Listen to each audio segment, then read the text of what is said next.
Yeah, as you see those pictures right there, Lester, I mean, you kick into a certain methodology that you take at these incidents. It tells me just by how they bunched up there that the incident to them is concluded. I think we're waiting now to hear the details, as we all are, in terms of what exactly transpired. If there was somebody at large or a very different situation, you would see perimeters set up, you would see safety perimeters, people kept very far distances. So, I think, as you said, I think we're getting numb to these, and I think that's the real tragedy in this, that these incidents are happening far too often. I certainly have dealt with my fair share of critical incidents such as this, but more importantly, as a parent, I think we can all relate to, you send your kids to school, and the last thing any parent wants to hear is something like this happening, God forbid, and you just wish and you pray that this would be the last one. Can you give us a sense of what is going on behind the scenes in terms of gathering information about the shooter, about the suspect who is apparently in custody? Well, there would be a tremendous amount going on. First and foremost, you respond and it's stop the threat. Let's assume that has been taken care of at this point by one way or another. Then it becomes get emergency help for those victims. And at the same time, simultaneously, you have to remember that this is also a crime scene. And even if there is one threat eliminated at the scene, you don't know if there's other parties. So you have to treat it as such. So it's a combination of locking that scene down, getting emergency treatment for those that need it, and preserving evidence. And you have to do all of this as you see a myriad of agencies responding to this, not knowing all the time where the next threat comes from. So are there booby traps left behind? Right. Are they going to be responding and working with authorities to get search warrants for a residence of the alleged shooter or shooters? And could there be booby traps left there? So there is a cadence to what happens here. I mean, this is what law enforcement trains for. The sad thing, Lester, I'll go back to this is something that in large cities, we've trained for this often, but it's something that's happening more and more frequently across the U.S., and it's happening in your backyard, and it's happening where it's least expected. So, I mean, all law enforcement is training for this, and to some degree partnering with brother and sister agencies. How do you respond in a case when this happens? How do you get the most amount of force in an organized manner to respond to an incident such as this? Dermot Shea, thank you. We're going to ask you to stay with us and help us as we work our way through the information as we get it. I want to go right now to NBC's investigative correspondent, Tom Winter, who has learned some more information. What can you tell us? Preliminarily, Lester, we're talking about an 18-year-old suspect here, and it's a little unclear to us at this early juncture whether or not this person is in custody or whether or not they're in fact deceased. But we know that they're no longer at large. That, according to multiple law enforcement officials who've been briefed on the matter. We know that at least 2 children are dead, as you've been reporting. In addition to that, 13 have been injured as well. The specifics and the type of information we're getting out of Texas, and just to kind of bring people behind the curtain, so to speak, we're getting briefed from law enforcement officials in Texas. We're getting briefed from people that need to know in other high-ranking law enforcement offices across the country as to what is happening here. But as you can imagine, this is a small town. It's an elementary school. It's a horrific event. If one child was shot, let alone at least 15, as appears to be the case here. So the details are still a little bit fuzzy, and it is possible that these numbers, as we report them here, again, 2 dead, 13 injured, could rise and potentially significantly. But that's just information that we're waiting to get at this point. But as I reported, at least as far as the suspect goes, 18 years old, is at least no longer at large at this time. All right. Tom, thank you. We're just getting word. From Governor Abbott in Texas that they have confirmed 14 dead in this shooting in Uvalde, Texas. The news conference apparently underway there. That information just being reported. We're going to try and take you to that momentarily, but that's what we're hearing right now. Gabe Gutierrez, are you with me? I am, Lester. What more can you tell us? Lester, certainly that is just heartbreaking news that we're hearing from Texas Governor Greg Abbott. Again, 14 people dead in this school shooting at Robb Elementary in Uvalde, Texas. We're still waiting to hear the exact ages of those that were killed, but just in a few moments, we have gone from 2 people dead and 13 injured, and now hearing that 14 people are dead. Lester, again, this was an elementary school that it was second through 4th grade, and in a town of about 15,000 people. Right now, as you see on your screen, there is a huge law enforcement presence there as this investigation is underway. You just heard my colleague Tom Winter report that is unclear if the 18-year-old suspect is dead or in custody. What senior law enforcement officials are telling him is that the suspect is not at large. This is one of those situations, Lester, where you begin to really think about the horror that unfolded here. The FBI just a few days ago releasing a report that mass shootings were up 52% between 2020 and 2021. And right now, we're hearing of yet another mass shooting in this country that has taken the lives of 14 people. Yeah, Gabe, and I'm getting a little more information now. This is, I believe we're quoting Governor Abbott. Again, these are bits and pieces we're getting from the news conference that 14 students shot and killed a teacher. The shooter is deceased. He's an 18-year-old who lives in that city, Uvalde. But as we noted earlier, we're getting little bits of information here. We're going to hopefully be able to give you a larger, better picture of what has transpired at this school. But the numbers are awful. They are grim. We don't have any more on that at this moment. Again, this information is beginning to trickle in. You've seen this video of the ambulances on the scene. There are air evac helicopters. You see an FBI employee there. There are people from officers from different municipalities in that area who have come to respond to what was at the point an active shooter situation. How long the actual shooting took place is unknown at this time. Lots of police presence outside, honoring this area now as a crime scene that it is. We don't know much more about the shooter or the motivation. These are some of the still images now of some of the responding units, again, from across that part of Texas. This is not far from the Mexico border. This is, I believe, west of San Antonio, about 80 miles or so, and it drew a huge response. We don't know if this school in particular had practiced mass shooter drills, but we know that is now a common exercise that takes place at schools across the country because, again, we are reminded how frightfully often they take place. Again, we were hearing on the local news that parents were being instructed to go to a specific location. I believe it was a community center to make contact with their children who had been evacuated from the school. Let me go back to Tom Winter, our investigative correspondent. Tom, what are you learning?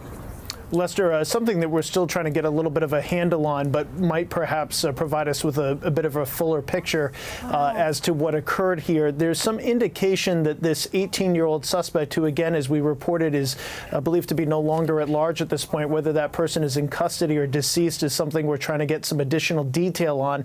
But there may have been an engagement with law enforcement prior to the school shooting. So that's a question that we're trying to get a handle on. But there was some initial indications, and again, this is preliminary information, and it may in fact change, but some initial indications from law enforcement officials in Texas that this could have started as an incident between this individual and law enforcement, and that there might have been a chase that preceded this incident, this horrific incident at this elementary school. So that's just a little bit of additional detail that we're trying to nail down at this point. As you said, the Texas governor saying that 14 children are dead. Obviously, as I mentioned to you before that those numbers could go up. They appear to have gone up, as a matter of fact, and we're still trying to understand what the motive could have been here. We have no indication on that at this hour, no indication as to why this individual did what they did today, and obviously just a tremendously sad incident. All right, Tom Winter, thank you. If you're just joining us, we're just learning from Texas Governor Greg Abbott that at least 14 students and 1 teacher are dead in an elementary school shooting in Uvalde, Texas. That's a community just outside of San Antonio. The governor also says the alleged shooter was an 18-year-old who lived in the area. Let's let you listen to some of what Governor Abbott said just a short time ago. The shooter was Salvador Ramos, an 18-year-old male who resided in Uvalde. It's believed that he abandoned his vehicle and entered into the Robb Elementary School in Uvalde with a handgun, and he may have also had a rifle, but that is not yet confirmed according to my most recent report. He shot and killed horrifically, incomprehensibly, 14 students and killed a teacher. Mr. Ramos, the shooter, he himself is deceased and is believed that responding officers killed him. All right, that was Governor Abbott just a short time ago, again confirming 15 dead, 14 students, he said, and 1 teacher, and the shooter is deceased, apparently taken down by police responding to the report of an active shooter at this school. A horrific story that has transpired really over the last several hours. Just to be transparent with you, we began hearing reports a couple of hours ago about this of an active shooter, and that the shooting had ended. There were no reports of casualties, but slowly the information began to trickle out, and it is just a punch to the gut to have to report this awful calamity. Again, 14 students killed, 1 teacher killed, the suspect deceased. And we will go through this torturous exercise now of trying to understand the mindset, what drove this person to kill children on, from what I'm led to understand, one of the last days of the school year. That school was about to close for the summer. But instead, we're left with these just simply awful scenes that we've seen play out in too many places. Schools, certainly, we saw it a little over a week ago in Buffalo with another horrific toll. Let me go back to Gabe Gutierrez, who is monitoring more information as it comes out. Anything you can add to where we are right now, Gabe? Well, Lester, just in the last few moments, hearing that new information from Texas Governor Greg Abbott that this 18-year-old suspect, now deceased, and again identified by the governor as 18-year-old Salvador Ramos, that he abandoned his vehicle and entered the elementary school with a gun and possibly a rifle, although the governor said that at this point that is unconfirmed. As you said, Lester, the investigation now will get underway to try and understand the motivation behind this. It is unclear why he opened fire, but again, that he abandoned his vehicle heading into this school. We are waiting to hear more information as well, potentially from local authorities. Again, as you said, this has been unfolding over the last several hours. Just before noon local time, the initial reports of gunfire, gunshots at the school placed on lockdown, an active shooter situation then being discussed on social media by local authorities about a half hour later, and this incident coming to an end just after 1 p.m. local time there in Uvalde, Texas. Again, about 60 miles east from the Texas border with Mexico, about 80 miles west of San Antonio. As we've been reporting, this was set to be the last week of school. The last day of school set to be Thursday in the school that had 2nd through 4th grade. But again, the news there from the Texas governor that 14 children and 1 teacher are dead following this shooting. The suspect, 18 years old, identified by the governor as Salvador Ramos. is dead after being shot and killed by police. Lester. All right, Gabe, thank you. Let me bring in Dermot Shea now, former New York City Police Commissioner. Commissioner Shea, I'm looking at these pictures now, looking into the school. These may be staff members, these may be other school employees. There's law enforcement. At some point, that stopped being a triage and EMS scene and became a crime scene.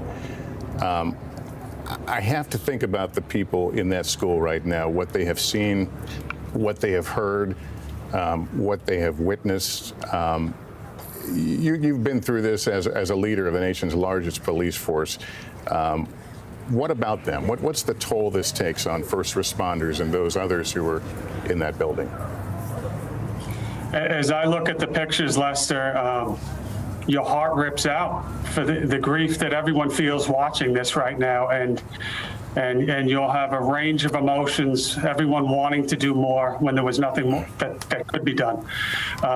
Whether you're a first responder or somebody that works in this school, they can't be forgotten when this is all done. And honestly, the community is going to have to rally around each other and deal with the unthinkable that they've just gone through.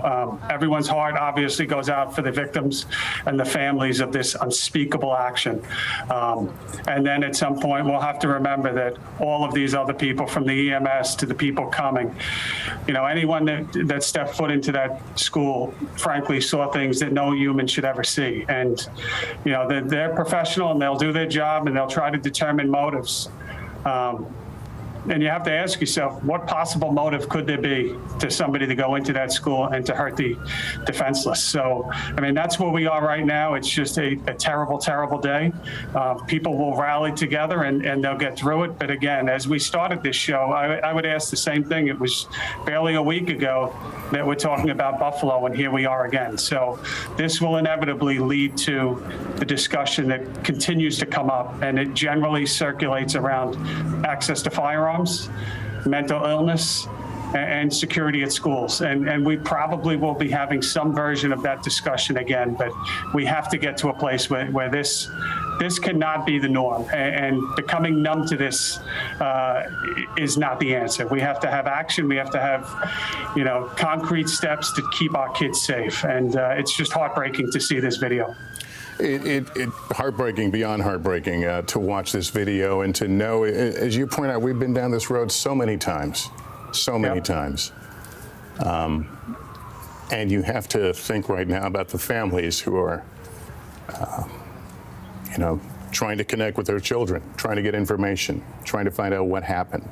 But a tremendous response there. Police apparently shooting and killing the suspect, saving countless lives, perhaps.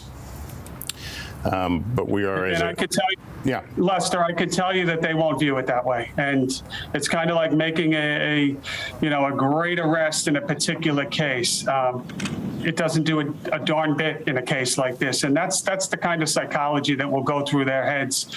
It will not be that the lives they saved, it's the lives lost. And that's perhaps the right way to look at it. But it is just another case really of where everyone must rally around, support each other, and have faith when it's one of the most difficult times. The assumption in cases like this is that it's one person, a single shooter. You can't afford to make that assumption, can you?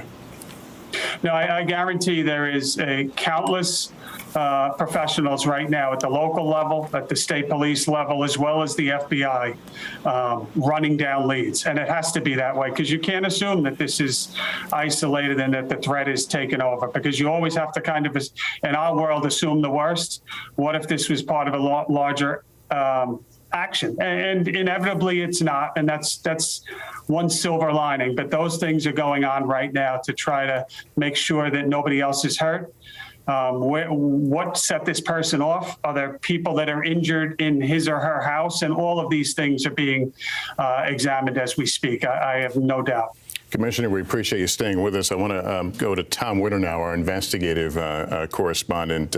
Tom, I think it's kind of become the norm now that we don't like to dwell in the suspect and use the suspect's name a lot, but at the same time, it is informative for us to understand what creates the conditions that something like this happens. And so I use it as a prelude to you're going to give us a bit more information about who this young man was. Well said, Lester. Salvador Ramos, the spelling of that individual is not clear, but that was the name that was said by Texas Governor Greg Abbott at the press conference, as you outlaid.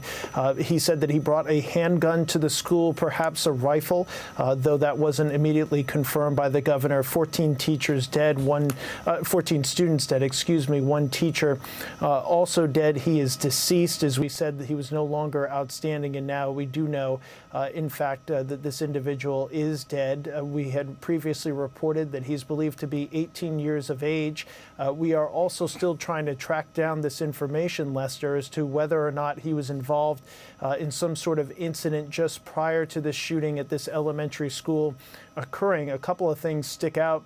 I was just speaking with our colleague Pete Williams about this, that this is eerily reminiscent of what we saw at Sandy Hook Elementary School in Newtown, Connecticut, where you had potentially an incident that occurred prior to this shooting, and you had an individual who did not go to that elementary school, but was not an adult, or perhaps just an adult in this particular instance, with this individual being 18 years of age, going to that school and turning what would be a normal school day, perhaps the last school day of the year, into an absolute tragedy with these now 14 kids and one teacher dead. So we're still waiting to hear on a couple of different things, and these are the various threads of reporting that we're working on. One is motive. We don't have any idea why this individual could possibly have done what they did today. That's the first thing. The second thing is whether or not they were involved with law enforcement or had committed a crime prior to this shooting at the elementary school occurring, and what nexus this individual had to this elementary school. Is this somebody who had attended this school in the past? Is this somebody who had a particular issue with this elementary school? Hard to imagine what that could be. But those are the three most urgent things that we're looking at this time. And I think understandably, Lester, and as you and the commissioner have been talking about, what a shock this can be to this community, even as law enforcement goes about its duties and its professional work. The exact flow of information at this point and the specifics of this, are still something that is very much under investigation, and we're just trying to not bring rumors at this point, but information that we believe reasonably is confirmed and accurate. So that's what we're working on. Yeah, you mentioned Sandy Hook, and I was sitting at a desk just like this one across the street in another studio, covering that, and it certainly, the flood of memories comes back to any of us who remember that awful day as we witness another awful day, this in Texas. Uvalde, Texas, the Robb Elementary School. The headline right there on the bottom of your screen, the Texas Governor Abbott confirming 15 are dead, including 14 children, one adult, essentially. A shooter, according to the governor, is also deceased. Joining us now is former ATF Special Agent in Charge and NBC News analyst Jim Kavanaugh. Jim, we thank you for joining us here. What should we be thinking about? What should we be talking about as we try to absorb what is right now overwhelming? Yeah, I mean, this is a punch in the gut, Lester. I mean, it feels like those mass shootings like Pulse nightclub or Virginia Tech, when you just dropped with a body count in the middle of the case and you just, hits you in the pit of the stomach. We don't know. Tom Winter's reporting that it possibly was a police chase. It's interesting. It could possibly be motive here of escape. The motives for violent crime are greed, power, hate, revenge, and escape. And the violent crimes always fall within those rubrics. Those are large rubrics. Sometimes there's multiple motives, but sometimes we have an escape motive, and that's what Tom Winter is trying to uncover. It's only a possibility, we're not sure, but if the suspect was running from the police and he ran into the elementary school, his motive might have been just escaping the police, and he's in a wild frenzy, maybe a shootout with the police, and then shooting students and everyone around him just because he's in this manic state. The case that's called to mind to me on this is not so much Newtown, although we think about the elementary school children, but it's the parade in Wisconsin. where the mass killer drove through the parade when he believed the police were after him because of a domestic incident in another part of the city. And that motive was escape as well. So sometimes the motive can be a little unclear. We see a lot of video here. There's a lot of Texas state troopers. There's one with his back to us, the DPS. You see them with their white hats. There's a lot of border patrol there. This is a border area.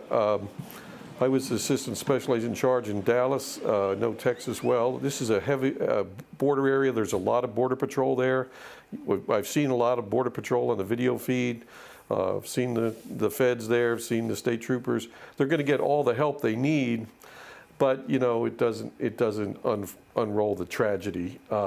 And you know it's just sad, and just sad to see this happen over and over again. Texas is awash in guns. I mean, if guns made us safer, Texas would be the safest place on earth. But we can't even, you know, keep the school kids safe. So, Yeah, Jim, you know, America needs to rethink it. You know, people ask me as, you know, anchor of nightly news, you know, what's happening? Why do things seem worse? I don't have an answer for that. Are they worse? Yeah. I think they are worse. Yes, I think they are. I've been involved in policing for more than 40 years, 45 years, and you know, I think they are worse. The mass shootings that happen in every place that Americans go. I mean, you know, often we used to have violence that involved criminals against criminals and gangs against gangs. Of course, we had hate crimes and some terrorist events, but now we have crimes and mass shootings at supermarkets and schools and movie theaters and colleges, and it's just every facet of American life has been touched by a mass shooting. And there's always lessons to be learned, but we never seem to be able to, you know, get it right. And there's a lot of things that can be done, I think, that aren't being done. And I will bet that this suspect leaked about some of his violence. Maybe he was just a real violent actor that the police were after, and he ran to that school and was able to get in. Well, that tells us that the school's not hardened if that turns out to be the case, and somebody can get in with a gun. So that could be a failure. I mean, you can't think I'm in a small town, it won't happen to me. It happens everywhere. So it just makes you hurt, Lester, for the citizens of Uvalde, for that whole section of Texas. And no matter what we find out, like I say, it's going to be heartache tonight in Uvalde, a heartache all night with these little children.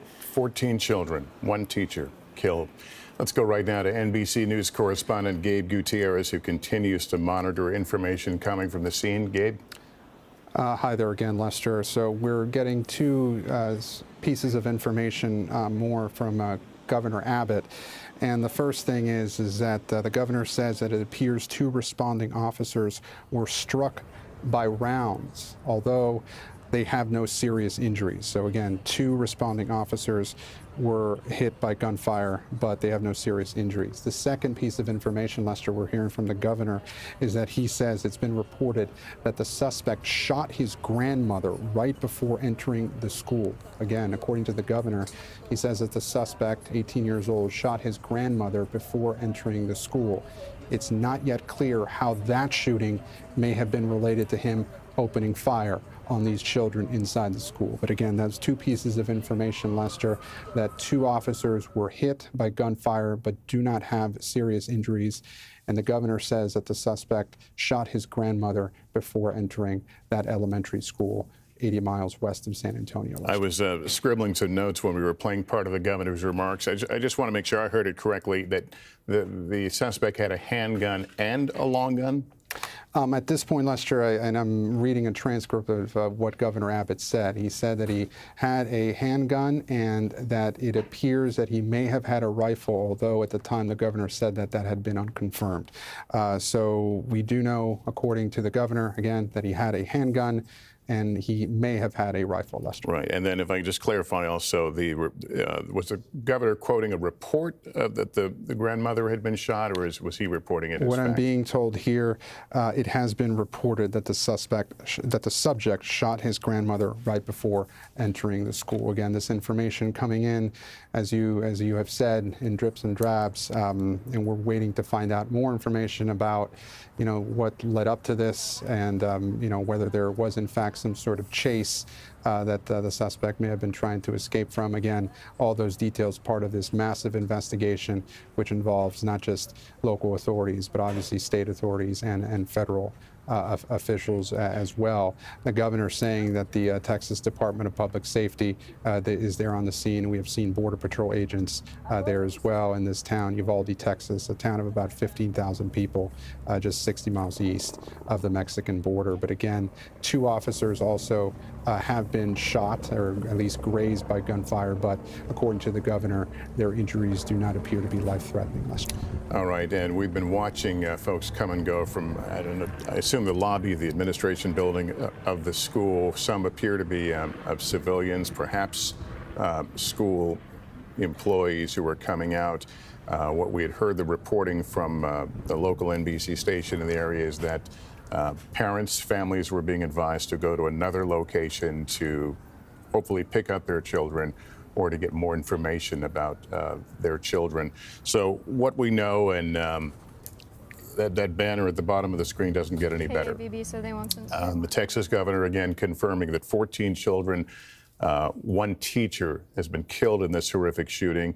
You heard Gabe report a moment ago that prior to this, the reporting is that the suspect apparently shot his grandmother. He is from this particular town, Uvalde, Texas. What transpired before that, there are reports of a chase. This is where the pieces don't all fit the puzzle right now, and we're kind of walking through this. We're learning this together in many ways, the information and sharing what we know and what we don't know at this hour. And Gabe also reporting at least 2 law enforcement officers were struck by return fire, but did not suffer injuries. We can only speculate, perhaps ballistic vests, but they are apparently okay. The aerial scene, now a crime scene. At one point, certainly it was a scene of, I'm sure, feverish EMS activity, trying to triage and treat wounds the best they can. But at some point, the reality sunk in that this is now a crime scene, a murder scene, a scene of mass murder, coming just a little over a week after what we witnessed in Buffalo, New York, as the pace of active shooters, of mass shootings, just doesn't seem to give way. This all transpired just a couple of hours ago. Dribs and drabs of information coming out, alerting us first to an active shooter situation. No mention of casualties for quite some time. We all took a deep breath, hoping that would continue to be the case. You can see now as the camera widens out, 1, 2, 3, 4 helicopters. We don't know if those are life flight helicopters or law enforcement. But there has been a massive response from that region of Texas to this small community. The school, I think I read about 600 students enrollment, an elementary school. The shooter, who according to authorities is now deceased, lives there in that town of Uvalde. What history he may have with the school or anyone inside the school is another piece of that puzzle that we're going to have to wait to understand. But there you see, welcome to Robb Elementary School. This is not far from the Texas-Mexico border. It's about 80 miles west of San Antonio. There's the map, right? It shows you the where the 2 cities are located. I want to go back to Jim Kavanaugh right now. Jim, I asked Commissioner Shea this question, and I'll ask it to you. You watch those officers going in and out of the building, the ones who are going to have to process this as a crime scene. I don't even want to dare think of what they are seeing. What is that like for them? How do they not become victims in their own way? Well, they do, really. It's awful, and it's multiplied times 100 when they're little children, because the officers will be parents too, and so it's always very tough. These are tough crime scenes. These are very violent deaths. We become numb to so many people shot. When people are shot with rifles, even pistols, it can be a very violent death, and the scenes are horrific. And when you bring in little children, you just got to understand that the person pulling the trigger is just a monster to aim a gun at little children. So this is a thing that we really have to step up in the country and do a better job of finding out, the leakage on these guys, if that turns out this guy had some intent to go do this at that location, or if it's an escape from the police, to do a better job of hardening the school. Because often in these cases, what we see is a person can get out in a parking lot with a rifle and walk into a building and start killing people, and sometimes shooting them on the outside. And if you don't have enough security that can stop a person walking into your building with a rifle that you can obviously see him carrying, if you don't have enough security to stop that, then you don't have any security in America today. And your doors are open, and you're subject to somebody doing this. So this can come down on two sides of things that need to be done. If the person had leakage, like I said, maybe he intended to go to the school, then we need to do a better job having our little organization in a county, in a region, in a city of, police crisis negotiators, mental health professionals, psychologists, even school board leaders, that when people come to the fore as, this guy's making statements about mass killings, like the guy did in the Buffalo case, there's a little more particular attention paid to him by the right people, and he's not just sloughed off and he's able to say, oh, I was just kidding, and then a year later come and kill 10 people. So we're not doing a good job on that, because we haven't formed these teams that can actively be looking for all those people who are always leaking out and always having these fantasies and always talking about mass murders. And if your county or city or state doesn't have that, and you should be working with the feds too, you need to ramp it up and have it, because that's how you can stop a lot of these things when you got a small group that focuses on it. Of course, gun laws matter as well.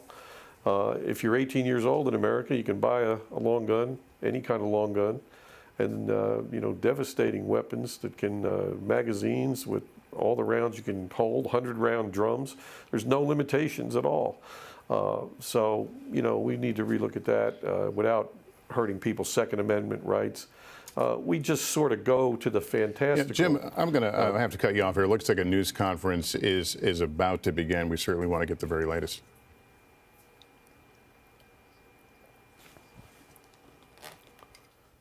They're setting, obviously, they're setting mics up right now. As we wait, we don't know exactly who's going to be speaking there. And there you hear some of the sound from the room. Tom Winter, while we wait for this to go, why don't you tell us what you have, and then I may have to cut you off. Sure. Briefly, Lester, the FBI is on scene. A spokesperson tells us to help assist in this investigation and law enforcement there. We have the spelling of the name of the shooter, Salvador Ramos, first identified by the governor, last name ending in Ramos, R-A-M-O-S, first name Salvador, S-A-L-V-A-D-O-R, and we are mining his social media now. Lester, I'll send it back to you because it looks like this press conference is going to begin. I'm Espinoza, Executive Director of Communications and Marketing for Uvalde CISD. Please understand, at this time, we will be making a statement and not taking any questions. So we please ask, at this time, we will be making a statement and not taking any questions. Here to provide our statement is our Uvalde CISD Chief of Police, Pete Arredondo.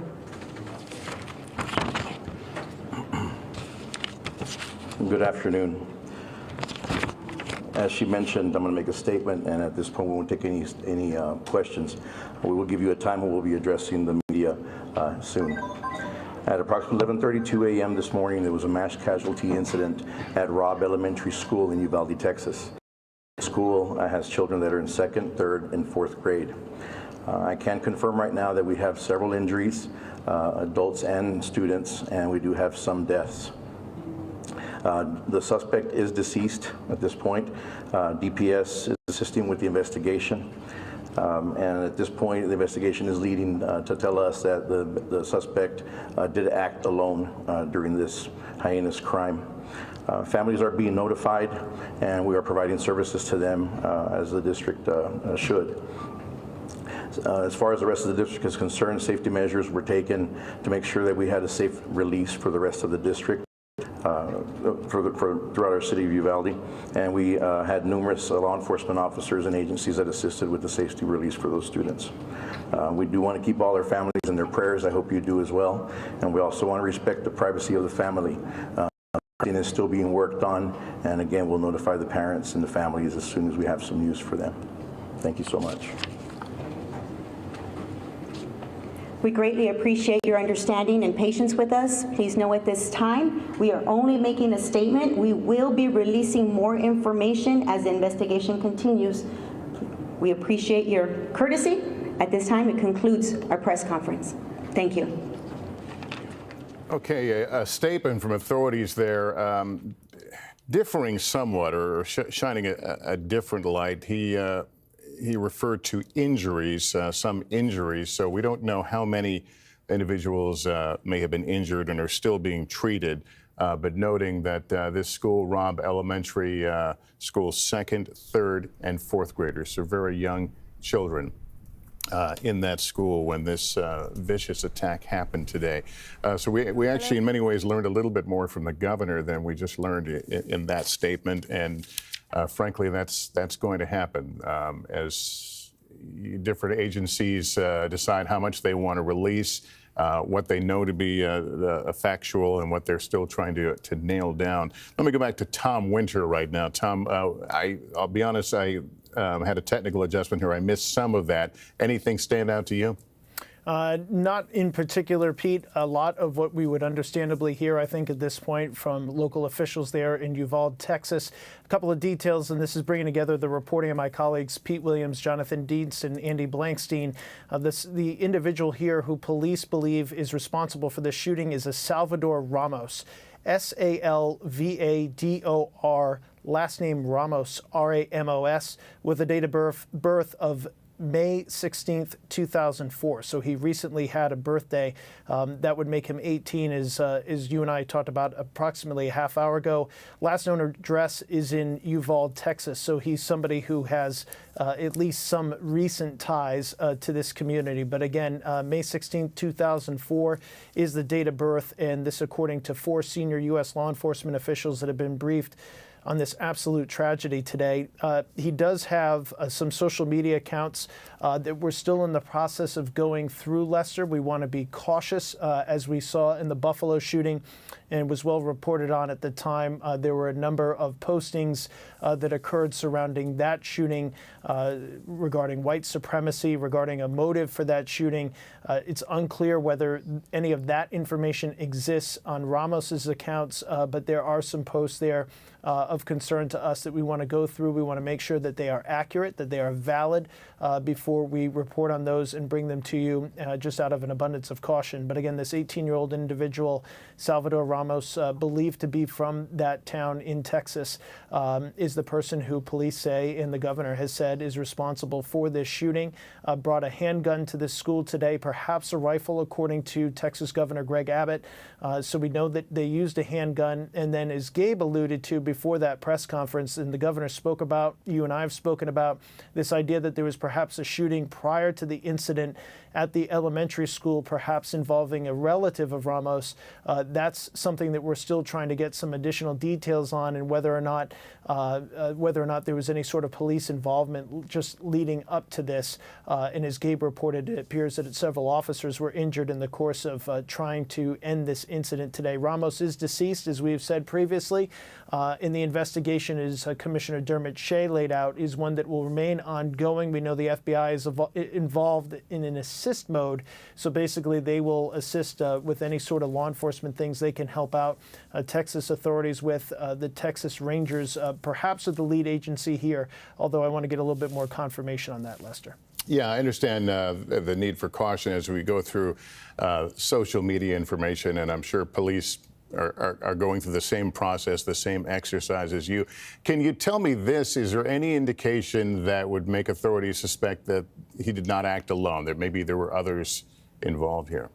Nothing that we've seen yet, and in our discussions with law enforcement officials with ties to Texas, as well as those being briefed elsewhere throughout the country, we have not heard of any involvement of any additional parties or any additional individuals. No initial indication, and I stress the word initial there, Lester, of any sort of involvement with a terrorist organization. You know, we get criticized for not calling these types of incidents terrorist attacks when they are clearly so terrifying, when 14 children are dead in an elementary school, but we classify it that way because that's how law enforcement classifies it. So when we call something terrorism or not, or say that that's what police are looking into or not, we're referring to organizations that are typically designated that way. As a for instance, and purely as a for instance, talking about Al-Qaeda or ISIS or something like that, those are designated terrorist organizations by the United States. So when we say there's no initial belief that this is involved with terrorism, we're speaking specifically that there's no indication that somebody was inspired by or directed by those organizations, but it obviously has nothing to do with the fact that this is a terrifying incident, certainly for the children that were inside that school today and their families and relatives. Yeah, already we're seeing the flags at half-staff there outside the school and the scene of this. Tom, one other thought here. After the Buffalo attack of just over a week ago, we suddenly realized, what information had been out there about the alleged shooter, his earlier being questioned by authorities over a threat at the school. Is there anything on the level of a clearinghouse, a database that allows authorities to keep a watch on individuals who may exhibit this sort of behavior? It's a super question. There really is no national database when it comes to people within the United States. Certainly there are national and international databases as it relates to federal authorities and to those that might be on the no-fly list, I mentioned as an example. That type of database, and there's actually multiple databases there, those exist. Certainly there are databases that have an individual's prior criminal history. Those certainly exist in this country, we know that. But as far as those that have been a threat prior to a particular incident occurring, there's no particular database there. If there is a federal investigation and the individual is of age, there could be something in the FBI's Guardian system, but that would only exist as far as a backward looking, or if somebody was being actively looked at now. Let me try to put that into English. If you thought that I was somebody who might be trying to act out and carry out a shooting attack or some sort of terrorist attack and in fact notified the authorities, if it went federal, that is something that might be put in the FBI's computer system as they work that case as part of a joint terrorism task force, for instance, and then at some point that would either be closed out, meaning that the officials at the time believed that I was no longer or not a threat, or I might be charged based on the results of their investigation. But it's not something that is commonly consistently looked at. And of course, we have a First Amendment in this country. People are allowed to say an awful lot of things that most people would find incredibly offensive, but it is not something that you can be charged with. So that level of coordination, what can happen at the federal level versus the state level, is something that is certainly being examined in light of all of these incidents. And I think state law enforcement officials have a role here. And I think you see state polices across the country starting to look at this and say, is there a way that we can start to identify these individuals if they've made a threat? I say all this, and you're asking all this because of what we've seen recently, though we have no indication so far today at this early hour that there was any sort of threat made previously by the individual responsible for the shooting, who authorities have identified as Salvador Ramos. All right, Tom Winter with that information as Tom and his team continue to pour through social media postings by the suspect and try to learn a little bit more. What we can show you now are these images of the officers and paramedics now essentially in a security mode, securing the school as a crime scene after the horrific discovery. Officers apparently encountering the suspect, shooting and killing him. Some of the officers apparently hit, though not wounded. and then, of course, the discovery that 15 people, 1 adult, 14 children, had been killed inside. What led up to this, that's still being pieced together as we speak. We heard the report that he perhaps may have shot his grandmother prior to this in that community, that there may have been some sort of chase. All these little pieces that we can't quite confirm into the overall picture of what transpired there today. But certainly the horror of it all has taken us all down that dark hole that we've gone down so many times, covering mass shootings in America. Let me go to Kristen Welker right now at the White House. Kristen, has the president been briefed on what's happening? Lester, he has been briefed. He is traveling home from Asia on Air Force One, and his press secretary, Karine Jean-Pierre, just released this statement. Let me read it to you. President Biden has been briefed on the horrific news of the elementary school shooting in Texas and will continue to be briefed regularly as information becomes available. His prayers are with the families impacted by this awful event, and he will speak this evening when he arrives back at the White House. We anticipate he'll return in and around 7:30 p.m. Eastern time, so we will be tracking that very closely and, of course, bring any news and any developments from his remarks. But, Lester, just big picture here, it was just 1 week ago that President Biden visited a Buffalo community where 10 people were killed in a racist attack. And he was playing the role of consoler in chief. Now, that was not the first time that he has visited a community that has been ravaged by gun violence. This is a president who ran on a campaign promising to try to push Congress to enact stiffer gun laws. That has not happened. And you go back 10 years nearly when President Biden was the vice president under former President Obama and the Sandy Hook massacre happened. In that massacre, 20 elementary school children were killed. In that instance, new gun legislation was proposed in Congress and it failed. And so you talk about this dark hole that the country goes down, these conversations that happen. And so yet again, history repeats itself with very little answers about what, if anything, to do about these horrific, horrific events that continue to unfold in communities all across our countries. And so President Biden continues to travel home, and we will hear from him later this evening, Lester. All right, Kristen, thanks very much. It's 5:30 in the East right now. Let's bring you up to speed. If you're just joining us, we're covering breaking news out of Texas, where at least 14 children and 1 teacher are dead in a tragic elementary school shooting in Uvalde, Texas. It's a community just outside of San Antonio. The alleged shooter, an 18-year-old who lived in the area, apparently acting alone, also deceased. 2 responding officers were shot at the scene, but they have no serious injuries. Here's the update we got from officials a short while ago. Good afternoon. As she mentioned, I'm going to make a statement, and at this point we won't take any questions. We will give you a time when we'll be addressing the media soon. At approximately 11:32 a.m. this morning, there was a mass casualty incident at Robb Elementary School in Uvalde, Texas. The school has children that are in 2nd, 3rd, and 4th grade. I can confirm right now that we have several injuries, adults and students, and we do have some deaths. The suspect is deceased at this point. DPS is assisting with the investigation. And at this point, the investigation is leading to tell us that the suspect did act alone during this heinous crime. Families are being notified, and we are providing services to them as the district should. As far as the rest of the district is concerned, safety measures were taken to make sure that we had a safe release for the rest of the district. Throughout our city of Uvalde, and we had numerous law enforcement officers and agencies that assisted with the safety release for those students. We do want to keep all their families in their prayers. I hope you do as well. And we also want to respect the privacy of the family. Everything is still being worked on, and again, we'll notify the parents and the families as soon as we have some news for them. Thank you so much. We got that update just a short while ago. As Kristen Welker noted, the president is expected to address the incident later this evening. He's in the air right now, returning from Asia. Here, though, is what the governor of Texas said just a short time ago. The shooter was Salvador Ramos, an 18-year-old male who resided in Uvalde.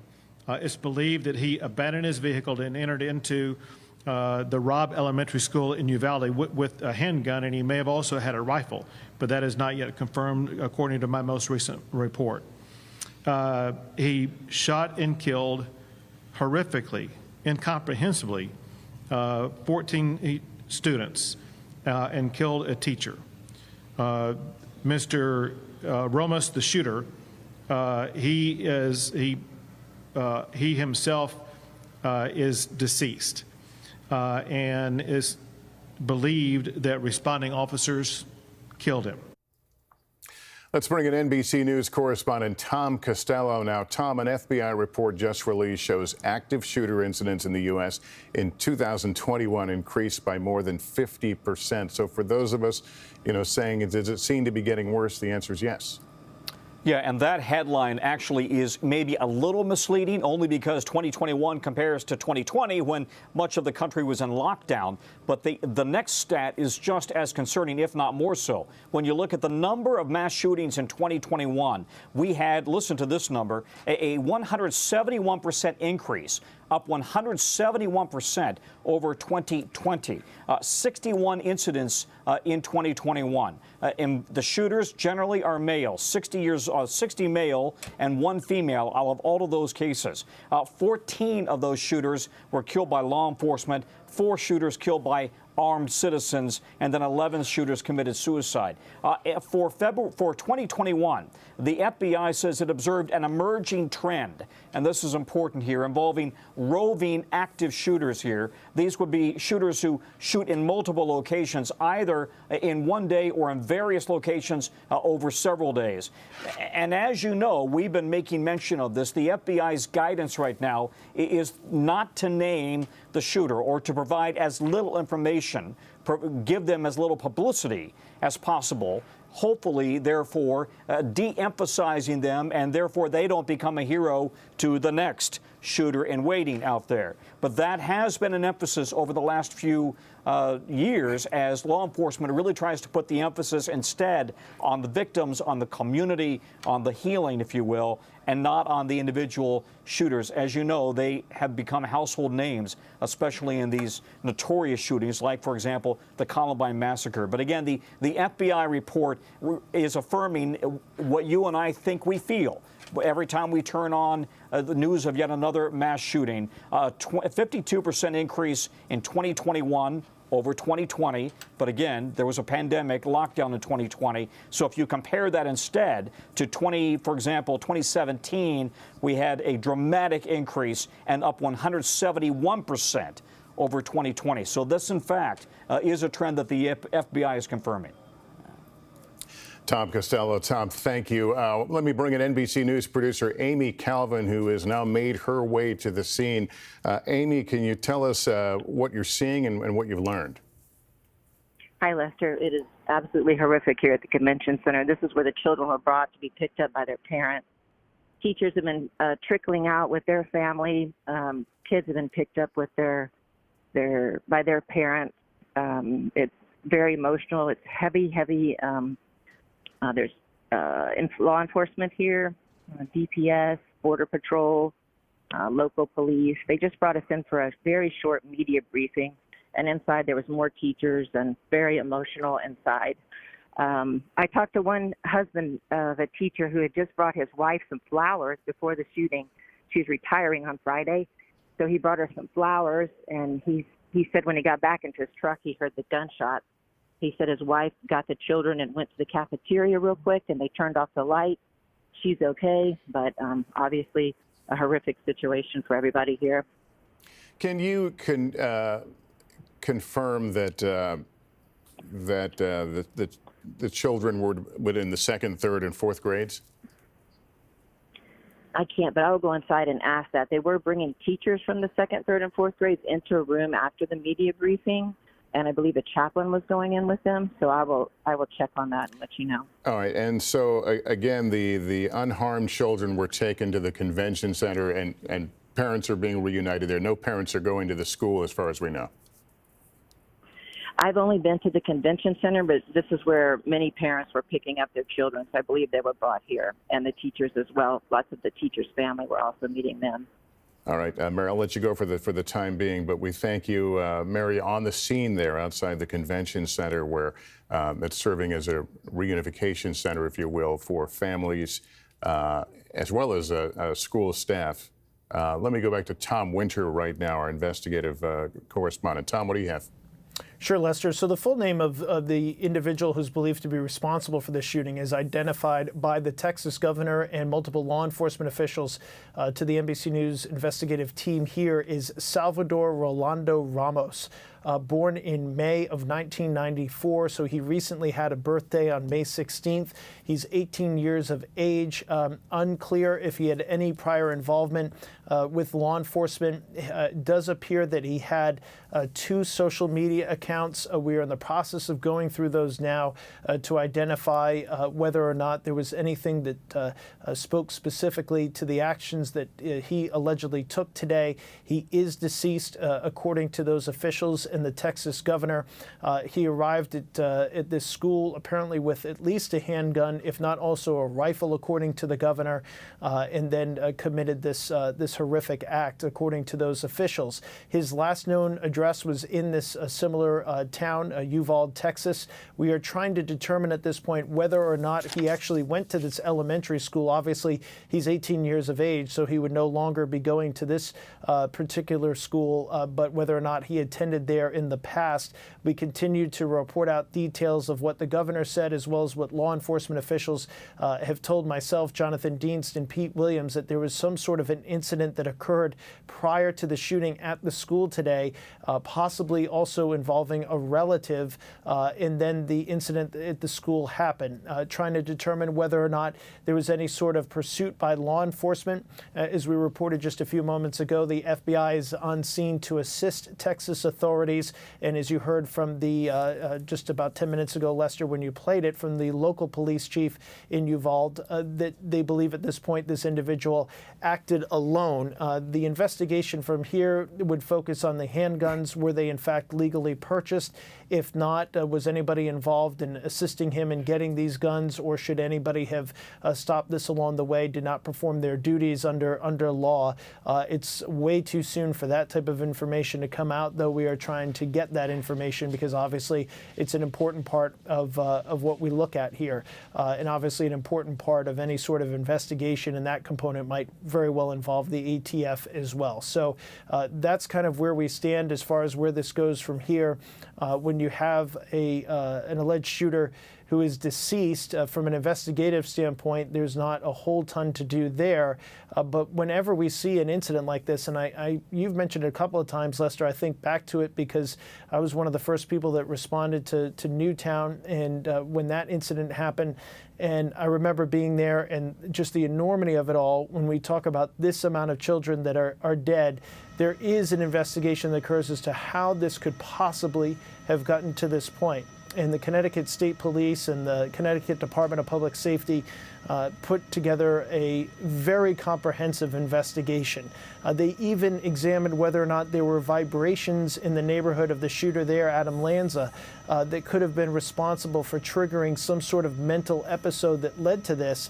And one of the things they examined was the relationship that he had with his mother, his availability of getting guns, his tremendous interest in prior mass shootings, the type of clothing that he wore. I'll never forget the pictures from his bedroom where he was outfitted in kind of almost a tactical vests. He had numerous of those vests, and he had his windows somehow taped over with trash bags. It was very unusual, and for somebody to carry out this type of attack and incident is also highly unusual, though, as Tom pointed out and you pointed out, mass shootings are becoming, unfortunately, more common. So that's the level of investigation that might go into this, why these authorities, while these authorities try to determine how anybody could have possibly done this. But again, Salvador Ramos, age 18, Last known address in Uvalde, Texas, is the individual who's responsible for this, according to the governor and according to law enforcement officials. And that person is now deceased, and that's where this investigation stands at this hour. Yeah, if I understood the governor correctly, that he arrived in a car, got out of the car there, so they will. It's hard to tell from these pictures what car it is, or even if it's in our line of sight here. But that could also presumably garner some information, something he may have left behind. Right. So based on some open source reporting and some images we've seen and looked at and are trying to confirm, Lester, I don't think we're looking at his car anywhere in this particular picture, but we want to get a little bit more information. To your point, yes, the vehicle, obviously, were there any last minute notes that were left behind? Did he write any sort of messages? We've seen that in the past. Inside the vehicle, did he have more ammunition, more weapons, all things that they're going to take a look at as they try to examine. And Lester, we're looking at a vehicle there. Yeah, that's something that had been pointed to us before. Not 100% sure that this is the shooter's vehicle, but we had been pointed to that before. And obviously, you see a member of law enforcement there looking at it. And so it's not clear to me 100% if that's the vehicle, but obviously it's in a drainage ditch near the school, clearly out of place. So that's something that they'll certainly be looking at and something we'll continue to report on. Okay, we'll continue to watch that and hopefully get a little more information. I want to bring in, if I can, NBC News law enforcement analyst Cedric Alexander. And Cedric, we've been through this awful exercise so many times, and we know in many ways the things that will transpire. And as Tom pointed out, looking through social media, trying to answer this question where there are mixed signals, it's often a very treacherous road that comes from here.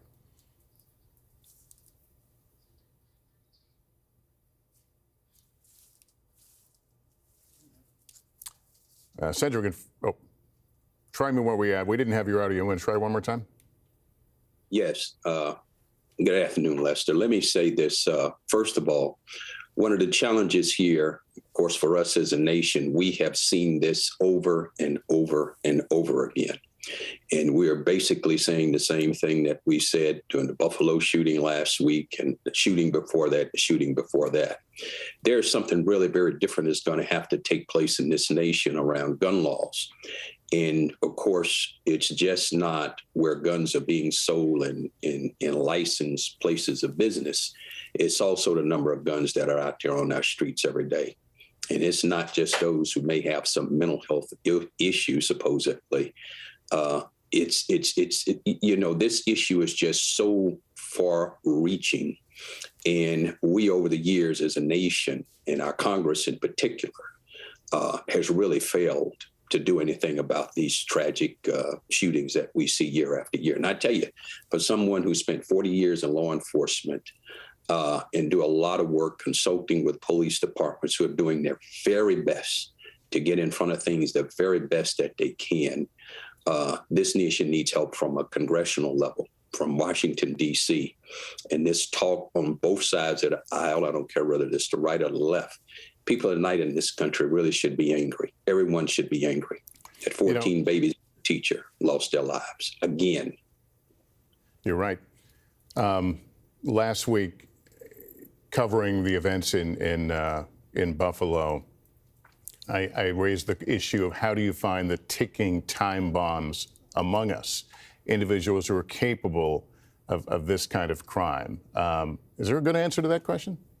No, it's not going to be an answer to that question. We got 300 million people in this country. And in addition to that, we have more guns than we have people in this country, guns that are accessible, whether they're bought, they're stolen out of cars or homes, whatever the case may happen to be. The issue is here, Lester, for us as a nation, it's not what we're going to do after the shooting. It's what we need to do before this shooting take place. Trying to identify those who may have some indicators that they may go out and do something violent. Police can't track but so many people at a time. We got 300 million people in this country. We only got 700,000 police officers. So I think if we think about it in that sense and from that perspective, there are those that they might be able to get in front of. But I'm going to tell you, that is very, very difficult to do with the number of guns that are out there, the people who are living, some people who are living in mental health distress, some people who are just downright hateful, and those who are just totally irresponsible. So I think this country, this night, tonight, really needs to come to terms, and the leadership in this country, in Washington, D.C., really needs to come to terms with how we're going to fix this, because talking about it, offering our condolences to it, is not going to stop the next tragedy. And there very well may be another tragedy, because we have done nothing different going all the way back to Colorado in the late 90s, all the way up until where we are here today. Something very different and drastic is going to have to take place in this country. And look, we know, all of us, many of us, are certainly believe in the Second Amendment. I'm not opposed to it. The greatest majority of the people out there who may be gun owners are good, law-abiding citizens. But we have to be honest with ourselves. There's also people out there we cannot account for, and who may be today mentally stable, but something can happen in their life tonight, tomorrow, the next day that push them over the cliff, and we don't know what's going to happen. And that's assuming they have a mental health issue, because there could be other issues that drive these types of violence. But one thing we know, the one common denominator, is that we got to address this gun issue, and we need leadership from the top to do this, because talking about it is not going to change it, and American people should be really angry tonight. Part of the conversation as the country witnesses another mass shooting, the deaths of 14 children, one teacher in Texas. Let's bring in NBC News Chief White House correspondent Kristen Welker. Kristen, what more are you learning from the White House? Well, we're getting new details about when we can expect to hear from President Biden about this horrific mass shooting. He's going to address the nation at 8:15 p.m. Eastern time from the Roosevelt Room. Now, again, he is traveling back from Asia as we speak. He has been briefed on this shooting aboard Air Force One. His press secretary saying his prayers are with the families impacted by this awful event.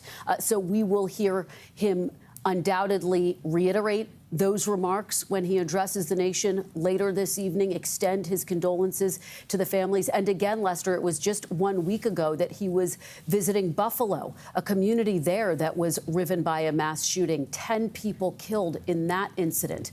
Now, this is a president who campaigned on a promise to enact stiffer gun laws. That, of course, has not happened. He has tried to pass some executive orders. He was asked just a few days ago if those executive orders would have a real impact. He said, realistically speaking, not without legislation. And even though we are still all just processing the horror that has unfolded in this Texas community, there are already calls for action on Capitol Hill.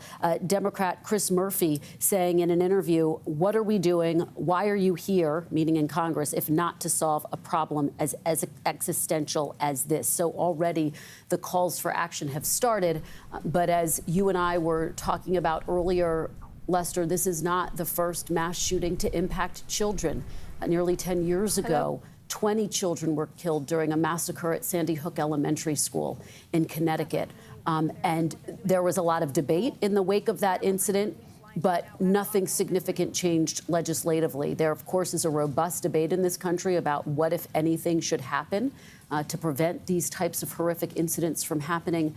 Again, that is the backdrop against which we wait to hear from President Biden as he continues to travel home from Asia. His focus has been on foreign policy for the past several days, but now it turns to domestic policy and to this latest mass shooting, one of a number that have happened since he has taken office and, of course, in recent history, Lester. Yeah, Kristen, thanks. No parent should have to send their second, third, or fourth grader to school and worry that they're going to get shot to death. Joining us now is former ATF special agent in charge and NBC News analyst Jim Kavanaugh. Jim, you know, this information is coming now so quickly and so horrific. Some of the same conversations that we were having a week ago, we're having again today. I'm just curious, as a seasoned law enforcement professional, what strikes you as you see these images and hear these numbers? I just think it's so sad, because I really do think that the country can do things to stop these. You know, the FBI did a study on mass shooters, and a very high number, I think it was up to 77% or so of mass shooters leaked their intent to people around them, relatives, friends, boyfriends, girlfriends, other students, teachers, even the police, on social media. They leak out what they're going to do. Think of the number, 77% I think was their finding. Even if it's just close to that number, that shows us that 3/4 of these people can be stopped if we set in place the mechanisms to stop them. And I'm telling you, in most places we don't do that. That leakage comes to the attention of someone who passes it to a law enforcement officer who may not be totally trained and totally adept and might not have the team around him easily, constantly, maybe every week, in some jurisdictions daily, that they can evaluate that and take direct action to make sure that people involved in this person's life is notified, courts are involved, mental health professionals are involved, agents like ATF are involved, FBI is involved. Does he have guns? Is he doing anything illegal? And we could pass new laws. We have a federal law that says if you're convicted of a misdemeanor crime of domestic violence, a misdemeanor crime in any state, you cannot possess firearms. That's a federal law. Well, when we have a person that threatens a mass shooting, let's take the Buffalo supermarket shooter. A year before, he said he was going to commit a mass murder. He wanted to commit a mass murder, and he was referred to mental health professionals who he then said he was kidding. Now think if we had a federal law that says if you threaten a mass shooting and you're convicted of that misdemeanor threat, let's just say it's a misdemeanor threat, then you're prohibited from owning or possessing firearms. Why is that important? Many mass shooters just buy them in a gun shop. They're not part of the criminal underworld that buy these guns in an alley. They buy them at the gun store. And even if they were to try to buy guns in an alley, informants might turn them in. It's some risk to them criminally. They could be arrested on the way to a mass shooting. And because they're prohibited from owning guns, they could be arrested by the police or the federales. So there's a lot of things that can be done. We're just so weak-kneed, and we really have to take it on. Each community has to take it on and say, if anybody's leaking in my community, mental health-wise, white hate-wise, international terrorist-wise, any kind of criminal-wise that they think they're going to do a mass shooting, we have a team ready, evaluating that constantly, and we're ready to step in and take positive steps. Yeah, but Jim, so as you know, we're still learning the facts and details of what happened here. We saw a crashed pickup truck, which may or may not have been the suspects. He may or may not have been fleeing another crime. I think it was you mentioned earlier that sometimes these things fall into different categories, and one is fleeing another situation. Do you see any signs of that here as something that may have driven him to that school? Right, Lester, exactly. Well, a motive for violent crime, one of the big motives can be escape. An inmate can kill a deputy trying to escape. They can, like the case in Wisconsin, run over and kill 5 parade goers while they're trying to escape the police. We have some preliminary indication, as Tom Winter was exploring, but it wasn't totally confirmed. Pete Williams, they were looking at this. Was he fleeing the police? But there's some evidence here that he might have killed his grandmother. So did he kill his grandmother and was then fleeing the police? Maybe there was gunshots at his home or something, and he's fleeing the police in that murder. That's the second part of the equation. The one part of the equation to stop these things is having a team ready. The second part is you got to harden up the school. You can't just let people walk in with a rifle and start massacring everybody. That school's not hardened up enough. Needs to be better. All right, Jim. Thank you for your insight and analysis. Joining us now from Texas is NBC News correspondent Morgan Chesky. Morgan, what are you learning on the ground? Yeah, Lester, we just arrived in Uvalde. The perimeter that has gone up around Robb Elementary School is substantial, and I can tell you there is a heavy police presence here, heavily armed, as they continue to gather evidence in this very dynamic situation. There is a civic center about a quarter mile from where I'm standing, Lester, and that has become just an absolutely emotional epicenter of this community. That is where students were taken to be reunited with their parents, and you can imagine in a community of just 15,000 people, how powerfully felt this is across this entire area.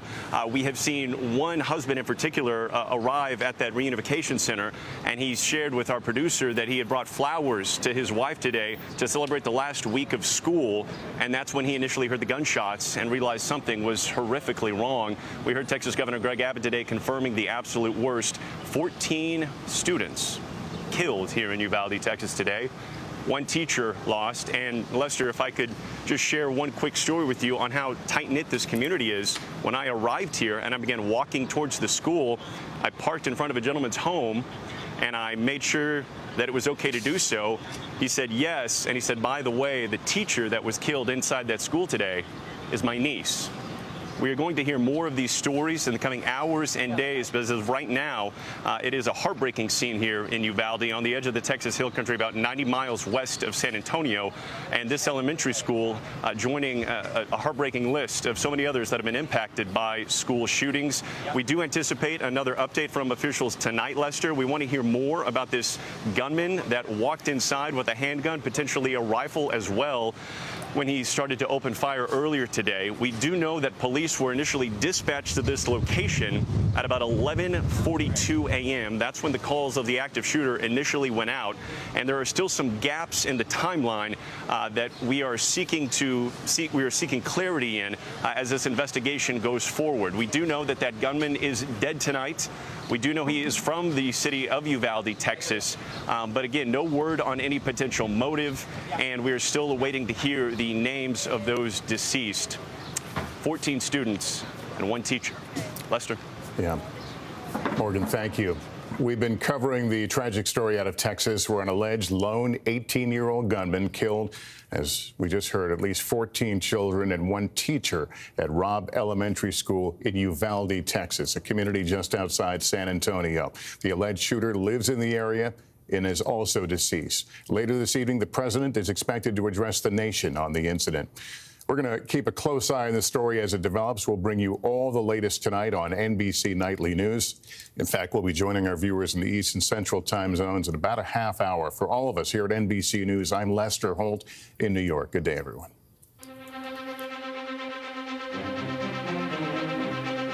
2 days before summer break. And these second, third, and fourth graders, we're probably right around lunchtime. It's 11:30 in the morning. And this 18-year-old suspected shooter barges in. We know with a handgun, possibly a rifle. We don't know that. They're still investigating the exact nature of the weapon he used. But he managed to kill 14 students, send about a dozen or so more to the hospital. And we're still waiting on an update from Uvalde Memorial Hospital and University Hospital about the status. Sure. We're working with some older numbers about the number of patients that they have in their emergency rooms from Uvalde Memorial. At University Hospital, we know 2 people were airlifted, a 66-year-old woman, a 10-year-old girl, both in critical condition.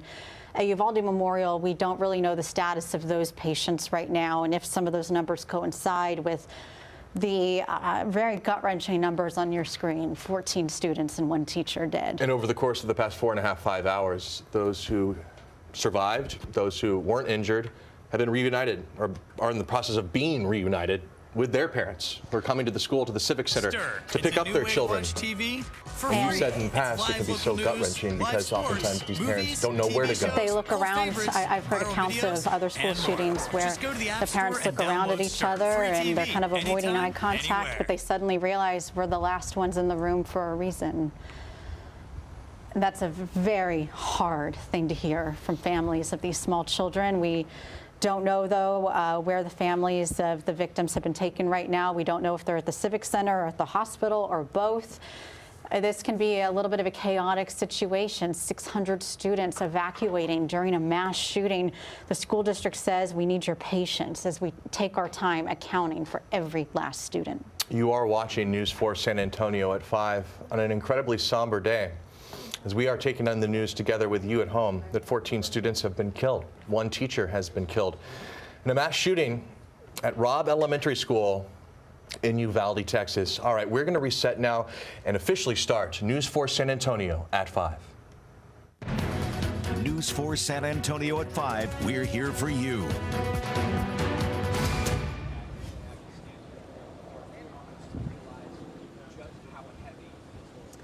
Thank you for joining us. Thank you for joining us, and welcome to News 4 San Antonio at 5. I'm Simone D'Alba. We are reporting live from Uvalde, Texas, where an absolutely horrific active shooting situation took place earlier today. I do want to slightly show you over my shoulder here. You can see the truck that has just arrived on scene. We do believe that that is a mobile morgue. So again, we're talking 14 students, children that were killed here today, second to fourth graders. Very young children. We are still learning just basic information about what unfolded, and just standing here in this neighborhood. From the second we got here, we've been talking with neighbors, trying to get a feel, trying to get an understanding of what they've been going through, what they've experienced today. The general emotion is shock. There are wide eyes, there are tears. I spoke with one young girl who said that, hey, I live just down the street and I saw people running, mothers screaming, just trying to understand what was happening with their children. When you think of an elementary school, like Robb Elementary School, it's a soft target.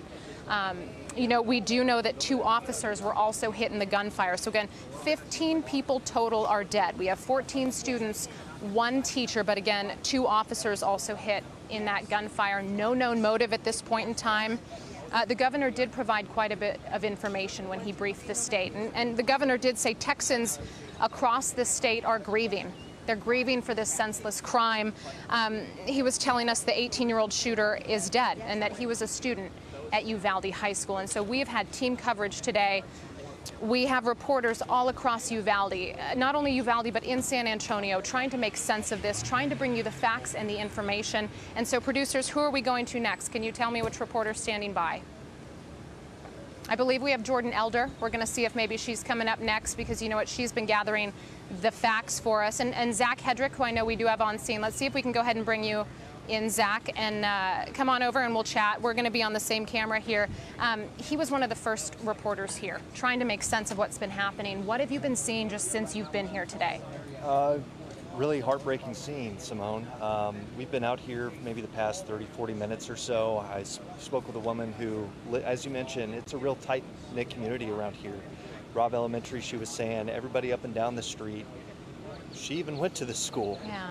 So everybody knows everybody around here, and including who was inside that school when this horrific shooting happened. Something I observed, you like you said, you were talking to families, and they all have the same look on their face, this lost, shocked, Stir. It's a new way to watch emotional, TV understandably, for in the free. wake It's of this live horrific local crime, news, and live has that been your sports, experience in movies, talking to TV people? shows, Yeah, cult everybody's favorites, devastated. viral videos, And there's a lot of more. confusion going Just go on to the right App now. Store and download Past Stir. 20 minutes Free or so, TV, we've seen people anytime, showing up. anywhere. What looks like relatives, friends, family members possibly of people who go to this school, and they're just trying to get any nugget of information of where's my kid, where's my teacher, what's going on.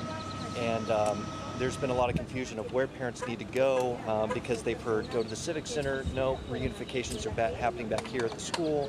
So there's a lot of that happening as well, which you can imagine is just adding to the frustration of just people wanting to get that information. And and we think of Uvalde, right? It's a small town. This is a tight-knit community. These are people with huge hearts who just standing out here, they're watching us, they want to come talk, they want to share about the community. And here you are reporting on this. And what else can you share with our viewers at home about your experience today?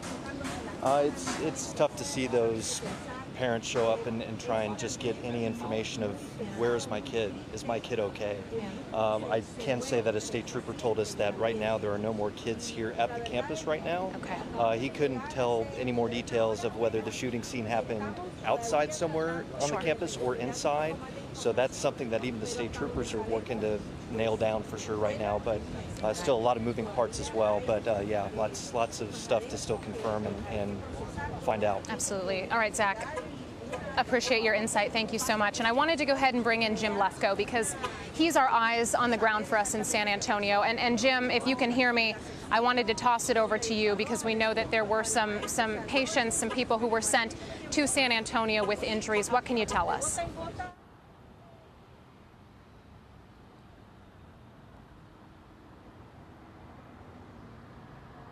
Stir. It's a new way to watch TV for free. It's live local news, live sports, We're outside University movies, Hospital TV where shows, two patients cult were brought here favorites, earlier viral today. They were videos, both airlifted. and more. A Just go to the 66-year-old App woman Store and and 10-year-old download girl. Stir. Free Both are TV, currently listed in anytime, critical anywhere. condition.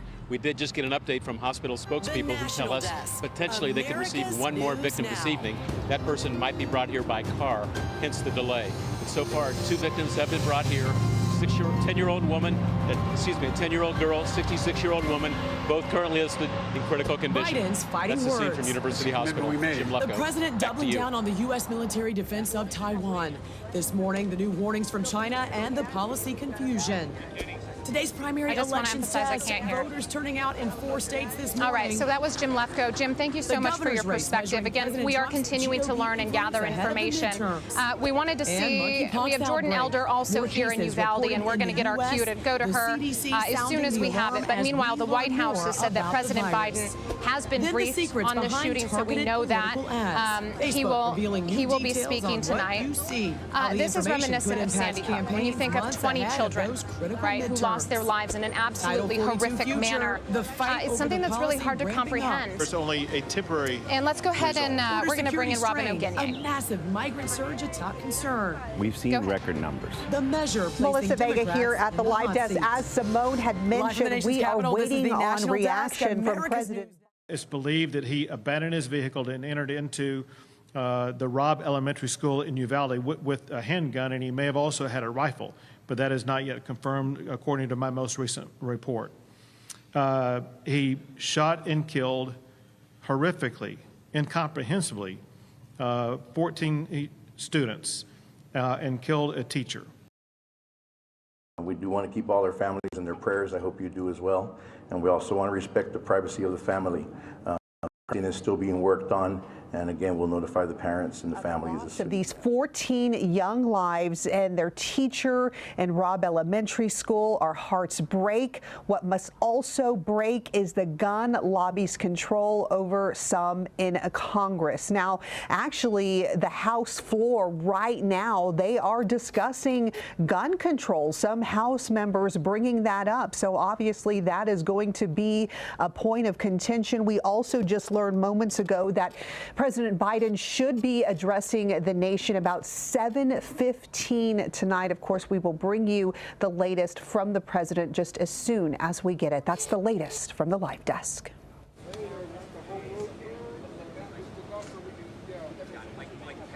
All right, Melissa, thank you so much. And Melissa tells us about the politics and everything we need to know from leadership and our officials. But what I wanted to talk more specifically about is just the grief, the palpable grief that is in this community of children, second grade to fourth grade, who have lost their lives, 14 students. When you try to wrap your mind around the magnitude of what has taken place here, and as we try to wrap our minds around what happened, how did an 18-year-old student from Uvalde High School come to this position, come to carry out such a heinous and horrific crime?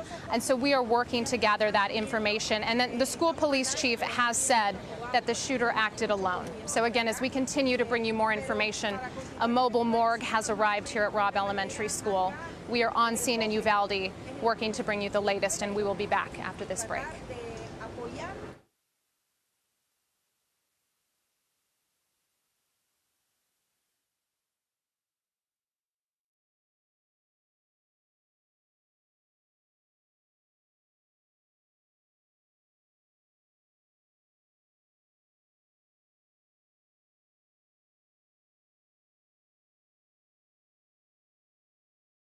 Good morning, everybody. Welcome to Today. Future's looking bright. You got a whole restart. How does that land with you?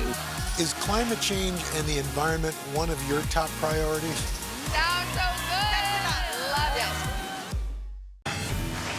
Look at what's making headlines around the world. We begin with breaking news. The attacks from Russia are coming in from every angle. Live from Ukraine, where a fierce battle is raging on. We've heard a number of explosions. Russia is picking off Ukraine's military facilities. This factory has gone from making kitchen pots to lethal items that'll ruin tires, ruin the bottom of the car. This is what it looks and feels like to try to escape Ukraine. I don't want us to say goodbye. the battle for Congress and the fight for control of State House. In our special County to County series, we're checking out key battlegrounds. We are talking elections in a battleground state. What does President Biden need to do tonight? He needs to speak to heads and hearts. Lot to break down, Chuck, so let's dive right in. Official confirmation of Judge Ketanji Brown Jackson. Let's zoom out a bit to our changing climate. We have some stunning new findings about COVID-19. A lot to talk about as we continue our rolling coverage. We're coming on the air with the news NBC Scoop. Bringing the news to you is not only a job, it's an honor. These days, it feels like the news never stops. So let's get into it. What's happening right now, what it all means for you for an hour every day. It can be hard to keep up, so let's get started together. Hallie Jackson Now, weekdays at 5 on NBC News Now.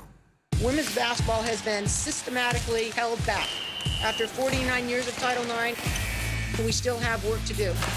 In Their Court, a podcast from NBC News and NBC Sports that goes inside the issues of inequality in women's sports. Listen now. Women's basketball has been systematically held back. After 49 years of Title IX, we still have work to do. In Their Court, a podcast from NBC News and NBC Sports that goes inside the issues of inequality in women's sports. Listen now. News is happening now. Look at what's making headlines around the world. Right now on Morning News Now. We're coming on the air with breaking news. And this is a significant moment. Whenever it happens, wherever you are, NBC News, streaming free now. Making Space, the inspirational podcast from Hoda Kotb. Listen now. Top Story with Tom Llamas is your news playlist on NBC News Now. And now, you can listen to it as a podcast. Available anytime and anywhere. What would you like to see from the federal government to keep Buffalo safe? If there is legislation brought to you to ban contraception, would you sign it? What should be focused on that could reduce inflation and avoid a recession? If it's Sunday, it's Meet the Press. Sent to Uvalde Medical Center, the hospital here. And so that's where we find Robin O'Guinye. She's got us covered, and she has been trying to find out all about what has taken place there. Robin, can you fill us in on the latest details? Good evening.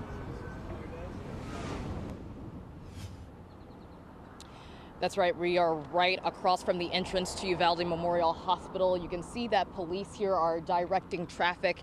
I will say that things have quieted down a little bit since we first got here a couple of hours ago, but the parking lot over there was completely full. The police officers were directing people to go park elsewhere. We're parked here across the street at what I believe is a post office. And honestly, we've been trying to read the room, so to speak.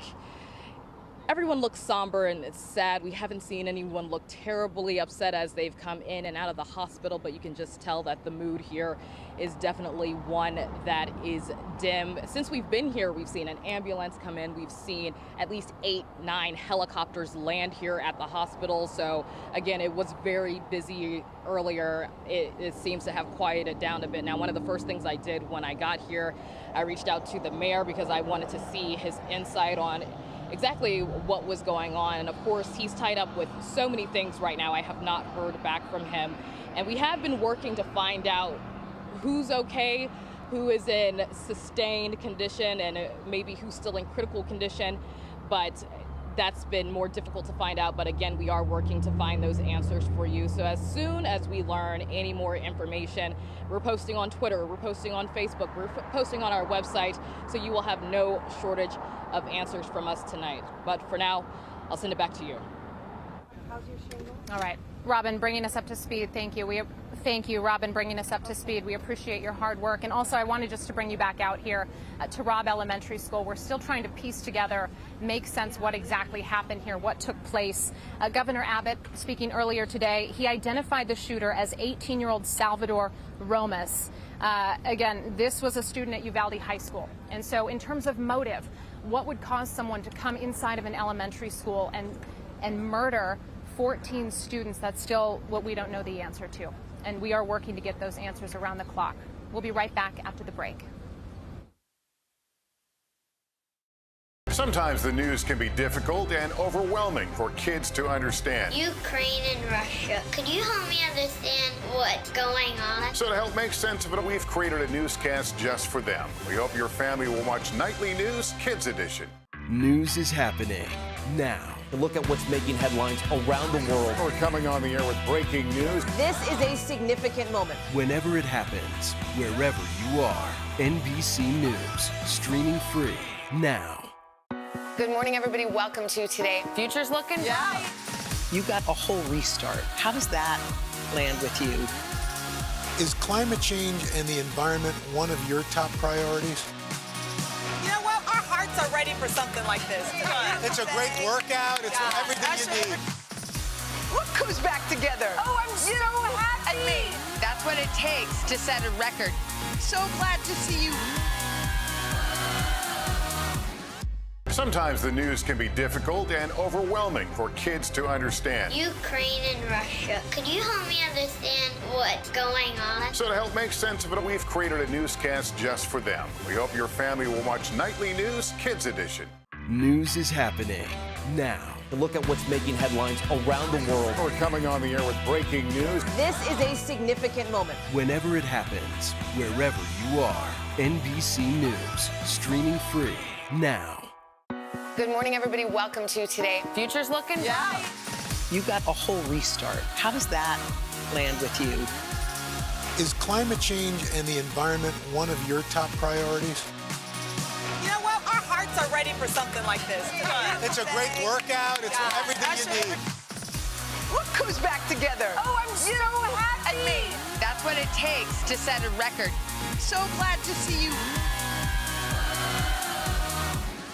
Sometimes the news can be difficult and overwhelming for kids to understand. Ukraine and Russia. Could you help me understand what's going on? So to help make sense of it, we've created a newscast just for them. We hope your family will watch Nightly News Kids Edition. News is happening now. Look at what's making headlines around the world. We're coming on the air with breaking news. This is a significant moment. Whenever it happens, wherever you are, NBC News, streaming free now. Good morning, everybody. Welcome to Today. Future's looking bright. You got a whole restart. How does that land with you? Is climate change and the environment one of your top priorities? You know what? Our hearts are ready for something like this. Come on. It's a great workout. It's everything you need. Look who's back together. Oh, I'm so happy. That's what it takes to set a record. So glad to see you.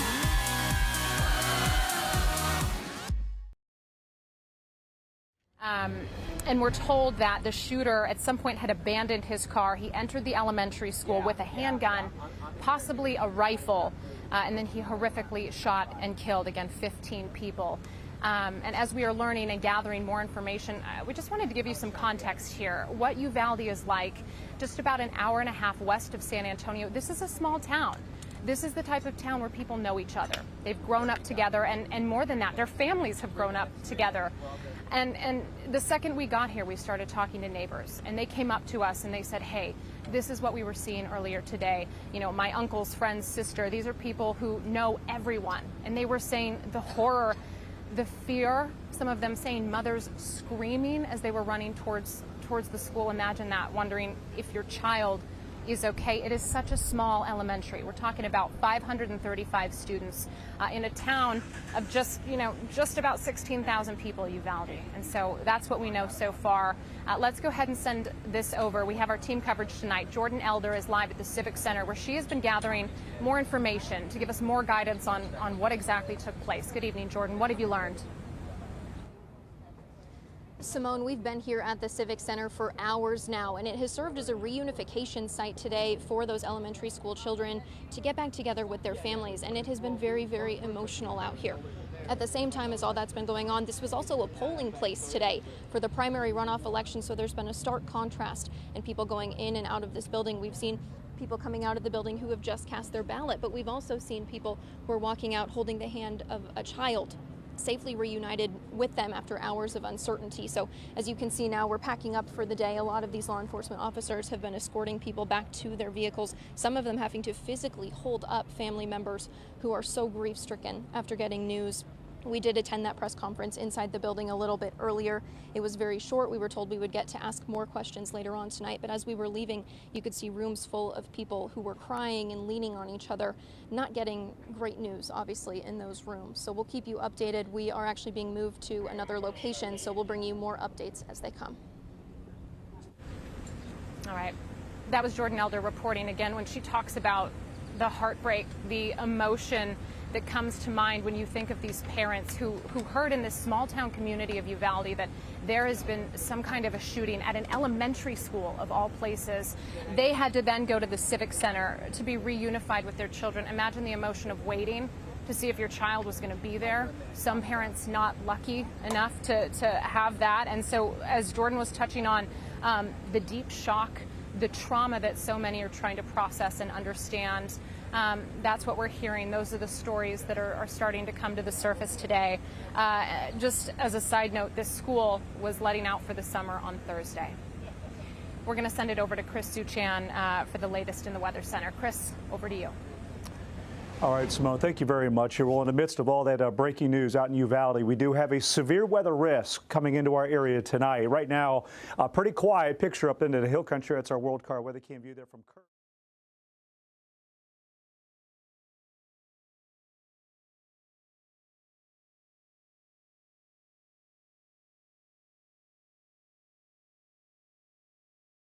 It's believed that he abandoned his vehicle and entered into the Robb Elementary School in Uvalde with a handgun, and he may have also had a rifle, but that is not yet confirmed according to my most recent report. He shot and killed horrifically, incomprehensibly, 14 students and killed a teacher. We do want to keep all our families in their prayers. I hope you do as well. And we also want to respect the privacy of the family. Everything is still being worked on. And again, we'll notify the parents and the families as soon as we have some news for them.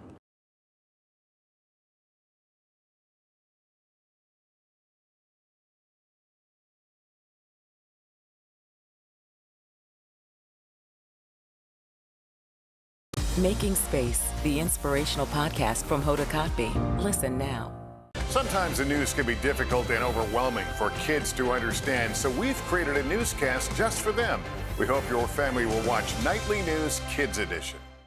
What would you like to see from the federal government to keep Buffalo safe? If there is legislation brought to you to ban contraception, would you sign it? What should be focused on that could reduce inflation and avoid a recession? If it's Sunday, it's Meet the Press. Women's basketball has been systematically held back. Our players and coaches have been harmed.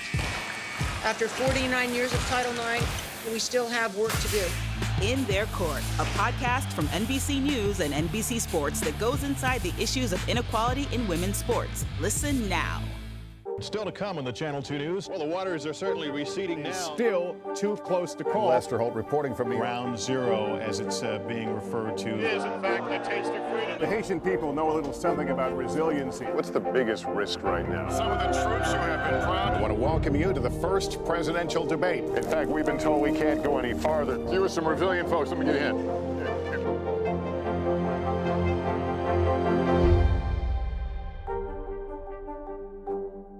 Women's basketball has been systematically held back. Our players and coaches have been harmed. After 49 years of Title IX, we still have work to do.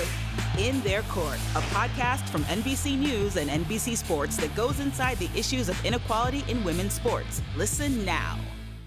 We're here to start conversations about the big things happening in our world, because it's not my job to tell you what to think. My job is to think about what you tell me.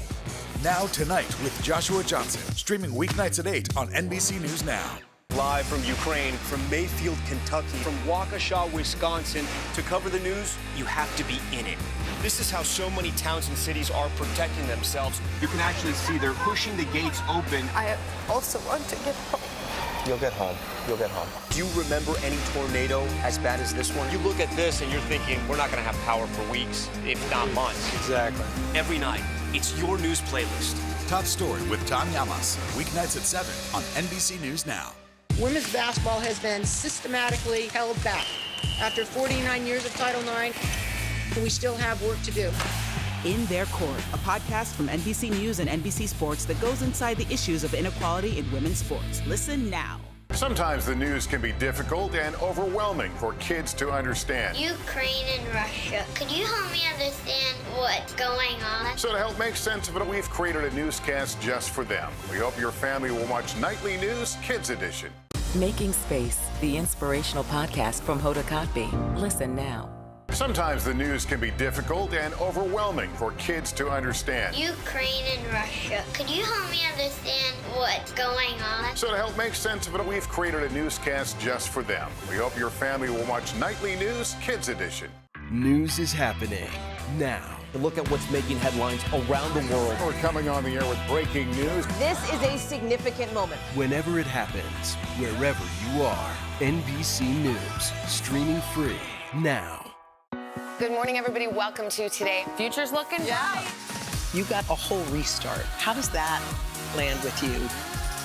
Is climate change and the environment one of your top priorities? You know what? Our hearts are ready for something like this. It's a great workout. It's everything you need. Look who's back together. Oh, I'm so happy. That's what it takes to set a record. So glad to see you. Sometimes the news can be difficult and overwhelming for kids to understand. Ukraine and Russia. Could you help me understand what's going on? So to help make sense of it, we've created a newscast just for them. We hope your family will watch Nightly News Kids Edition. News is happening now. To look at what's making headlines around the world. We're coming on the air with breaking news. This is a significant moment. Whenever it happens, wherever you are, NBC News, streaming free now. Good morning, everybody. Welcome to Today. Future's looking bright. You got a whole restart. How does that land with you? Is climate change and the environment one of your top priorities? You know what? Our hearts are ready for something like this. It's a great workout. It's everything you need. Look who's back together. Oh, I'm so happy. That's what it takes to set a record. So glad to see you. Sometimes the news can be difficult and overwhelming for kids to understand. Ukraine and Russia. Could you help me understand what's going on? So to help make sense of it, we've created a newscast just for them. We hope your family will watch Nightly News Kids Edition.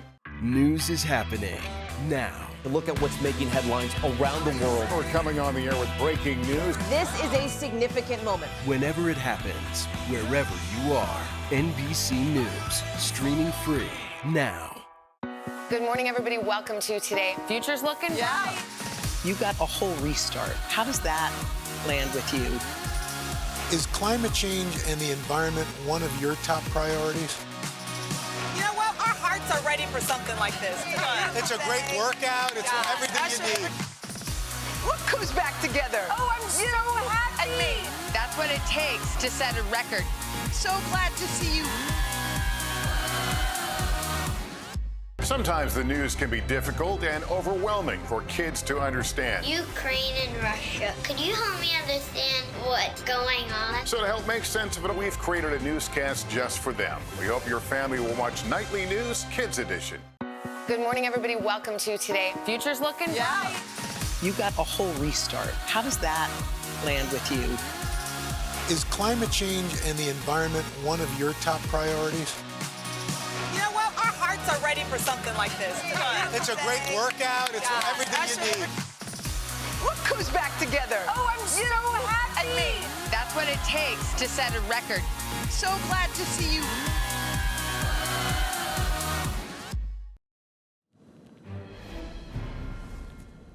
Thanks for joining us for this special breaking news. The Texas governor confirming at least 14 students and a teacher are dead after that school shooting we've been telling you about at that Texas elementary school.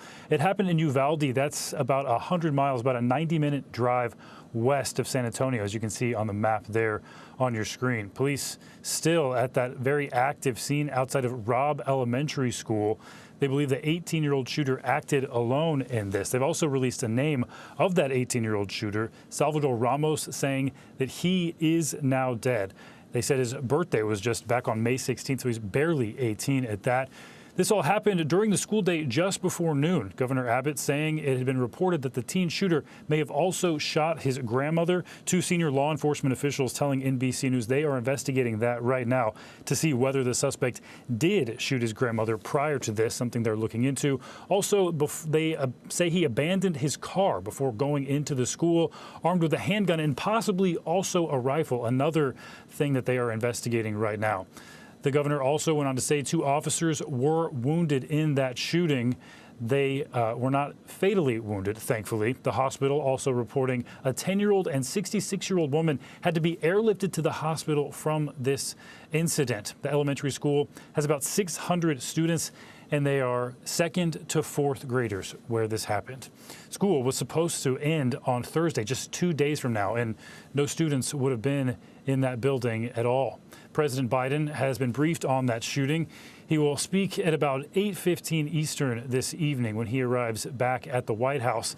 In the meantime, the White House does say that its prayers are with the families impacted by this horrific crime. We're going to hear more from Governor Greg Abbott right now. He gave a briefing earlier. It's believed that he abandoned his vehicle and entered into the Robb Elementary School in Uvalde with a handgun, and he may have also had a rifle, but that is not yet confirmed according to my most recent report. He shot and killed horrifically, incomprehensibly, 14 students and killed a teacher. All right, we're going to bring in NBC News correspondent for investigations, Tom Winter. Tom, what are we learning about this shooter? We've heard that he may have attacked a family member before headed to that school. That's right. Salvador Ramos, age 18, born in May of 2004. Last known address is in Uvalde, Texas. Our understanding is that authorities at this hour are investigating whether or not he may have killed a family member, specifically his grandmother, prior to this incident. There does appear to be something that occurred with him prior to this incident occurred.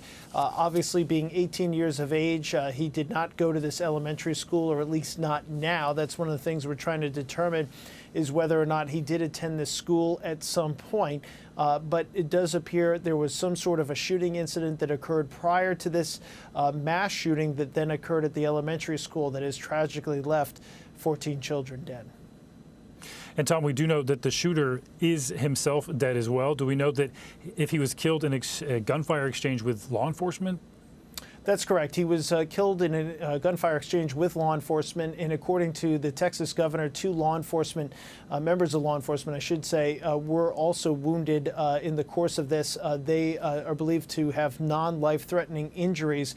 I should point out, on top of those 14 children that died, in addition to that, a teacher also died in this, and we are hearing that some of the injuries to some of the children that were transported to local hospitals are quite serious, and some of those children are in critical condition.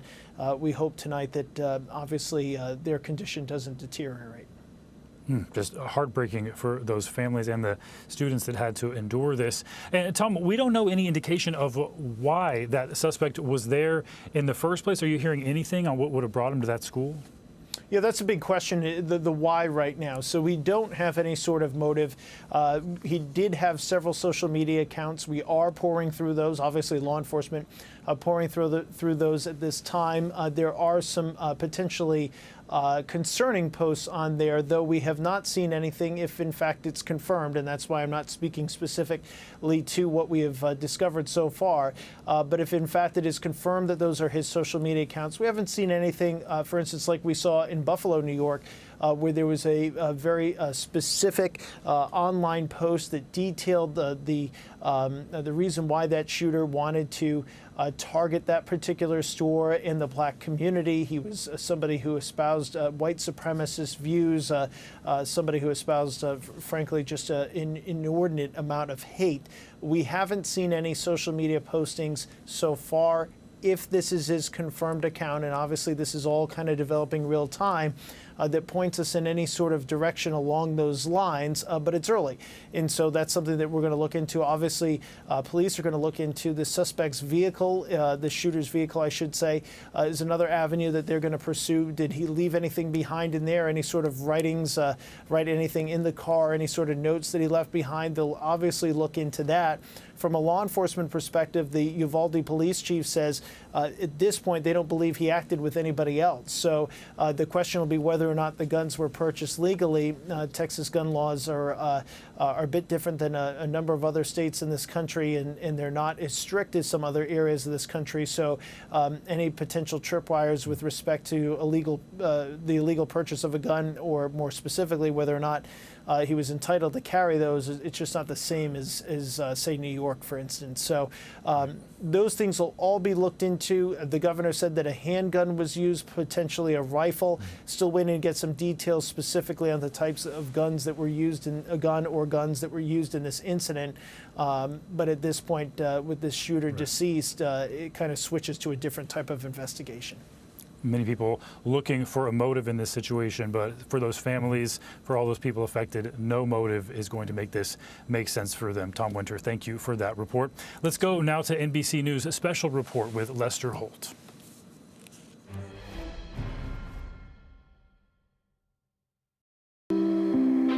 This is an NBC News special report. Here's Lester Holt. Good day, everyone. We're coming on the air with breaking news of a shooting at an elementary school just outside of San Antonio, Texas. A hospital official says at least 2 people are dead and 13 children are injured following the incident at Robb Elementary School in Uvalde, Texas. Their conditions are currently unknown. We expect to learn more about all this shortly from a press conference that officials are about to give. We've been getting reports over the last couple of hours about an active shooter situation there. But again, few details have made their way out of there. I want to go to NBC News correspondent Gabe Gutierrez, who's been watching and monitoring the situation. What do you know, Gabe? Well, Lester, we want to be very careful right now because the numbers often change here, and we're just starting to get those details. But what we do know is that there is a massive law enforcement presence down in Uvalde, Texas, with the Uvalde Police Department taking the lead in this investigation. I've also been in contact with the Texas Department of Public Safety, who is sending resources there to the scene.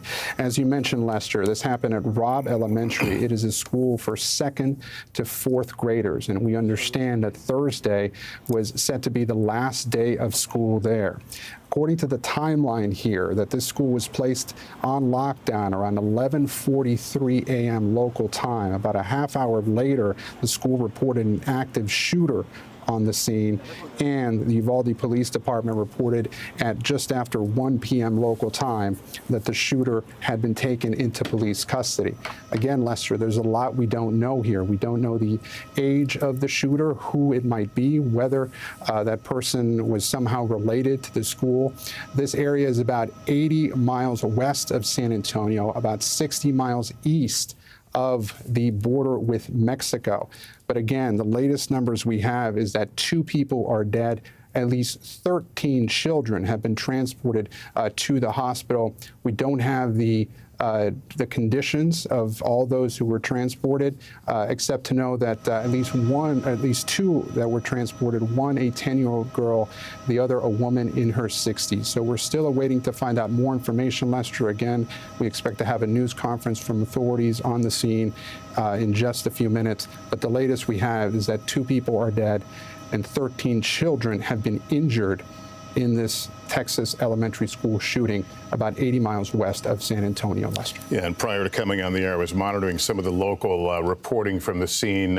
Parents were being instructed to go to a specific location to reunite with their children who have made their way out of that school and presumably will be bused to that location.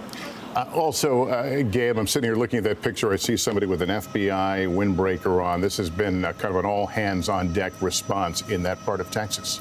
Certainly, Lester. This is something that local authorities, no doubt, have been on the scene now for several hours. And again, I understand, according to my sources, that state authorities are making their way there. You just saw the video there of the FBI on the scene as well. A massive law enforcement presence, as you see there in Uvalde, Texas. This is just 60 miles east again from the southern border with Mexico. Uvalde is a town of about 15,000 people. I was just in that area just a few weeks ago.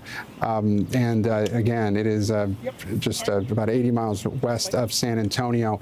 And this school, a lot of questions at this point is, what would have motivated any active shooter to go into this school? Again, the last day of school, we're told, was set to be this Thursday. Again, we're still waiting to know more information in terms of ages of those injured and including the ages of those who died. 2 people dead is the latest we have at this point, and 13 children, though, transported to local hospitals. We do not know their conditions at this point. Yeah, and Gabe, what you said at the beginning bears repeating. This information is just coming in drips and drabs. Mm-hmm. Some things we tell you may prove to be otherwise. We're going to try and tell you what we know and what we don't know. Mm-hmm. Sadly, I've covered far too many of these and understand that progression of information sometimes is not as quick as we would like to be, and certainly a lot of anxious parents right now, people with their eyes trained on that school trying to get the latest information. We hope that the authorities will be able to enlighten us somewhat on what happened and the number of casualties as known. Aerial views of the scene, we saw what appeared to be life flight helicopters parked at a nearby field. Some of these officers you've seen here were in tactical gear, part of SWAT teams, we presume. There are ambulances that are parked there as well. There's a broader picture now putting in perspective the town and the school there as the camera zooms in. As we await that news conference began, let me bring in Dermot Shea. He's a former New York City police commissioner. Commissioner Shea, these things, when they transpire, they tend to follow a rhythm of information. Is there anything that you can glean from the body language, from what you've seen in these pictures, to give us a sense of what may be happening? Yeah, as you see those pictures right there, Lester, I mean, you kick into a certain methodology that you take at these incidents. It tells me just by how they jumped, bunched up there, that the incident to them is concluded. I think we're waiting now to hear the details, as we all are, in terms of what exactly transpired. If there was somebody at large or a very different situation, you would see perimeters set up, you would see safety perimeters, people kept very far distances. So, I think, as you said, I think we're getting numb to these, and I think that's the real tragedy in this, that these incidents are happening far too often. I certainly have dealt with my fair share of critical incidents such as this, but more importantly, as a parent, I think we can all relate to, you send your kids to school, and the last thing any parent wants to hear is something like this happening, God forbid, and you just wish and you pray that this would be the last one. Can you give us a sense of what is going on behind the scenes in terms of gathering information about the shooter, about the suspect who is apparently in custody? Well, there would be a tremendous amount going on. First and foremost, you respond and it's stop the threat. Let's assume that has been taken care of at this point by one way or another. Then it becomes get emergency help for those victims. And at the same time, simultaneously, you have to remember that this is also a crime scene.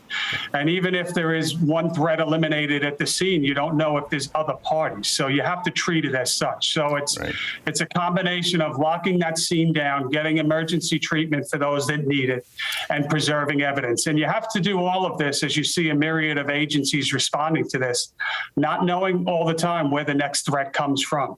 So are there booby traps left behind? Are they going to be responding and working with authorities to get search warrants for a residence of the alleged shooter or shooters? And could there be booby traps left there? So there is a cadence to what happens here. I mean, this is what law enforcement trains for.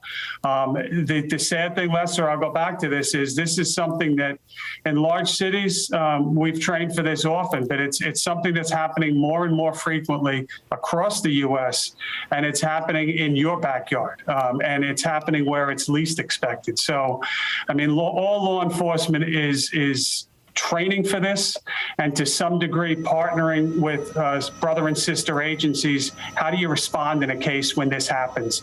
How do you get the most amount of force in an organized manner to respond to an incident such as this? Dermot Shea, thank you. We're going to ask you to stay with us and help us as we work our way through the information as we get it. I want to go right now to NBC's investigative correspondent, Tom Winter, who has learned some more information. What can you tell us? Preliminarily, Lester, we're talking about an 18-year-old suspect here, and it's a little unclear to us at this early juncture whether or not this person is in custody or whether or not they're in fact deceased. But we know that they're no longer at large. That, according to multiple law enforcement officials who've been briefed on the matter. We know that at least 2 children are dead, as you've been reporting. In addition to that, 13 have been injured as well. The specifics and the type of information we're getting out of Texas, and just to kind of bring people behind the curtain, so to speak, we're getting briefed from law enforcement officials in Texas. We're getting briefed from people that need to know in other high-ranking law enforcement offices across the country as to what is happening here. But as you can imagine, this is a small town. It's an elementary school. It's a horrific event. If one child was shot, let alone at least 15, as appears to be the case here. So the details are still a little bit fuzzy, and it is possible that these numbers, as we report them here, again, 2 dead, 13 injured, could rise and potentially significantly. But that's just information that we're waiting to get at this point. But as I reported, at least as far as the suspect goes, 18 years old, is at least no longer at large at this time. All right, Tom, thank you. We're just getting word. From Governor Abbott in Texas that they have confirmed 14 dead in this shooting in Uvalde, Texas. The news conference apparently underway there. That information just being reported. We're going to try and take you to that momentarily, but that's what we're hearing right now. Gabe Gutierrez, are you with me? I am, Lester. What more can you tell us? Lester, certainly that is just heartbreaking news that we're hearing from Texas Governor Greg Abbott. Again, 14 people dead in this school shooting at Robb Elementary in Uvalde, Texas. We're still waiting to hear the exact ages of those that were killed. But just in a few moments, we have gone from 2 people dead and 13 injured, and now hearing that 14 people are dead. Lester, again, this was an elementary school that it was second through 4th grade, and in a town of about 15,000 people. Right now, as you see on your screen, there is a huge law enforcement presence that's there as this investigation is underway. You just heard my colleague Tom Winter report that is unclear if the 18-year-old suspect is dead or in custody. What senior law enforcement officials are telling him is that the suspect is not at large. This is one of those situations, Lester, where you begin to really think about the horror that unfolded here. The FBI just a few days ago releasing a report that mass shootings were up 52% between 2020 and 2021. And right now, we're hearing of yet another mass shooting in this country that has taken the lives of 14 people. Yeah, Gabe, and I'm getting a little more information now. This is, I believe we're quoting Governor Abbott. Again, these are bits and pieces we're getting from the news conference that 14 students shot and killed a teacher. The shooter is deceased. He's an 18-year-old who lives in that city, Uvalde.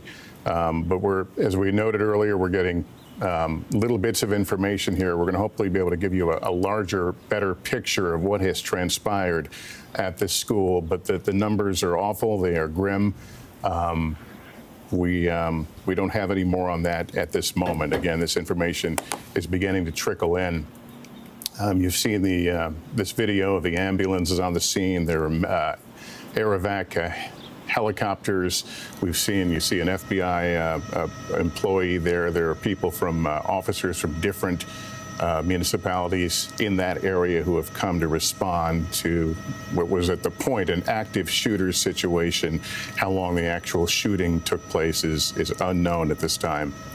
Lots of police presence outside, honoring this area now as a crime scene that it is. We don't know much more about the shooter or the motivation. These are some of the still images now of some of the responding units, again, from across that part of Texas. This is not far from the Mexico border. This is, I believe, west of San Antonio, about 80 miles or so, and it drew a huge response. We don't know if this school in particular had practiced mass shooter drills, but we know that is now a common exercise that takes place at schools across the country because, again, we are reminded how frightfully often they take place. Again, we were hearing on the local news that parents were being instructed to go to a specific location. I believe it was a community center to make contact with their children who had been evacuated from the school. Let me go back to Tom Winter, our investigative correspondent. Tom, what are you learning? Lester, something that we're still trying to get a little bit of a handle on, but might perhaps provide us with a bit of a fuller picture as to what occurred here. There's some indication that this 18-year-old suspect, who again, as we reported, is believed to be no longer at large at this point, whether that person is in custody or deceased is something we're trying to get some additional detail on. But there may have been an engagement with law enforcement prior to the school shooting.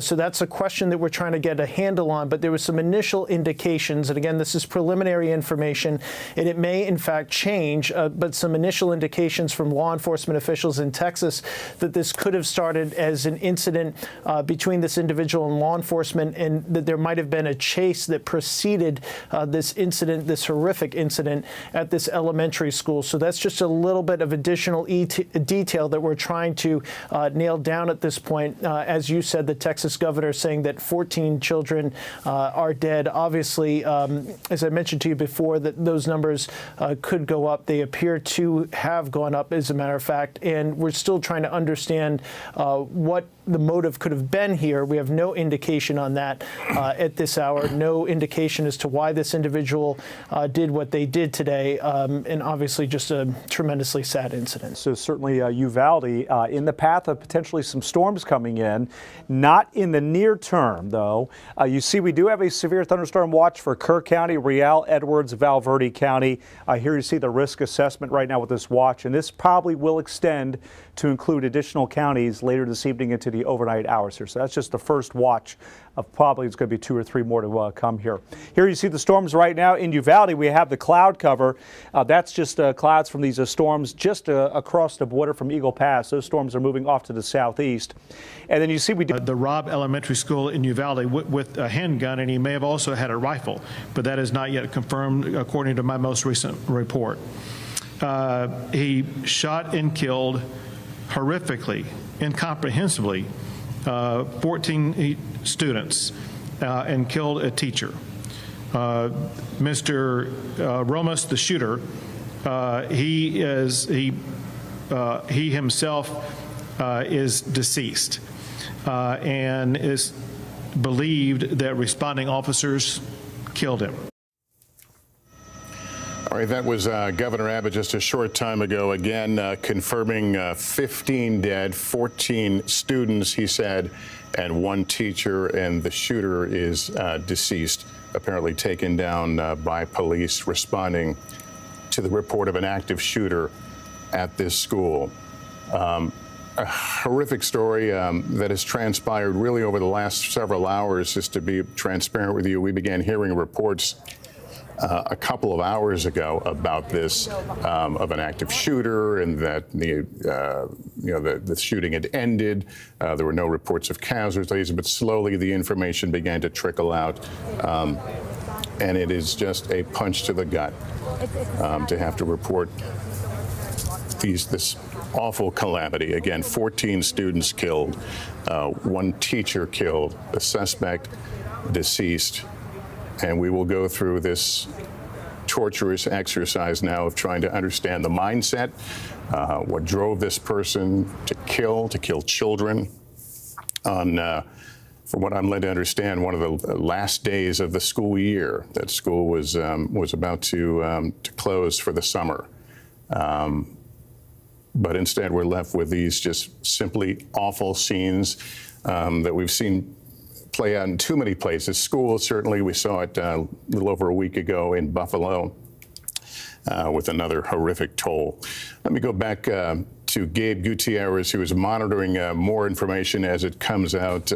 Anything you can add to where we are right now, Gabe? Well, Lester, just in the last few moments, hearing that new information from Texas Governor Greg Abbott that this 18-year-old suspect, now deceased, and again identified by the governor as 18-year-old Salvador Ramos, that he abandoned his vehicle and entered the elementary school with a gun and possibly a rifle, although the governor said that at this point that is unconfirmed.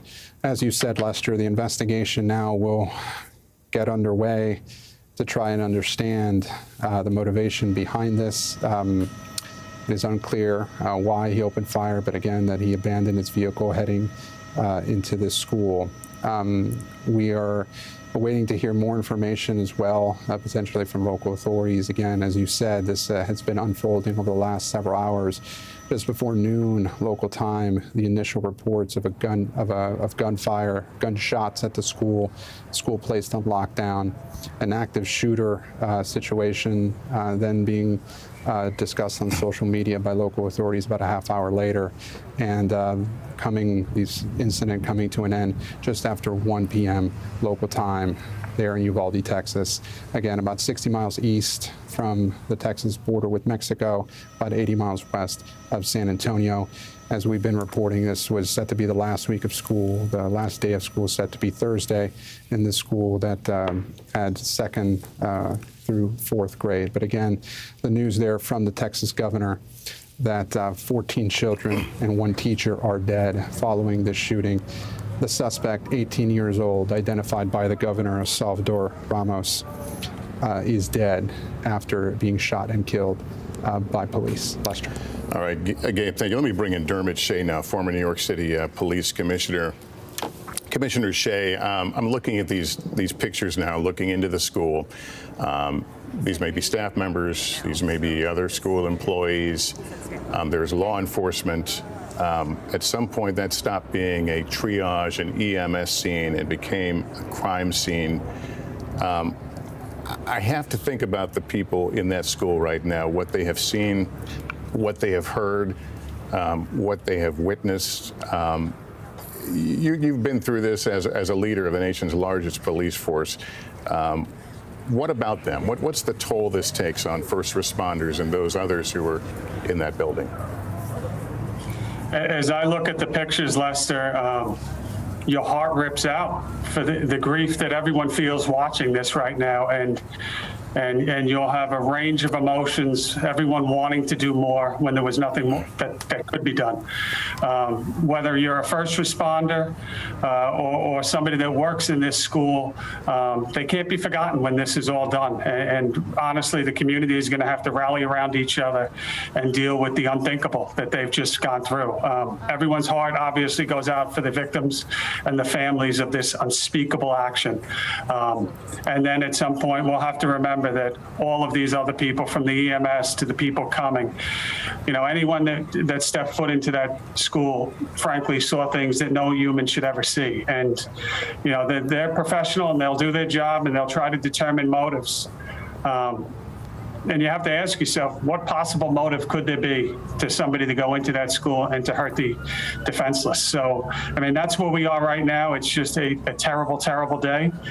People will rally together and they'll get through it. But again, as we started this show, I would ask the same thing. It was barely a week ago that we're talking about Buffalo, and here we are again. So this will inevitably lead to the discussion that continues to come up, and it generally circulates around access to firearms, mental illness, and security at schools. And we probably will be having some version of that discussion again, but we have to get to a place where this cannot be the norm. And becoming numb to this is not the answer. We have to have action. We have to have, concrete steps to keep our kids safe. And it's just heartbreaking.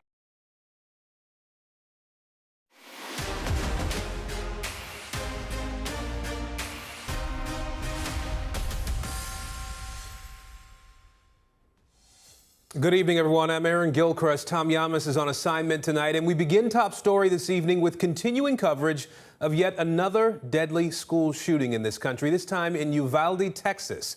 At this hour, much remains unknown about this tragedy that has rocked a small town, but here is what we do know. Just after 11 o'clock this morning, a gunman walked into Robb Elementary School in Uvalde, Texas, and opened fire. The school full of students in 2nd, 3rd, and 4th grades. At least 14 of those children and one of their teachers were shot and killed. Multiple law enforcement agencies rushing to the scene there. At least 13 people injured, 2 of them and a 10-year-old girl and a woman in her 60s airlifted to a local hospital where they remain in critical condition tonight. Parents anguished as they wait for news about their children. Our affiliate reporters on the ground at the reunification site reportedly hearing families screaming and crying as they received the most devastating news possible inside the building you see there. The gunman, identified as 18-year-old Salvador Ramos, is now dead as well. Police are investigating reports that the shooter killed his grandmother before beginning this deadly rampage at the school. Authorities have not yet revealed a motive in this case. Texas Governor Greg Abbott delivering the heartbreaking news at a press conference late this afternoon. The governor also revealing the shooter abandoned his car before entering the building, possibly with a handgun and a rifle. Now, President Biden was briefed on the shooting on his flight back from Japan. We will carry his remarks about this incident live here on NBC News Now. First, though, NBC's Morgan Chesky is on the ground in Uvalde and leads us off tonight.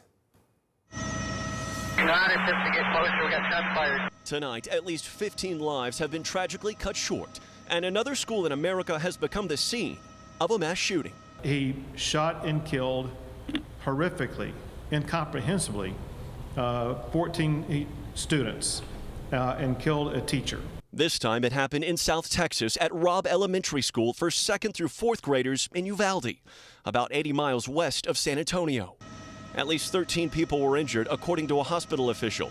2 medevac to San Antonio, a woman in her 60s and a 10-year-old girl. Both are in critical condition. We'll notify the parents and the families as soon as we have some news for them. 2 police officers were struck by rounds but are expected to survive. It all started at 11:32 this morning when the shooter abandoned his vehicle, then entered the school with a handgun and possibly a rifle, according to the governor. It is being reported that the subject shot his grandmother right before he went into the school.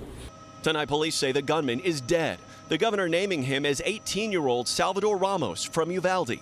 No word yet on his motive. At this point, the investigation is leading to tell us that the suspect did act alone during this heinous crime. The last day of school here was supposed to be just days away. Instead, tonight, blood stains the sidewalk outside. And parents are gathering at this local civic center to be reunited with their children, left terrified. And Morgan Chesky joins us now from Uvalde, Texas. Morgan, I know it's early and things are still very fluid there, but give us a sense of what's going on now on the ground there. And Aaron, a massive investigation underway here in Uvalde. We are just across the street from Robb Elementary, where this unspeakable tragedy took place. A command post has already been set up outside as investigators continue to gather evidence in an investigation that will likely take days, if not weeks now. Meanwhile, about a quarter mile away from where I'm standing, there is that reunification center. That is where so many parents rushed this afternoon to make sure their children were safe and survived this. And that is where tonight we are told there are still teachers and families, some of which potentially left waiting to hear word as this death toll now hits 15. Aaron? All right, Morgan Chesky for us in Texas tonight. Morgan, thank you. And Morgan's going to bring us live updates later in this broadcast. For more on the 18-year-old suspect now, I want to turn to Miguel Almaguer, who joins us from Los Angeles, where he's been tracking this part of the story. So, Miguel, what do we know so far about the gunman in this incident? Well, Aaron, good evening. Investigators are just now pouring through Salvador Rolando Ramos's life. While motive is the biggest question tonight, it may be some time until we have that answer. Police believe at this point the 18-year-old suspect, who just celebrated his birthday a few days ago, acted alone when he carried out one of the deadliest school shootings in U.S. history. It's believed Ramos had social media accounts which will be of high interest to detectives. A big part of their investigation will be combing through his so-called digital footprint, looking for potential clues to the motive. Authorities believe the suspect, who again was killed during the police response, recently attended a local high school. Tonight, detectives are working with the FBI to learn more about the teenage gunman. Here's what the governor had to say a short time ago. We're in the process of obtaining detailed background information on the subject, his motive, the types of weapons used, the legal authority to possess them, and conduct a comprehensive crime scene investigation and reconstruction, and identify and interview all witnesses and provide victim services and other support as needed. The subject is reported to be a student, to have been a student at Uvalde High School, and is a U.S. citizen. I can't hear IFB, guys. Like it's.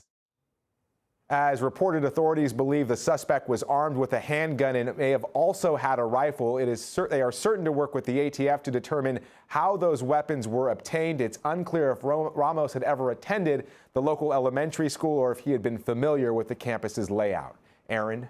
All right, Miguel Almaguer for us in Los Angeles tonight. Miguel, we appreciate you tracking that part of the story for us. I want to turn now to Dermot Shea, former commissioner here in New York City, to talk a little bit more about sort of how this is all unfolding. Obviously, it's very early in the investigative process of what happened at this school where 14 young children were killed. Help us to understand where this investigation is likely going at this point, knowing that the shooter, the person we believe to be the shooter, is dead. Well, it transitions very quickly from a life safety operation to now tragically secure the scene and start learning as quickly as we can about the why and what happened. So they're going to be pouring over everything in his history. And tragically, this is the second time we've done this in recent past on two ends of the country, with Buffalo still in our memory. What can we learn? What is in the social media? How about his family? Were there prior reports? You know, this is unfortunately and tragically becoming more and more common, and it's incumbent upon all of us, I think. Law enforcement can only do so much. Everyone coming together to really try to speed it up away from the incident, but how do we prevent the next incident? And that's really the key here. And it's also the big question here, I think, and you start to wonder whose responsibility that is, or who, you know, where was the ball dropped in an incident like this? People start to question, well, did no one see any sort of signs? And does that sort of question become a part of the investigation in terms of being able to maybe prevent another incident like this? Yeah, and you're hearing exactly that from Buffalo. And inevitably, I would anticipate as they start pouring over now, they are going to see signs. I mean, I expect that. We'll have to wait and see what the case is. But what can we learn from prior incidents? Were they reported or not? Where were the red flags? What is on this social media account? You know, any child growing up, any kid growing up these days has it. So what can we learn from this one? And to me, I mean, we have to kind of change the narrative here. And I think that, you know, many places in the country are getting numb to this, and we just cannot let that happen. So, you know, I said earlier today, what I would like to see here is law enforcement, private sector, elected officials coming together and just in the same room, around the same table, and like, really, what can we learn about this? And you're going to hear about mental illness, guaranteed. You're going to hear about access to guns.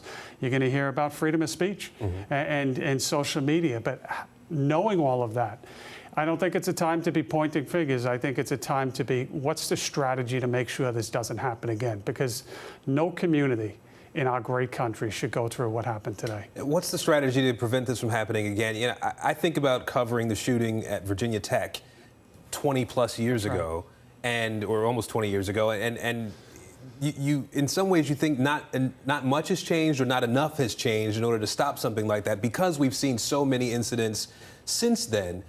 Has anything been learned to this point? Has anything been sort of pieced together to try to prevent something like this from the law enforcement perspective? I could tell you absolutely. You know, when I began my law enforcement career that just ended recently, 30 years ago, this was not something that really happened. Fast forward 30 years, this is a commonplace in terms of the preparation. How are threats perceived? How is the liaison between law enforcement and schools? And I can tell you it's changed dramatically over the course of my career. But again, I think that you have to kind of move it 10 feet to the left. And when those threats come in, what can we do? And these are going to be hard decisions. And you're going to be having conversations about rights, about freedom of speech, and many other things. But we have to get to a good place where everyone can live with it to make sure that basic certain things happen, like people don't get access to guns. And that's going to ignite one debate. We know that debate that will rage in this country. But is mental illness, were there signs in this particular case? Are there things that, for one reason or another, couldn't be made to law enforcement? I think that we should have all of these facts. And I would go one step further. Let's stop looking at these in isolation. You mentioned Virginia Tech. I mentioned Buffalo. Now we're in Texas. Let's look at the last 50. Right. Stop for a second. We can actually talk about 50 incidents, but let's do it and talk about 50 incidents and what can we learn from all in totality. And I would say that from that we can have a bipartisan come together of whether it's school, whether it's education, whether it's mental health, whether it's law enforcement, not working on this problem separately, together with one singular focus. You can't help but realize that in this case, as was the case in Sandy Hook, we're talking about the most vulnerable of the population, little kids who are supposed to be, you know, just going to school, learning, having fun with each other, not worrying about this sort of safety threat. I start to wonder about, are our schools safe enough? There are debates around fortifying, hardening school buildings and things of that sort. As a law enforcement professional, do you feel like we're doing enough in school settings to protect our littlest kids? I think it's a good question, but it's a tough one because I think that when you look across this country at the sheer number of schools, I think you have to look at that. I think each individual school and school district is going to have, and states are going to have different opinions on that. I think the focus should be on the warning signs for that small, tiny number. It's very similar to crime. This is the same exact conversation we're having about crime. Small numbers of people, and what can we learn about maybe warning signs that are flaring up 6 months, 12 months, 6 weeks before? We don't know too many details about this, but this is really the pattern that we see in these incidents over time. And I think that would be where, at least me personally, my focus would be in terms of preventing the next one. What about accountability? Obviously, we watch this crush of law enforcement come onto a scene like this. Obviously, you have a police department that's immediately investigating, but then the ATF comes in, the FBI comes in. They're all working together. Does there come a point in the investigation where you start to try to connect up the line or down the line, whichever way you want to look at it, in terms of finding out where the guns came from, how they were sold, and was all that done properly? Does that become a part of the Absolutely. investigation? I mean, it is. An incident like this, everyone just rushes to help. But there are protocols in place in any jurisdiction. And it's important that there are, because if everyone is in charge, then frankly, no one is in charge. So somebody will be running this investigation. All the information has to flow to them. And all of those factors that you mentioned from, you know, home, other people. And we're learning that there were other people injured. You know, booby traps, things of that nature. Where did the guns come from? All of that has to be led by one entity with multiple coordinating agencies feeding into that. And that will be done, and I think there's a good protocol across the country in law enforcement for that, where ATF will contribute. And there's partnerships and task forces from the largest cities to the smallest. And that type of work will be done. A lot of work to do. And if I could just, you mentioned the ages here. Every law enforcement officer in this country comes to work, and there's one thing on their mind: to protect people. And this is just devastating for everyone involved. It's just a horrible, horrible incident. Yeah, I was actually thinking about that right before you said it. The reality that to protect the weak, the vulnerable, and you run in toward danger. Young police officers, in many cases, run in toward danger, hoping to stop a threat like this before 6-year-olds are killed or young people like this, and then everybody, the school community, the parents, the town, law enforcement, everybody has to deal with what comes after an incident like this, right? Well, I think the priority has to be those families today and tomorrow, and remembering them and rallying around them. But also, in the not too distant future, it's going to be very important and imperative to monitor the first responders' mental health. What about the people that work in that school that saw things that no human being, frankly, should ever see? All the EMS workers that are valiantly racing to the scene to try to save lives. So this is something that will inflict mental trauma on all of them. I think that is something that clearly has to be watched. Parents themselves in many cases. But right now, today, and in the weeks to come, it's all about the victims. Well, there's much more to talk about here. Obviously, we expect more information to be rolling in through the night and into tomorrow. Commissioner, we appreciate you being here with us. I think you're going to hang out with us for a little bit in case we need to ask some more questions. Today's rampage comes just 10 days after another shooting massacre at a supermarket in Buffalo, New York. We've been talking about that. It left 10 people dead. Just yesterday, the FBI reporting a more than 50% increase in the number of active shooter incidents in 2021. And now it appears that deadly trend will continue. Gabe Gutierrez has more. Another crime scene, another earth-shattering act of violence, another mass shooting in America. This one at an elementary school full of 2nd through 4th graders. What are we doing? What are we doing? Just days after a shooter walked into a grocery store to gun down African American patrons, we have another Sandy Hook on our hands. What are we doing? There have been more mass shootings than days in the year. Senator Chris Murphy represents Newtown, Connecticut, the somber site of its own elementary school massacre a decade ago. Fred Gutenberg's daughter was one of 17 students and staff killed in 2018 at Marjorie Stoneman Douglas High School in Parkland, Florida. Are we going to watch more kids die, or are we going to do something? Already this year, there have been more than 200 mass shootings, according to data from the Gun Violence Archive. And a new FBI report shows the number of active shooter incidents in the U.S. last year jumped more than 50% compared to the year before.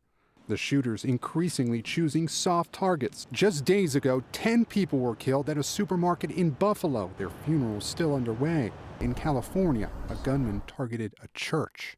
In the last 3 years, gunmen have opened fire at a kosher market in New Jersey, a Walmart in El Paso, and a supermarket in Boulder, Colorado. The statistics are clear, but what to do about them is not.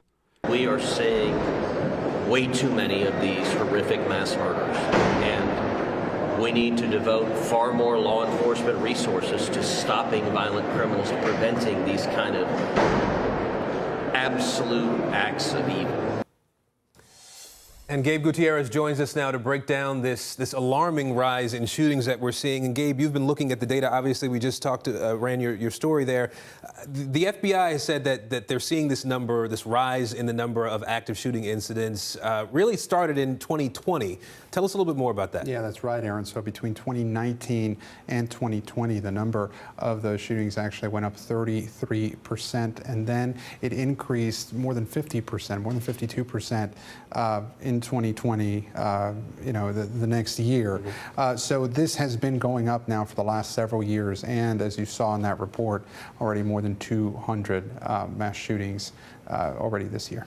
So does this report paint any sort of picture about the people that are involved in these shootings, the type of person who carries out these sorts of incidents? Yeah, and if we can put that up on the screen, you can see this profile that begins to emerge from, who were the shooters. 61 separate incidents,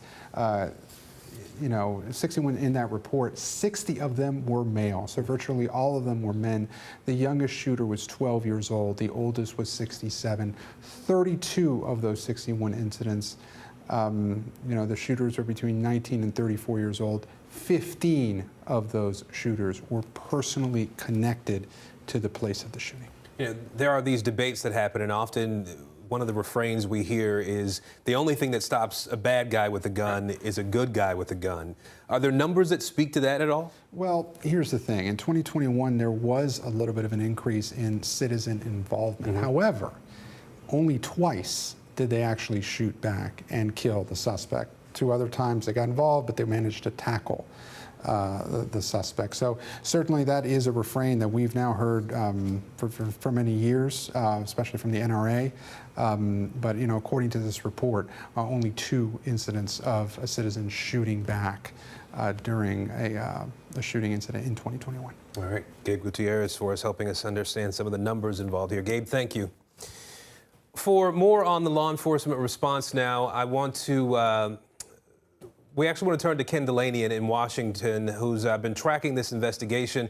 Ken, again, I know it's early in the process here, and there's a lot of information yet to be gathered, but help us to understand what we know so far about where the investigation of this shooting is at this point. Aaron, there are more questions than answers at this point in the investigation, but here's the cursory set of details that authorities have released. They've named a shooter. They say it was Salvador Ramos, who had just turned 18 years old. They say that he attended Uvalde High School. It was a resident of that town of Uvalde. They have not connected him, though, to that elementary school. They say he acted alone, that he was a U.S. citizen. Texas Governor Greg Abbott said there were reports that he shot his grandmother before he attacked the school, but law enforcement sources have not confirmed that to NBC News. Police said that he had a handgun and may have had a rifle. Again, that has not yet been confirmed, whether he had a long gun. The damage that was done in this incident suggests that he may have. The huge questions that loom right now, obviously, Aaron, are motive. Why did he do this?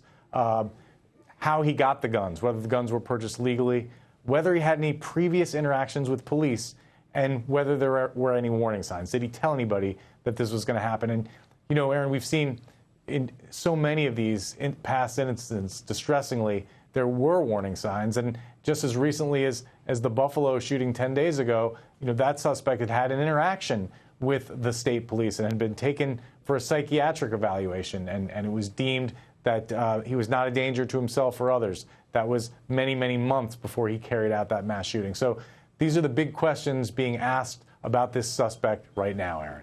And Ken, I know you've been talking to sources, and part of our investigative team there in D.C. has been talking to sources as well. Do we have any sort of insight at this point about a motive in this case? Have investigators been able to say anything about what may have led up to this?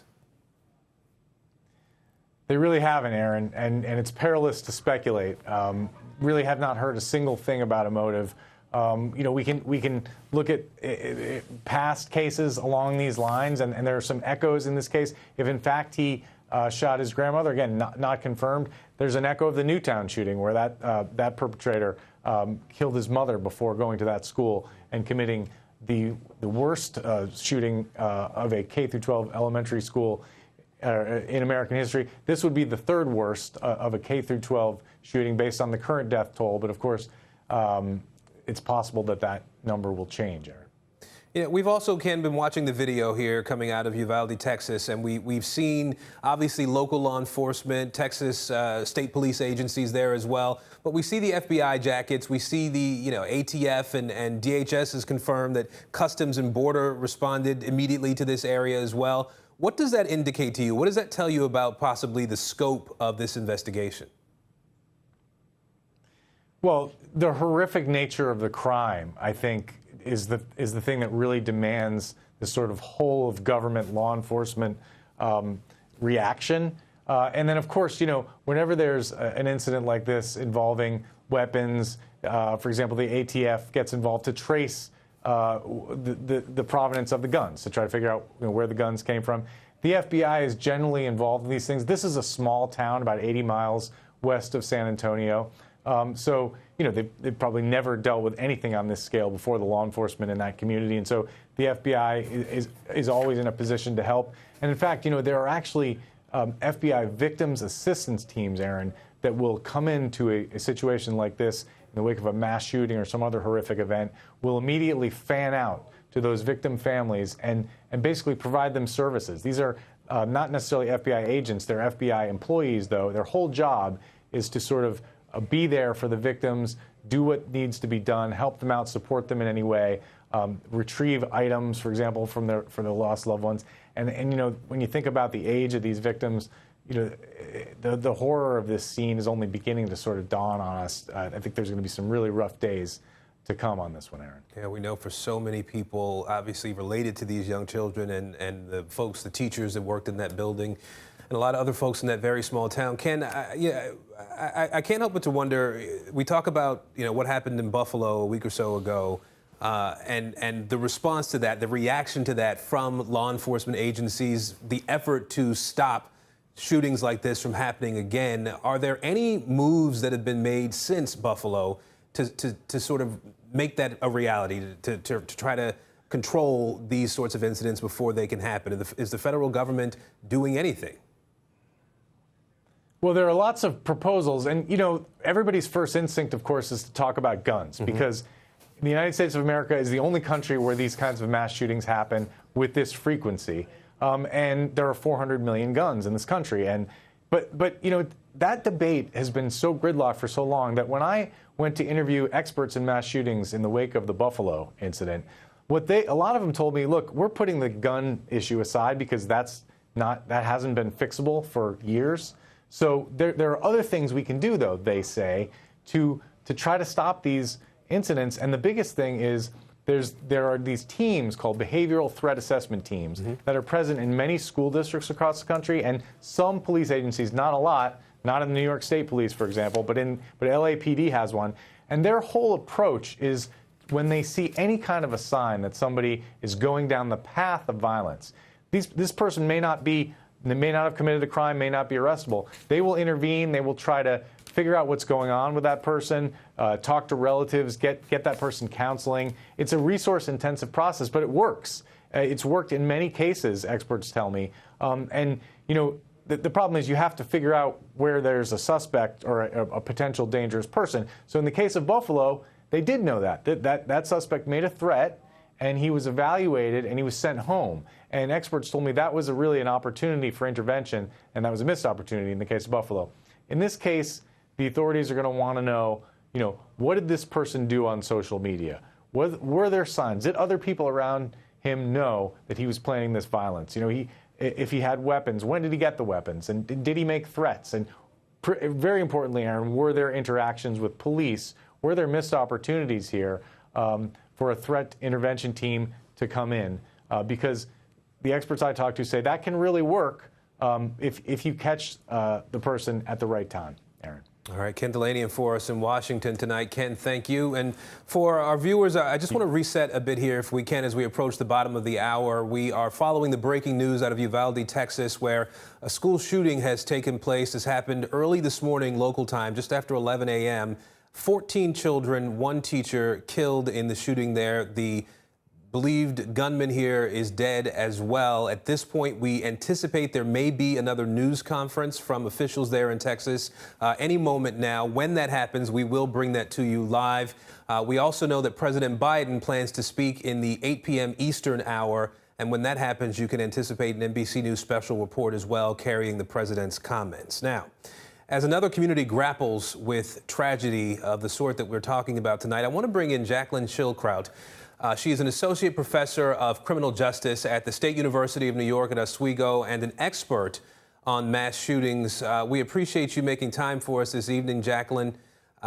Just last week, we were talking about the tragedy in Buffalo, right? Today, we're having an even deadlier mass shooting, this time involving children. We heard some of the numbers a bit earlier in our reporting here, but why does this problem seem to be continuing and getting worse in some instances?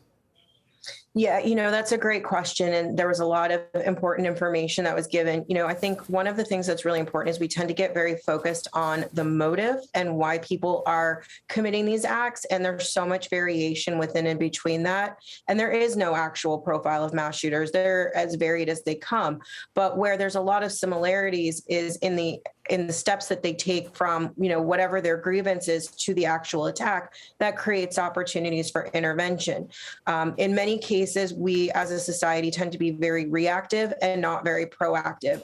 So after one of these happens, we have the same conversation over and over. How could this happen? And then we don't really produce any significant, meaningful change to address or prevent the next one from happening. So let me ask you about that being proactive part of this, right? One of the things that your research focuses on is a proactive approach to prevention. So what more can we all be doing to stop these mass shootings?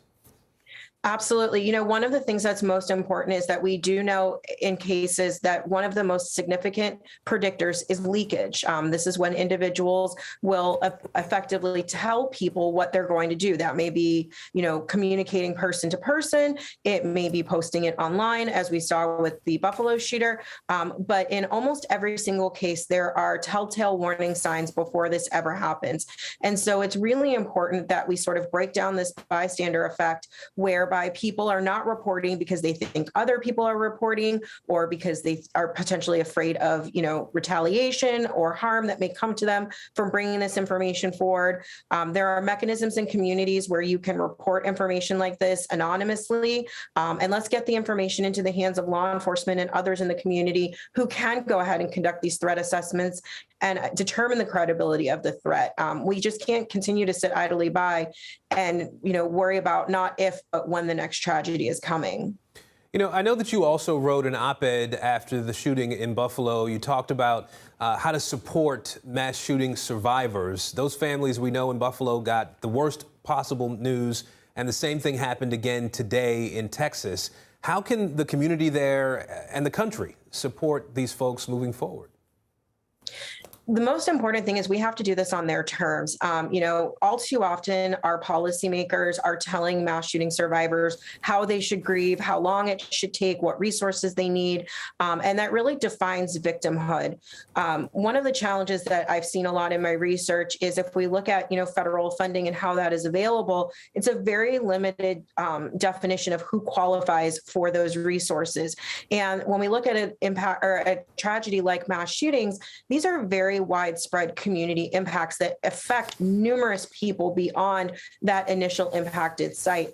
And so it's incredibly important that we make sure resources are available for everybody who needs them, that we make sure that we are planning for the long haul, because this is a marathon, it is not a sprint, and that we're also asking survivors what they need instead of telling them what they need. You know, you've laid out a series of things that put together sound like they could be fairly complex. You know, all the different tentacles of the problem, trying to find a solution, it seems like could be difficult. Do you think that we're equipped to actually solve this problem? We as a society are equipped to solve this problem? And do you think that there's any real interest in this country in solving it?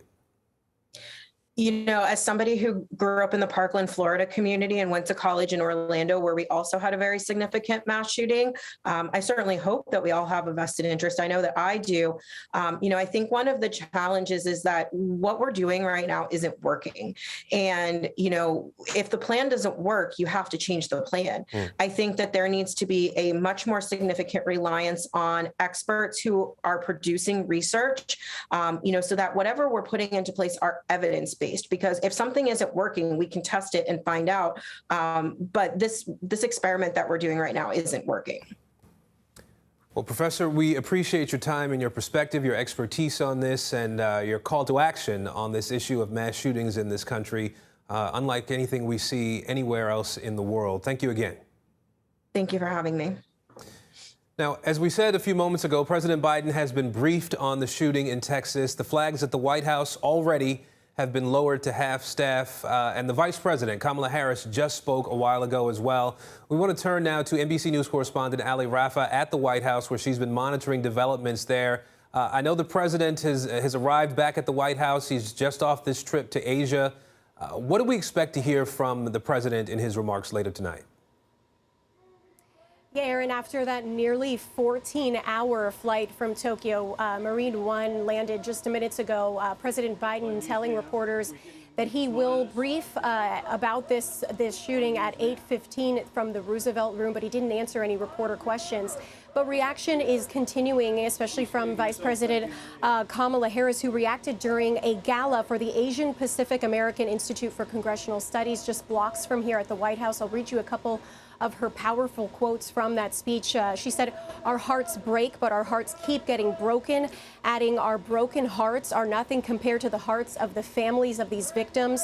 She added, "Enough is enough. As a nation, we have to have the courage to take action and understand the nexus between what makes for reasonable and sensible public policy." As you mentioned, we know that President Biden was briefed on Air Force One by his senior administration officials about this shooting. White House Communications Director, she actually tweeted a photo of President Biden speaking with Texas Governor Greg Abbott, saying that he offered the Texas governor any resources that he needs in the wake of this just absolutely horrible shooting, Aaron. And, you know, when we hear from him at 8:15 in the Roosevelt Room, it's likely that he will reinforce the same points that he's made in several other speeches, unfortunately, that we've heard from him in the past couple weeks. We know just 8 days ago, we saw him in Buffalo reacting to that racially motivated shooting that left 10 dead at that grocery store. Before that, we saw him react to that shooting that killed several Asian American people in Atlanta. And we expect him to act as a sort of consoler in chief, as we so often see him trying to console families and express his sympathies for those families. Again, we have seen him since he's landed here at the White House on Marine One, but we have not heard on-camera reaction from the president as of now, Aaron. And Ali, I know that you cover Capitol Hill as well there in Washington, and we see so many conversations around what Congress is or isn't doing when incidents like this happen. So first I'll ask you just whether you've heard anything from leadership on the Hill tonight after this horrible shooting in Texas. Have you heard anything at this point? Yeah, I was on Capitol Hill before heading here to the White House, and it was in the very early stages of reaction from this shooting. We hadn't heard from leadership at that point, but we did hear from several senators just expressing their disgust with what has happened. Several of them saying, truly, this makes them sick that this is coming 10 years come December since the Sandy Hook shooting. I spoke with Senator Chris Murphy, who is the senator from that state where Sandy Hook occurred and played such a large role in gun reform legislation that was attempted after that mass shooting. And he was extremely emotional, both on the Senate floor and afterwards when I caught up with him, just again expressing his disgust and frankly just frustration and anger. And that was repeated by senators really across the aisle, across the political spectrum here tonight. All right, Ali Rafa for us on the North Lawn of the White House tonight as we await comments from President Biden about the mass shooting in Texas. And of course, when that happens, we will bring that to you live here on NBC News Now. And we also are waiting for a news conference there in Texas. You're looking at some of the setup that's already been put in place as we expect to hear from officials about this school shooting in Texas. We want to turn now to Tom Winter, a correspondent for investigations for NBC News. And I know you and your team have been digging into what happened there and how the investigation is unfolding. So bring us up to speed first on what you've been able to learn in the hours since this started unfolding. Sure. So we're talking about Salvador Rolando Ramos. He's 18 years old, just had a birthday, May 16th, born in 2004. And you're looking at a picture of him there on screen, believed to be taken from his driver's license. This is an individual who did have a presence on social media. So we're talking Instagram, TikTok, perhaps some other platforms. And we're in the process of going through that now and confirming that the posts were actually him. Unsurprising in these type of events and instances. We see a number of social media profiles that go up that can be fake or inaccurate. So obviously we're focused on whether or not that information is confirmed and whether or not there's some postings there that might be of interest to investigators as we try to understand, not that there could possibly be a valid reason why anybody would do this to these children, but understand the reason why. A couple of things that we're not hearing at this hour, and I stress at this hour because the information can change. We're not hearing anything that indicates that this was inspired or in fact directed by any sort of foreign terrorist organization. So I think that's important at this stage. We haven't seen anything yet that indicates that there was some sort of a writing or a posting like we saw recently with the horrific mass shooting in Buffalo, New York.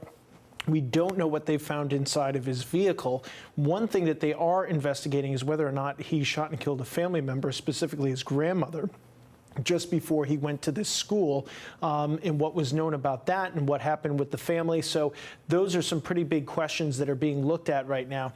And so I think that's going to kind of help guide the investigation a little bit. But he is deceased, so there's no longer a prosecution or an ongoing investigative effort as it pertains to him. They certainly want to try to figure out why this person did this. Certainly want to figure out about these guns. So the governor indicated that it was a handgun and a rifle. We've heard some mixed reporting about what specific weapons it may have been. So that's something that we're gonna continue to look into as we get that information from law enforcement. That's obviously important. And certainly if there was an illegal gun sale, that might be one avenue where you could see a prosecution or a further investigation. So right now, that's what's going on. That's where this case stands.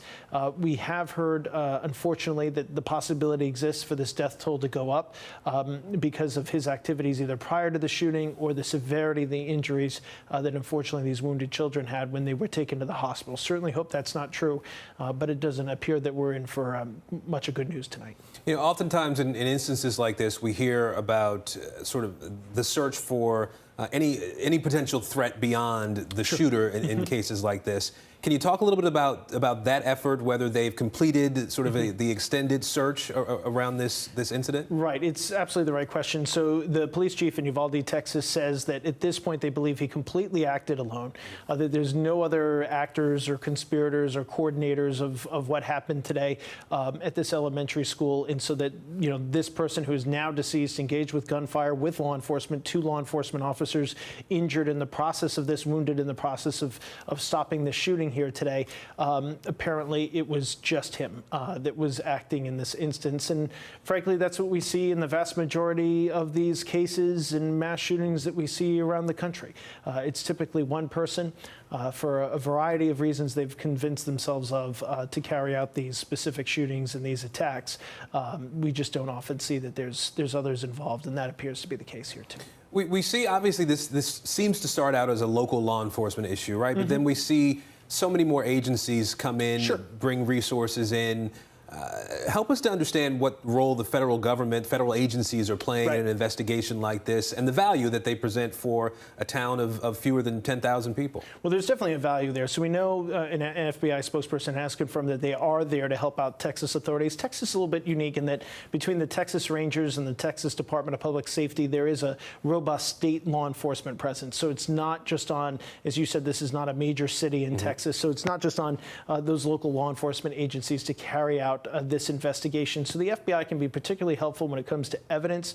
They have what's called the ERT, the evidence response team. They can be there. They also have a cell site analysis unit. So they're going to look at, try to determine where this person was in the minutes, hours, days leading up to this particular shooting attack. And they can help do that by looking at their cell phone. Presumably he has a cell phone. Seemingly everybody does these days, of course.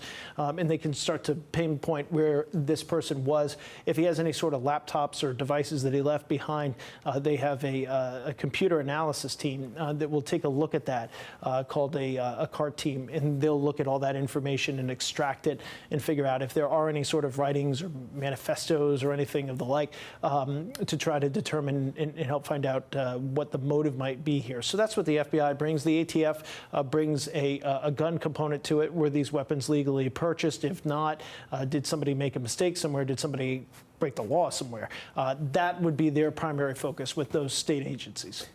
We've had so many instances or incidents like this over the last few years. Is that something that bears any fruit, this idea that ATF might be able to sort of go back down the line and figure out who was involved in a gun sale and a purchase, and 100%. And some sort of accountability materializes as a result of that investigation? Sure, we've seen those type of cases in the past where somebody was held accountable for an illegal gun sale tied to a mass shooting like this. You know, most of these type of shootings, frankly, do involve legally purchased guns. There have been a couple of instances where that hasn't hasn't been the case. A great example of that was the Boston Marathon bombing. In that particular instance, the gun that was used to shoot MIT officer Sean Collier was a stolen weapon. Had a unique opportunity to be taken inside of that investigation once that case was over. And that involved an FBI agent undercover interviewing somebody in a car. Unbeknownst to that person, the car was completely wired for sound, frankly, as clear as people are listening to us now and watching us now. And they were able to get that person to confess to the crime that they had committed in giving that person a weapon and in the fact that the gun was stolen. So we do often see in these particular instances, if there's anybody that did something wrong, law enforcement tends to take this extremely seriously, particularly given the loss of life and the loss of the life of children. What about prevention? I mean, obviously these agencies over the years have gotten really good at gathering information, analyzing information. Do we know if that has turned into tools that create an atmosphere where they can prevent something like this happening from happening? We see obviously instances with terror investigations. We think about the plot we learned about against former President Bush earlier today, and the FBI is able to keep something like that from happening. But we still see these mass shootings. No tools to keep something like that from happening, it might seem. Well, it depends on a couple of different things. First off, is there a nexus to a federal crime? So when we're talking about the FBI's involvement, if somebody says they want to do something in the name of, in this particular instance, they were working with Customs and Border Protection because referencing the plot to try to kill former President Bush in the name of ISIS, which we had been talking about today before all this came up. In that particular instance, they started out on an immigration violation, so there's a violation of federal law right there. And they were able to introduce this person to confidential sources to try to derive more information and go at it from there. In a domestic situation, when it's a U.S. person on U.S. soil and you don't have a nexus to a federal law, it becomes awfully difficult. I can say a lot of things that would get me fired that are abhorrent, terrible, things I would never want to say, to be clear, but it's all protected free speech. And so you can say certain things and do certain things. I think the question for law enforcement is, Tom, where are I'm the sorry. threats? I'm going to cut you off here. The news conference is beginning in Texas. Let's listen. I'm not taking any questions, for the investigation is not complete. This is a tragic time in our district, and we greatly appreciate your patience and understanding. Here to provide a short statement and not take any questions is our Uvalde CISD Chief of Police, Pete Arredondo.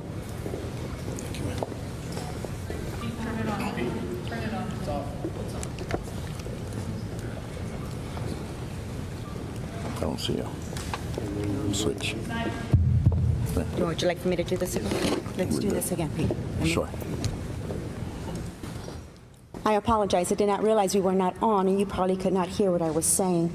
I am Anne-Marie Espinoza, Executive Director of Communications and Marketing for Uvalde CISD.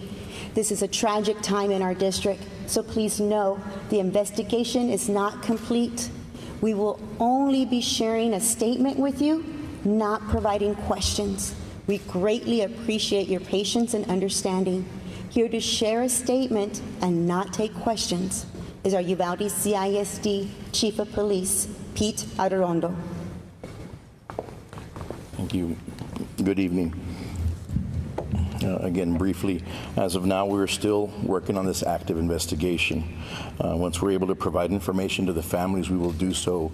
First and foremost, obviously, our priorities is to get information to our families and give them some information. So please bear with us in regards to that. Secondly, once we do get some information that we can release to the public, we will be doing that. So please know once we do get some information, we will share that with you and call another press conference. Let me assure you, the intruder is deceased, and we are not actively looking for another individual or any other suspects in this case. We definitely ask you all to keep the families that are involved in your prayers. Thank you so much. Here to provide a statement and not take any questions is our Superintendent, Dr. Hal Harrell. Good evening. This was a tragic and senseless event today, and my heart was broke today. Our hearts and thoughts and prayers are with all our families as we go through this day and days to come. A few announcements that we need to make is beginning tomorrow at 10 a.m. we will have grief counseling and support at the Civic Center for our students, our staff, community members, anybody that needs to come at that time. And we may be there more than one day, may be there several days.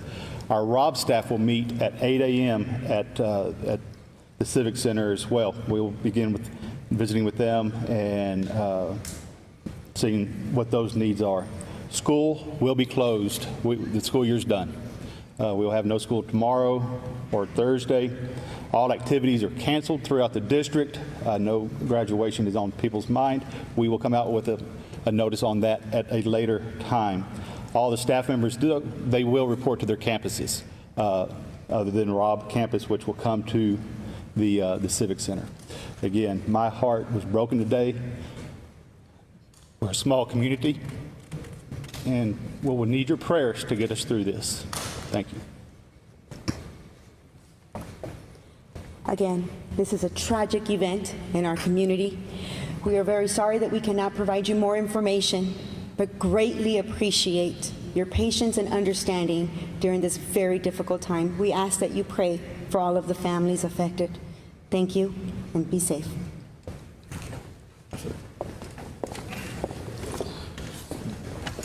Very brief statements there from the leaders of the school district involved in this shooting in Uvalde, Texas.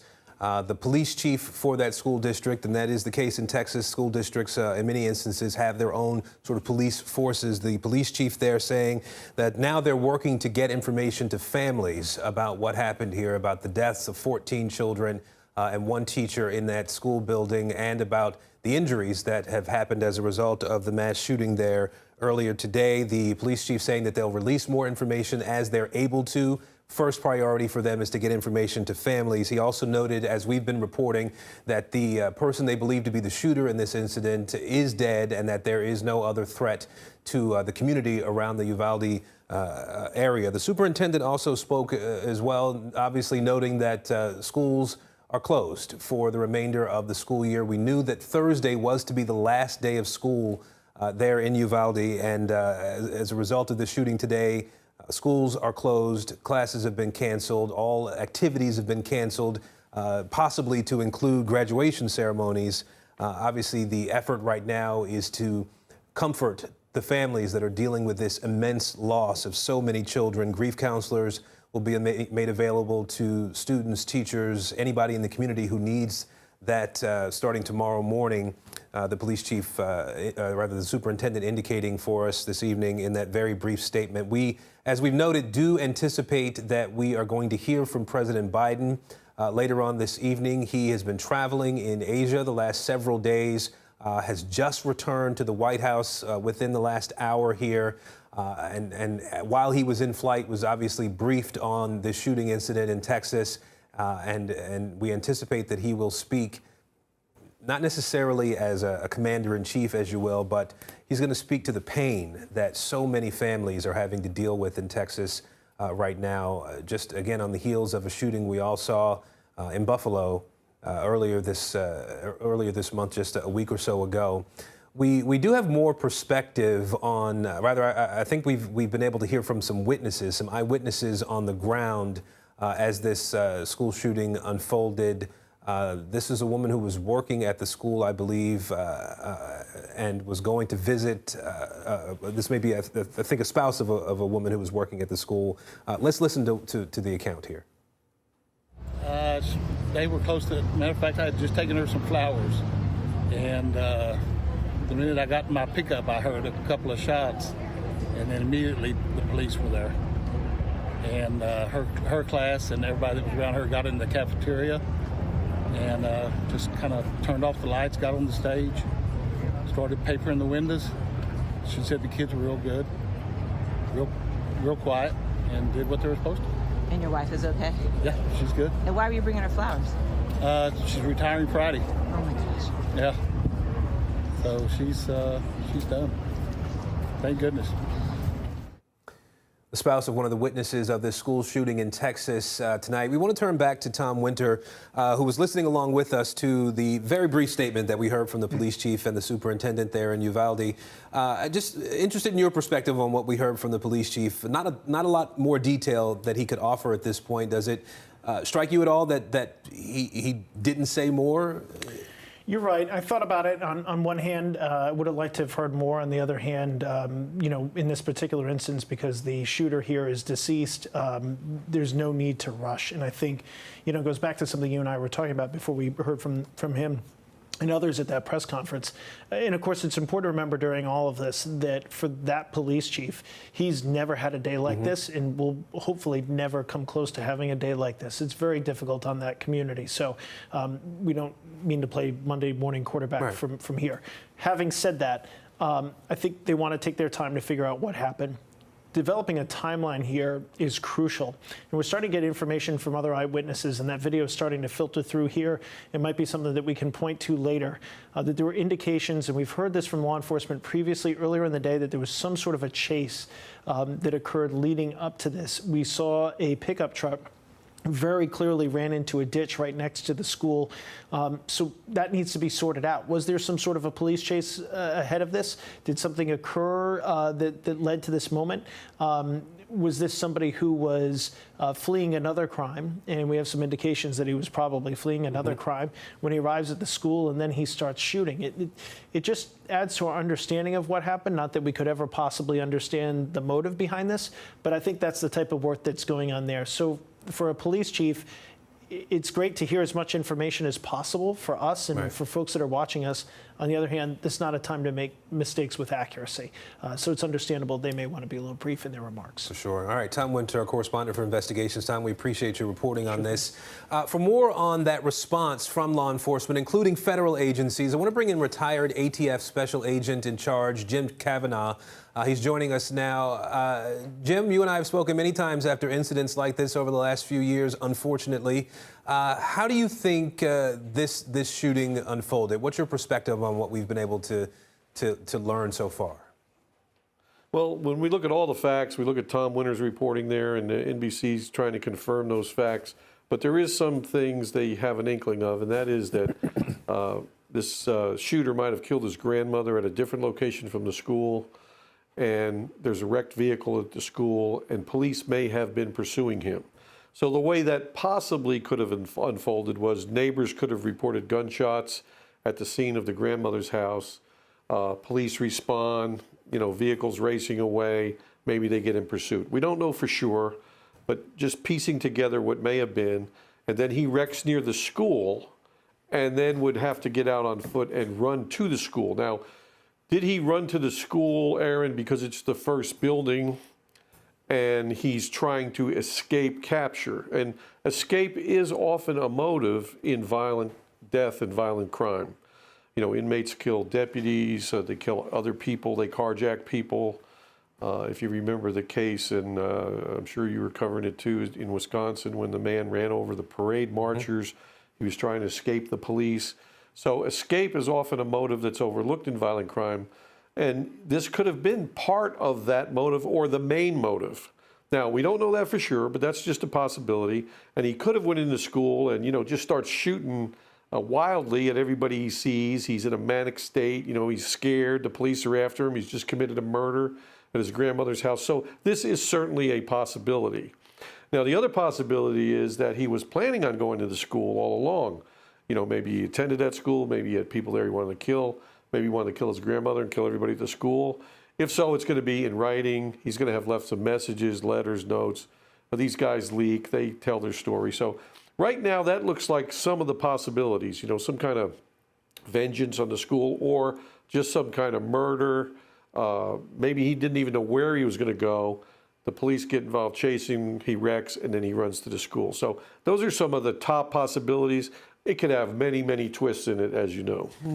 Jim, I'm curious, though. We look at these incidents over and over again, and we hear about the investigations, and we watch law enforcement converge on these scenes and collect evidence, and you and I can talk about these questions that have yet to be answered, and we're left to wonder, what good does any of it do?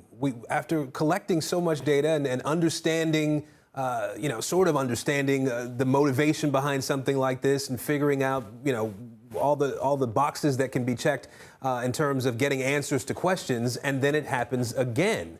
Is any of this useful in the end in preventing something like this from happening again? Well, it is. I mean, it gives you a very empty feeling, and you're describing it exactly. I mean, it's a very empty feeling. We have all these agents, detectives, city, county, state, and federal out there going to collect evidence, interview everybody, find out everything about this guy, and he's already gone. He's dead. There's not going to be no case to prosecute him. So it's a very empty feeling in the city, for the families, for America, really. But what little information can be gleaned to stop the next shooter or shooters is really, really important. So we have to work the exercise, even though it's empty feeling, get all that, garner that information to help us stop the next shooting. But then we really have to put in positive steps. This is where the political leadership keeps failing us. We need to put in positive steps to have, the right teams in every city, county, and state meshed in with federal authorities that can stop these things. We know when these things are coming. 3/4 of the time we get an advance notice on these mass shooters, and we need to be acting fast and exploiting that information and stopping them. And some good gun laws. Some of these politicians on the Hill, they just have ice water in their veins, taking the gun lobby money and watching the slaughter every day and then trying to spin it in some, it's not the guns. And yes, a lot of it is the guns. So we need to have some reasonable checks, some sane laws, some, things that can help us. We'll never be able to stop every single murder, but we can't stop every single death in an automobile crash either. But we still wear seatbelts, and we still have airbags, and we still have traffic laws to reduce the number. And we're not doing anything to reduce the number, with our gun laws here. So there's a lot of things that can be done, and also hardening up these facilities like a school. Where's the security if a man with a rifle can run in and get in your school and massacre everyone? At schools all across the country, you're watching the news tonight. Is your school hardened enough to stop that? That's a basic thing, that a man can run into your school with a rifle and slaughter everybody. And if you can't stop that, then you have no security. And, you need to change it. And that goes for businesses too. It's a conversation that is had oftentimes after incidents like this around hardening facilities. I posed that question a while ago to former NYPD Commissioner Dermot Shea, who was here with us on set, about fortifying these school buildings. We know that there are many schools with metal detectors, for example, and yet there seems to be instances where somebody can just walk into a door. As someone who worked in the ATF, who deals with firearms, who's looked at policy, who understands the real threat that guns can pose when used for something like this, what would be your advice if someone came to you and said, Jim, I am a superintendent of a large school district or a small school district. What do I need to do to make my students as safe as possible from this sort of violence? Well, I'd spend some money. I'd have the county spend some money on the schools. I know there's some very large schools and facilities out there, but these doors can add in double deadlock doors. In other words, you can put a foyer outside of each entrance that has another door lock, so somebody can't bum rush the building or just shoot through the door. You can make it hard to get in. Fire alarms and sprinkler systems keep us from having, major fire deaths in school buildings or college buildings. We've put that in over hundreds of years because there were major fire deaths in buildings. So we have a system, fire alarms, sprinkler systems, warning systems, fire extinguishers in the hallway, hoses on the walls. We did all that not because we wanted to do it. We did it because it would stop deaths in schools or buildings. Well, the same can be done in any facility. It can be hardened a little bit so that people just can't walk in. And this is what we get so much. They just walk in and start murdering everybody. So you need to have a system in place. You talk to some security professionals. You might need somebody outside, a security person that's watching your lot, that somebody can't just get out of a car with a rifle and start walking to your building, walk in the door and kill everyone. I mean, if somebody's there watching a security professional, you have maybe double deadlock, I call the doors. I used to put those on the ATF offices because we always had a lot Crazy people wanted to attack law enforcement. And you can't just walk through the door. There's two doors with a deadlock in the middle. And if you get through one, the other one's going to stop you. So we'd have time to react. And it costs money. But how much does this going to cost that school district? This event is horrific. It's going to cost you a fortune to recover from this. And look at the pain and anguish and suffering. So yes, things can be done. New laws can be enacted. The killer in Buffalo, he made a threat to do a mass killing a year before. And authorities knew about it, referred him to mental health evaluation, and he said, "I'm just kidding." And then here he is. Well, that was not a good outcome. That was not a well-planned procedure in the county where there's a team of mental health professionals, so school leaders, police crisis negotiators, federal agents, all kinds of disciplines that deal with these issues that might meet once a week, depending on the size of the county. In some cities, it might be a unit that's there every day. And when this comes up to them, okay, what are we going to do about this guy? We're not going to accept this. I'm just kidding. And we can have a law. We could have a federal law. Look, we have a federal law right now that says if you're convicted of a misdemeanor crime of domestic violence, misdemeanor, you can never possess firearms. That's the federal law today and has been for a long time. Well, we could have a federal law that says it's a misdemeanor crime to threaten a mass murder, a mass shooting, which a lot of these guys do before they do it, on the internet, to their friends, to their relatives. Well, okay, then we can act on that. We can charge him federally with a misdemeanor threat of a mass murder, even though he didn't do anything to carry it out. He made the threat, and then that federal conviction would not allow him to possess guns. Then he can't go in a gun shop and buy guns, where many of these mass killers do. And if he's caught with a gun en route to a mass killing, he can be arrested, where now he cannot be arrested. He can't be arrested unless you knew he was going to do it. But any time he would get possession of a gun would be another chance to stop him if we would make the laws like that. But of course, those laws will never go through because the gun lobby will. The Republican House and Senate are basically wholly owned subsidiaries of the gun lobby. They're owned lock, stock, and barrel.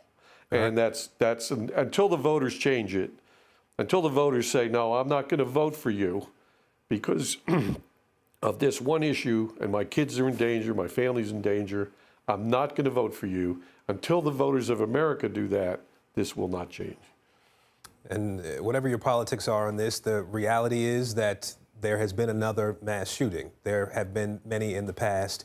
What have we done to change that? Retired ATF Special Agent in Charge, Jim Kavanaugh. Jim, we appreciate your time and your perspective tonight. Thank you.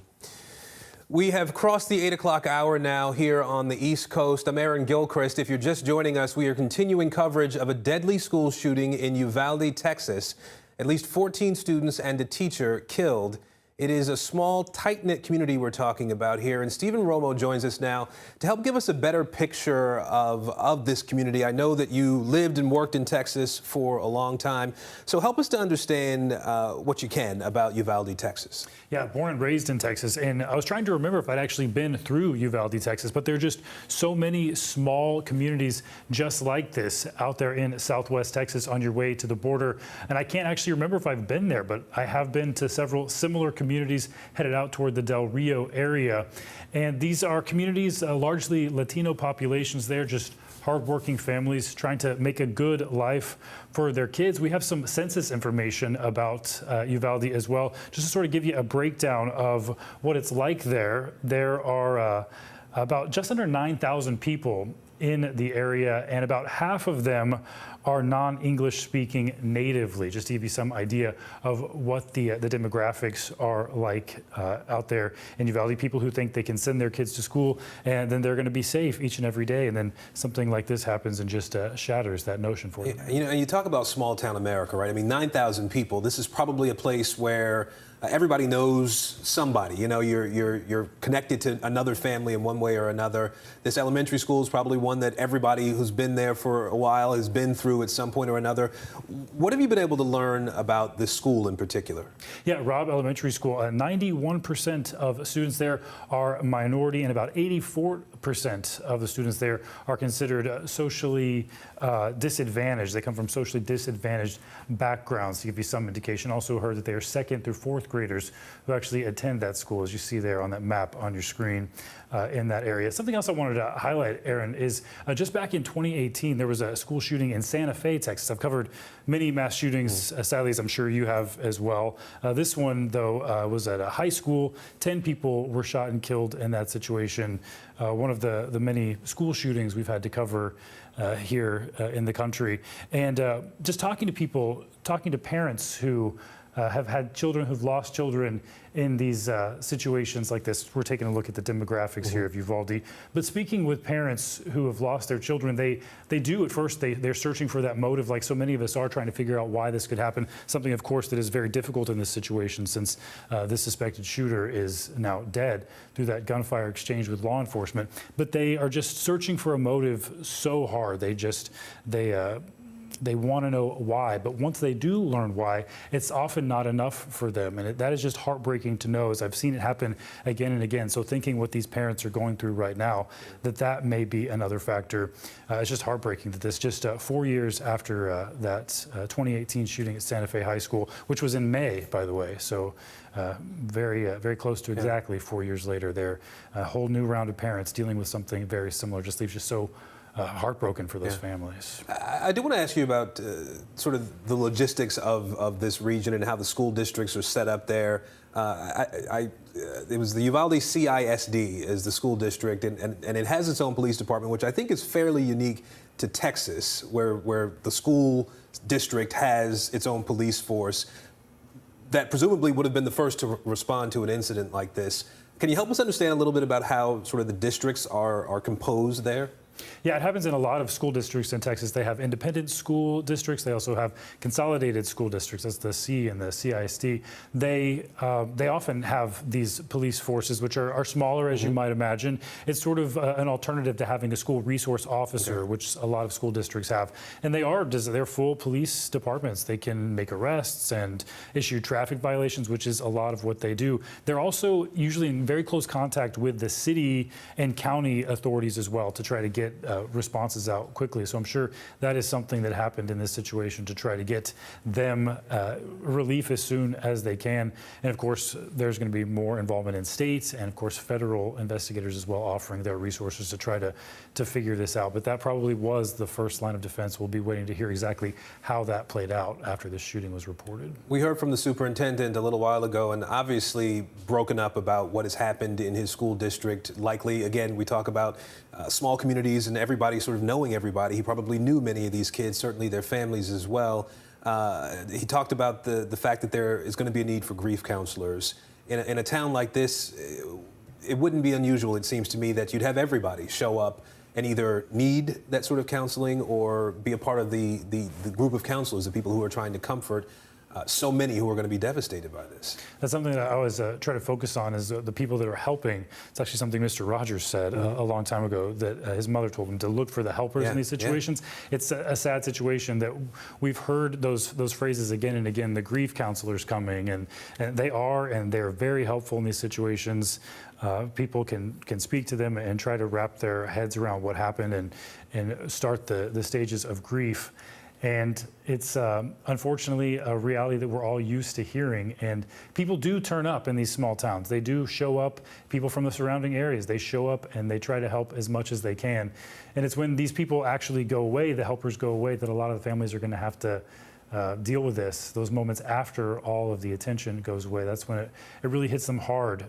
People I've talked to, those conversations, they'll never leave me. You remembering what they say about their family members lost. That's just what I keep thinking about in this situation. Yeah, it's devastating. You know, as you know, I had left work today and I'm getting the notices on my phone, and you hear 2 children killed, and then the number balloons to 14, and your heart sinks. And it's hard to process that sort of tragedy involving the most defenseless among us, these young children.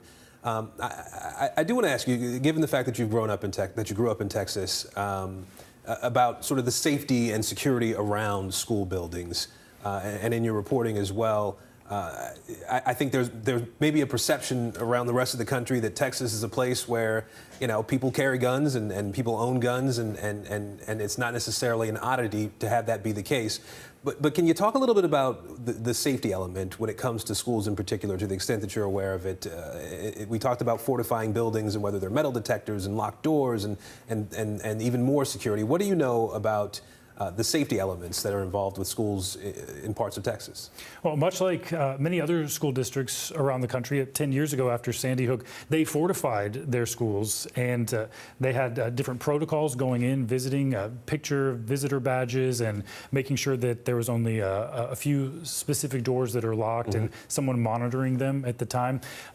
It's just 10 years ago now. I'm just wondering how many of those protocols were still in place or became lax. I, of course, don't know specifically about this school district, but I'm sure that this is going to cause sort of a resurgence of that happened right after Sandy Hook and trying to increase safety. I know there was a big push right after Sandy Hook as well to get more surveillance cameras in the area, in schools. That happened. I worked in the Houston area for a long time, and even out further from the Houston metropolitan area. That I was surprised to see, covering small school districts, there would be cameras everywhere in each location. So it'll be interesting to see if any of that footage would help in their investigation of how this all unfolded. But most school districts in Texas seem to be fortified just as you would imagine any other parts of the country.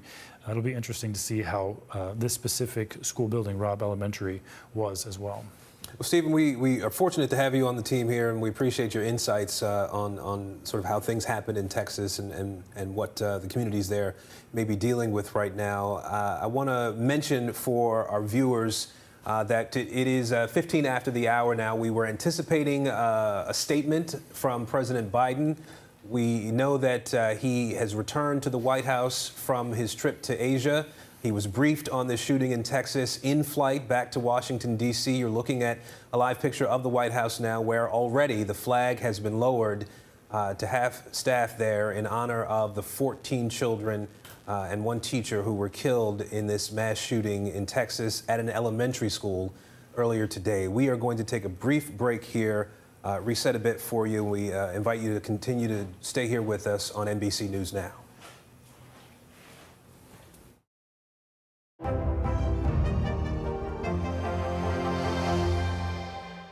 Hallie Jackson Now, weekdays at 5 on NBC News Now.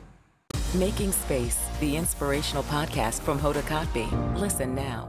Sometimes the news can be difficult and overwhelming for kids to understand. Ukraine and Russia. Could you help me understand what's going on? So to help make sense of it, we've created a newscast just for them. We hope your family will watch Nightly News Kids Edition. This is a very different kind of program. We're here to start conversation about the big things happening in our world. Professor, I'm not asking you to predict the future, but what do we think that the new normal is going to be? Is part of this that everyone's rethinking their jobs during this pandemic and their relationship to their employers? What is your biggest tip for any parent who's concerned about this? It's not my job to tell you what to think. My job is to think about what you tell me. Now Tonight with Joshua Johnson, streaming weeknights at 8 on NBC News Now. We'll meet Ukrainians who are defending their country one block at a time. When you were still in Kiev, could you hear the bombing? My name is Lester. Who's this?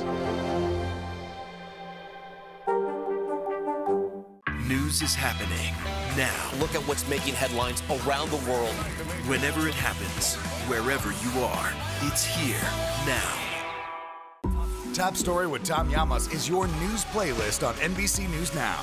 And now, you can listen to it as a podcast. Available anytime and anywhere. What would you like to see from the federal government to keep Buffalo safe? If there is legislation brought to you to ban contraception, would you sign it? What should be focused on that could reduce inflation and avoid a recession? If it's Sunday, it's Meet the Press.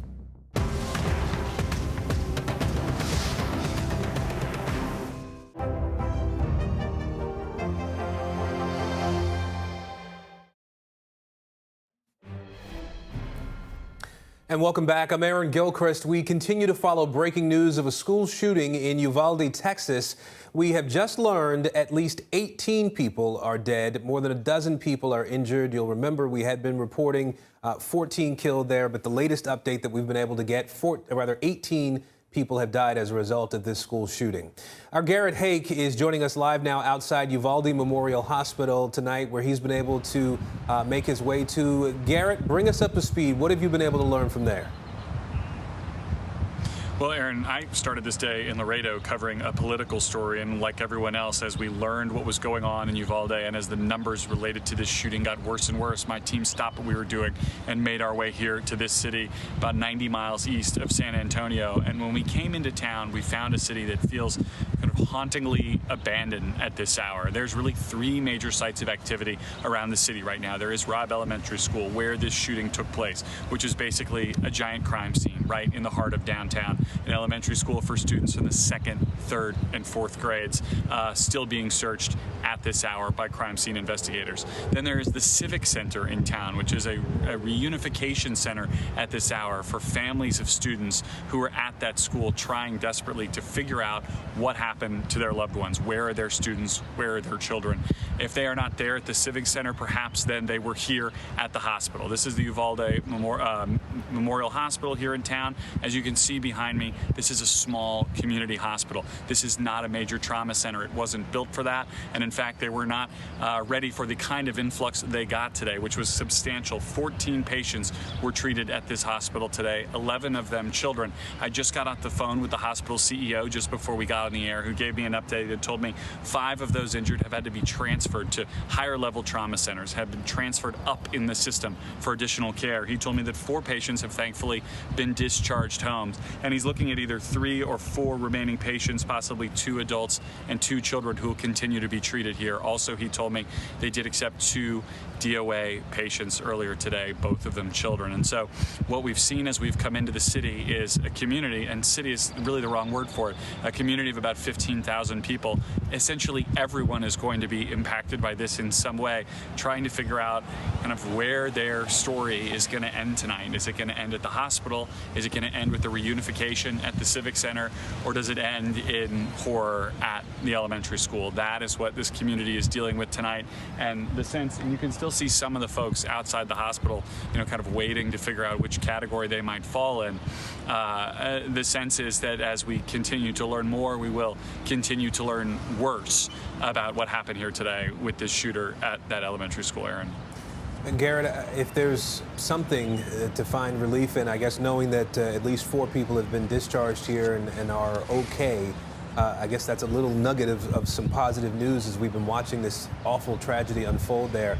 I am curious to know whether you've been able to get any information about the type of injuries, the extent of the injuries for some of the people that were brought to this medical center. Obviously, if they had to be transferred to other places, there were some people who had very traumatic injuries. Anything on that front? Nothing specific, Aaron, but I think based on the nature of the transfers here, I think we're probably talking about gunshot wounds, as I said. And you can see behind me, you can basically see the entire hospital in the frame behind me. This is not a high-level trauma center. It's actually a fairly new building, but it is not a high-level trauma center. Thankfully, because of the huge military presence in and around San Antonio, which is, like I said, only about 90 miles east of where I'm standing now, there are some pretty sort of high-level military hospitals. Brooke Army Medical Center on the east side of San Antonio, to name one, where if you can get airlifted, you can get the kind of care that might be necessary after an event like this today. And so the hospital is not giving specific information about the patients that have been transferred out of their care, but we do know, for example, the Brooke Army Medical Center has taken in a couple of patients who were brought there by airlift. And so getting out of the part of the region we are, about an hour from the border in one direction, 90 miles from San Antonio in the other direction, and into metropolitan San Antonio and into those military medical facilities could end up making all the difference. That's something we'll find out in the days to come. Garrett, if I can, I'd like to ask you to put on your Capitol Hill hat here. You are our senior congressional correspondent. Obviously, after incidents like this happen, there are a lot of conversations around gun control and whether the lawmakers on the Hill have done enough or anything at all to try to address the gun issue that this country has that is unique to this country. What's your expectation as this news starts to become a point of conversation on the Hill in terms of the appetite for having the conversation in a meaningful way that could result in something being done among the people who were sent to Washington to solve problems? Well, Aaron, I don't want to sound glib about this, but my expectations are low. I mean, I have covered Congress for a long time now, and I have seen how many of these mass shootings, I couldn't even tell you, where this same paint-by-numbers responses often are in place. Now, I think there's real emotion today on the Senate floor. There's real concern among Democratic lawmakers that enough is not being done on this issue. But, you know, we're only a week from the last mass shooting that captivated this country in Buffalo at a grocery store. And I can tell you, being on the Hill in the intervening week after that, there was no serious conversation about restarting a background checks bill that had passed the House. There was no serious conversation about what could be discussed among lawmakers to try to find some kind of compromise gun control legislation. The Republican Party is dug in on this issue, and there has not been any real serious negotiation since the very beginning of this Congress. There was the start of some talks between Chris Murphy and John Cornyn, the Texas senator, about perhaps there was a small background check fix that could be done, as was done after one of the last mass shootings in Texas down in Sulphur Springs a few years ago. A very small change was made in the background checks law after that, but even that has gone nowhere. And Aaron, more to that point, on this Friday, there will be an NRA convention in Houston, Texas, where former President Trump and this state's current governor and its two current Republican senators are expected to speak. I have a very hard time imagining any gun control legislation getting much momentum with those lawmakers between now and when they speak to that large convention in Houston on Friday. All right, Garrett Haake for us in Uvalde, Texas, outside the hospital there in town. Garrett, we appreciate your reporting. Thank you. Now, as we try and make sense of another mass shooting in this country, Dave Cullen is the author of Columbine and Parkland, Birth of a Movement. He joins us now. Dave, you have tragically been covering school shootings for about 2 decades now, as so many of us unfortunately have been. What was your reaction to the news today that another group of students, young students, lost their lives at school? Well, today was pretty horrible, like with Newtown for me. In fact, you know, just like you, the first thing I have to do when something happens is get to work. And I got the news, and the first thing I have to do is turn on the television to talk sensibly on shows like yours, and I just couldn't turn it on. I just couldn't do it. And I realized I had a certain amount of naivete. I don't know if other people are experiencing this today, where somehow, without realizing it, I put Newtown in a special category in my head of that horrible thing that happened one time. Thank God that only happened once, of the little kids. And now I don't know why I was thinking that. That was silly, of course, but and I just couldn't face it at first again. You know, obviously it's horrible when any kid is killed, and to know a lot of these people, their families, but the little kids is just kind of more than I can handle. You know, I think a lot of people are feeling that same sense. People, obviously, with children and people without children, feeling like, you know, God, we have failed significantly as adults if we can't protect the littlest people who should be, you know, at home right now doing homework or coloring or you know, having a late dinner or fighting to stay up a little bit longer. And for these kids, that is not happening tonight. I'm curious to know what you've heard from mass shooting survivors that you've profiled. How are they reacting to this shooting? Well, I'm doing an email interview right now with Gabe Gutierrez, and she can't have a normal conversation because she still has aphasia because the bullet through her brain. But you know, she can respond through email, and I've been talking through some of her people to get it started with about what it's been like for her today. And it's tough, especially for somebody who then becomes an activist, and then it becomes also their job to do this today. It's difficult to do that when you're hurting yourself, and then you sort of have to be the cheerleader for the team, and you know, go out and give the pep talk. I actually saw Senator Murphy. I didn't talk to him personally, but today I've known him, and Senator Murphy from Connecticut is I find him very wise on this stuff. And he wrote an email. I just had hold on a second. I actually have it on my other screen. He tweeted today. I'll just read you. It's just like obviously a few lines. He said, "Oh my God, I'm shaking. I'm just shaking all over. with fear, with anger, with resolve. And when I read that, I thought, wow, exactly what I'm feeling, except for that last part. Like, my resolve just is MIA at this moment. It just, and I normally have that. I'm like, we're just going to do something and just put it aside. Like, but I don't know if he really feels that resolve right now, or if he's just saying I need to. And, I'm interested in, I haven't heard back from Gabby on that particular thing yet of like, I don't know, like, what, does it go away? How do you find it? Because I haven't found mine yet. And it's tough. And I know I've talked to many of the survivors on other days. Today I haven't had time because I'm working on a story with a piece with Gabby. But I mean, typically, so many of them, they're really re-traumatized. I know a couple pretty well from the Las Vegas shooting who went through it. And every time there's one of these, and they're doing really well. They've worked really hard in therapy, but every one is tough. And often it's the next big one. For them, Parkland was the next really bad one. And so that really shook them up. By the ones after, then you've at least sort of like, had that, punch to the jaw again. And so you sort of like see the next one coming. But, 20 years later, it's still hard for the Columbine people each time on one of these. Yeah, you mentioned Parkland there. Like you said, a lot of people thought that Parkland was going to be a major turning point here. Those students launched the March for Our Lives movement. They really called for significant change in a big, loud way. How has that shooting changed at all how we cover and talk about mass shootings? And what would you want to see change moving forward? Well, it's changed so many things, but it's really changed sort of behind the scenes. I think most of us, me included, get so frustrated that nothing has changed from Congress at the top, the federal legislation yet. But the playing field of what will get us there has almost done a 180. After Newtown, there's two major gun safety organizations in America now. Everytown for Gun Safety, which includes Moms Demand Action, and Giffords Courage. Neither one of those existed the day of Newtown.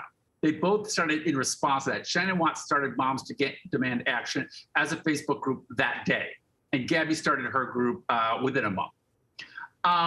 And since then, those groups are now beating the NRA on most state legislation, which had been unheard of even a few years ago. The NRA was winning 90% of it year after year, every single year for 50 years. So that is a shocking change. For the first time in 2018, for the first time in this generation, hundreds of people ran for Congress on an aggressive gun safety agenda and won. The president, for the first time, most of the Democratic candidates vied to have a powerful gun safety platform. So we have a team on the field now. People are actually fighting for this. So Congress, of course, is still deadlocked 50-50 with a 51 majority that doesn't have enough votes. And there's a lot of reasons where it has to get further. But the movement is kind of locked on the 50-yard line now, which is like after Newtown, what is that, 10 years ago now? I started to lose track, was sort of backed up into their own end zone. So they've moved halfway down the field. Now, we still don't have the federal legislation, but what it will take to get us there has changed dramatically. I liken it to the civil rights movement, the gay rights movement, so many different movements that felt so hopeless when you were in them, right up till almost, the big turning point where everything dramatically changed. You often can't see it when you're in it. So I don't know that, I'm not saying that we're a day away from it or that it's there tomorrow, but we're well on our way. We're in a drastically different place than we were pre-Newtown. How long it will still take could be a while, but the game has changed. All right, we will leave it there for now. Dave Cullen, we appreciate your time and your perspective on this, your reporting and your writing about this major issue in our country that needs to be the point of many long, robust conversations. Again, thank you for joining us now. We are crossing the bottom of the hour now. It's 8:35 3 here on the East Coast. We had been telling you that we anticipated during our live coverage here on NBC News Now that we would hear from President Biden about this mass shooting that happened in Texas earlier today. We are still waiting for that statement from the president. We believe from the White House will be happening at any moment now. And of course, as that happens, we will bring it to you live. You're looking at the White House here, where the flag has been lowered to half staff. And again, we anticipate that we will hear from President Biden at any moment, and you can expect to see that live here on NBC News Now. We are also just getting an update here. Texas State Senator Rolando Gutierrez telling NBC News the death toll is now at 21. The count that we are getting: 18 children and 3 adults killed in this shooting at Uvalde, Texas, at Robb Elementary School. Our reporting at the beginning was that 2 students had been killed. Then that number changed to 14 students had been killed, and then 18 students had been killed. And now we're learning the total death toll here is at 21 at an elementary school that serves 2nd, 3rd, and 4th grade. I want to bring in our Chief Cedric Alexander now. He's an MSNBC and NBC News law enforcement analyst. Chief, I know that you have been following along as the news has been developing here out of Texas. I'll ask you first just for your thoughts, your reaction about what has happened today again in the United States of America. Yeah, well, it's a very painful day for all of us in this country, and I'm quite sure around the globe that here we are just a week later looking at another mass shooting in this country. And it seems like the same conversations continue to emerge around a variety of different items that, quite frankly, really doesn't matter. Because what is important here now is that the lives have been lost of these little babies, of the teachers and other innocent people. It's just wrong. We got to do something clearly in this country that is very different than what we're doing, because each week, not each month, each week, we're having this type of experience in this country. And I think there's something to be said about how we need to approach, or how our elected officials at the federal level really need to begin to approach this whole issue around guns in this country.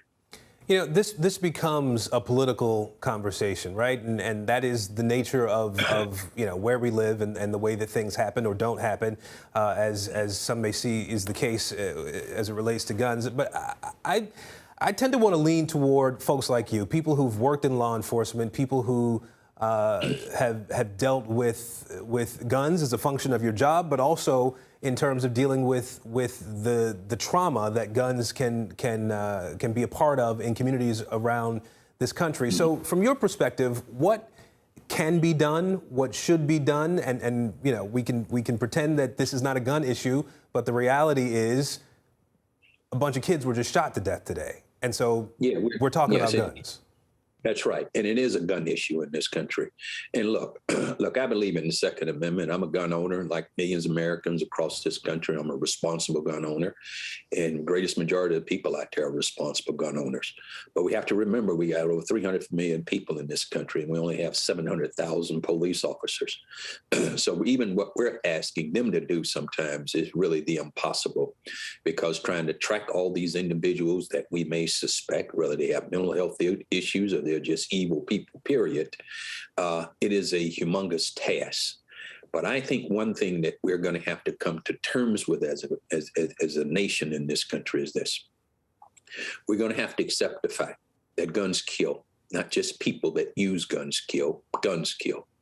No one wants to take anyone's Second Amendment right away from them. But all of us as gun owners is going to have to take on some huge responsibility in helping to crush this issue.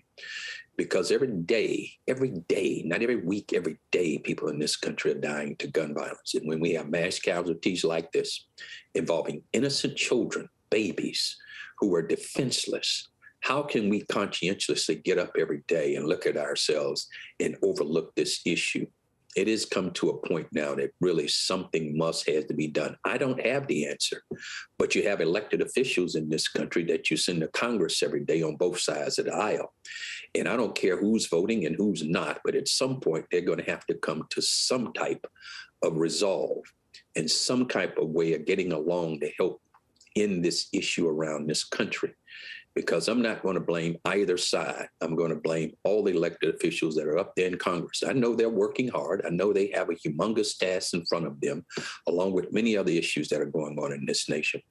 But when it comes to guns, they're really going to have to find a way to help protect people, those at the state and local levels, because locally, people are really struggling in these communities around violence. Your mayors, your police chiefs, your sheriffs, they're doing the very best that they can. But there's got to be federal support. There's got to be federal legislation. And this whole political hot topic around guns, they're going to have to find some resolve. We send, senators, U.S. senators and congressional folks into office every year, every 2 years, every 6 years. And they are up there doing the very best that they can, but they got to do better. We got to do better. As Americans, we have to expect more now. And then more from ourselves, even in our local communities. We got to say something if we know something. So we all got some shared responsibility here. But if we allow another mass killing like this to occur in this nation, and can rest our head on a pillow at night, then something is terribly wrong. Because what happened today is just totally unacceptable. What happened in Buffalo, a crime of hate, totally unacceptable. And all the shootings that have occurred before, going all the way back to Colorado, going back to... Chief, I'm sorry to cut you off here. We are beginning a special report now. We want to turn to NBC News. NBC News Special Report. Here's Lester Holt.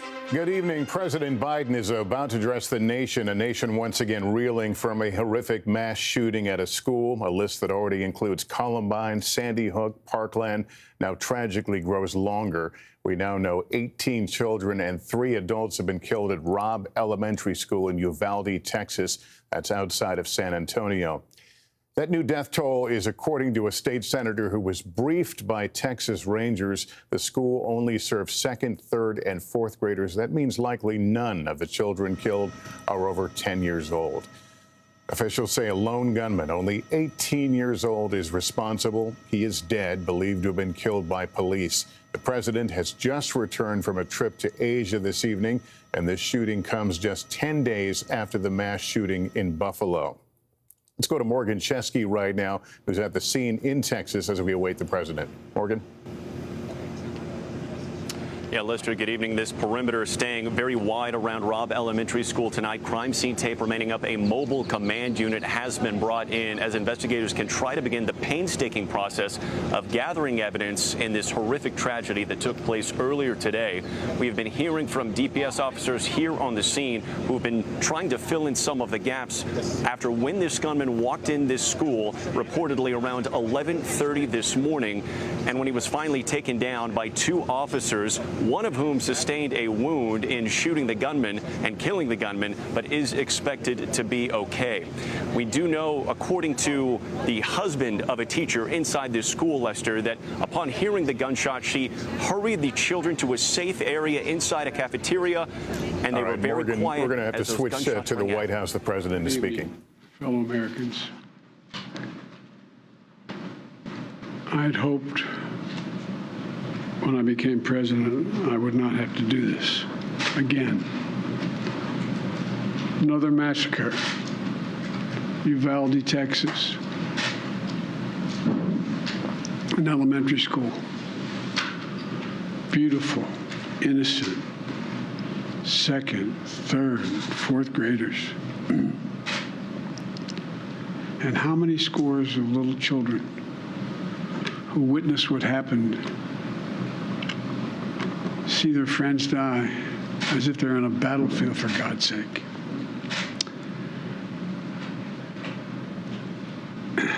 They'll live with it the rest of their lives.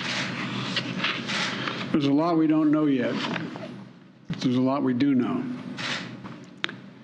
The parents who will never see their child again,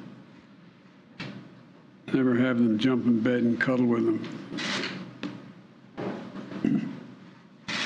Parents will never be the same. To lose a child is like having a piece of your soul ripped away. there's a hollowness in your chest. You feel like you're being sucked into it and never going to be able to get out. It's suffocating. And it's never quite the same. It's a feeling shared by the siblings and the grandparents and the family members and the community that's left behind. Scripture says, Jill and I have talked about this in different contexts, in other contexts. The Lord is near to the brokenhearted and saves the crushed in spirit.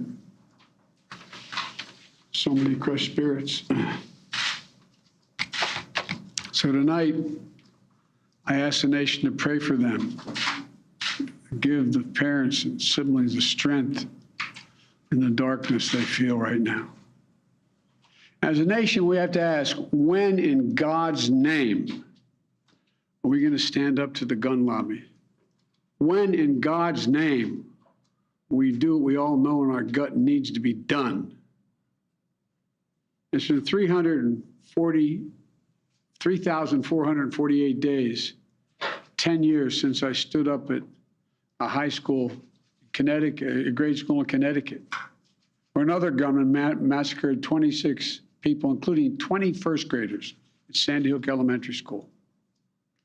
Since then, there have been over 900 incidents of gunfires reported on school grounds. Marjorie Stoneman Douglas High School in Parkland, Florida. Santa Fe High School in Texas. Oxford High School in Michigan. The list goes on, and the list grows when it includes mass shootings at places like movie theaters, houses of worship, as we saw just 10 days ago, at a grocery store in Buffalo, New York. I am sick and tired of it. We have to act. And don't tell me we can't have an impact on this carnage. I spent my career as a senator and a vice president working to pass common sense gun laws. We can and won't prevent every tragedy, but we know they work and have positive impact. When we passed the assault weapons ban, mass shootings went down. When the law expired, mass shootings tripled. The idea that an 18-year-old kid can walk into a gun store and buy 2 assault weapons is just wrong. What in God's name do you need an assault weapon for except to kill someone? Deer aren't running through the forest with Kevlar vests on, for God's sake. It's just sick. And the gun manufacturers have spent 2 decades aggressively marketing assault weapons, which make them the most and largest profit. For God's sake, we have to have the courage to stand up to the industry. Here's what else I know. Most Americans support common sense laws, common sense gun laws. I just got off a trip from Asia, meeting with Asian leaders. And I learned of this while I was on the aircraft. What struck me on that 17-hour flight, what struck me was these kinds of mass shootings rarely happen anywhere else in the world. Why? They have mental health problems. They have domestic disputes in other countries. They have people who are lost. But these kinds of mass shootings never happen with the kind of frequency they happen in America. Why? Why are we willing to live with this carnage? Why do we keep letting this happen? Where in God's name is our backbone to have the courage to deal with it and stand up to the lobbies? It's time to turn this pain into action for every parent, for every citizen in this country. We have to make it clear to every elected official in this country, it's time to act. It's time for those who obstruct or delay or block the common sense gun laws. We need to let you know that we will not forget. We can do so much more. We have to do more. Our prayer tonight is for those parents, lying in bed and trying to figure out, will I be able to sleep again? What do I say to my other children? What happens tomorrow?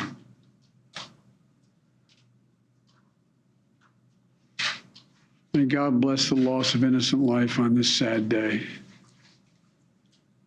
And may the Lord be near the brokenhearted and save those crushed in spirit, because they're going to need a lot of help, a lot of our prayers.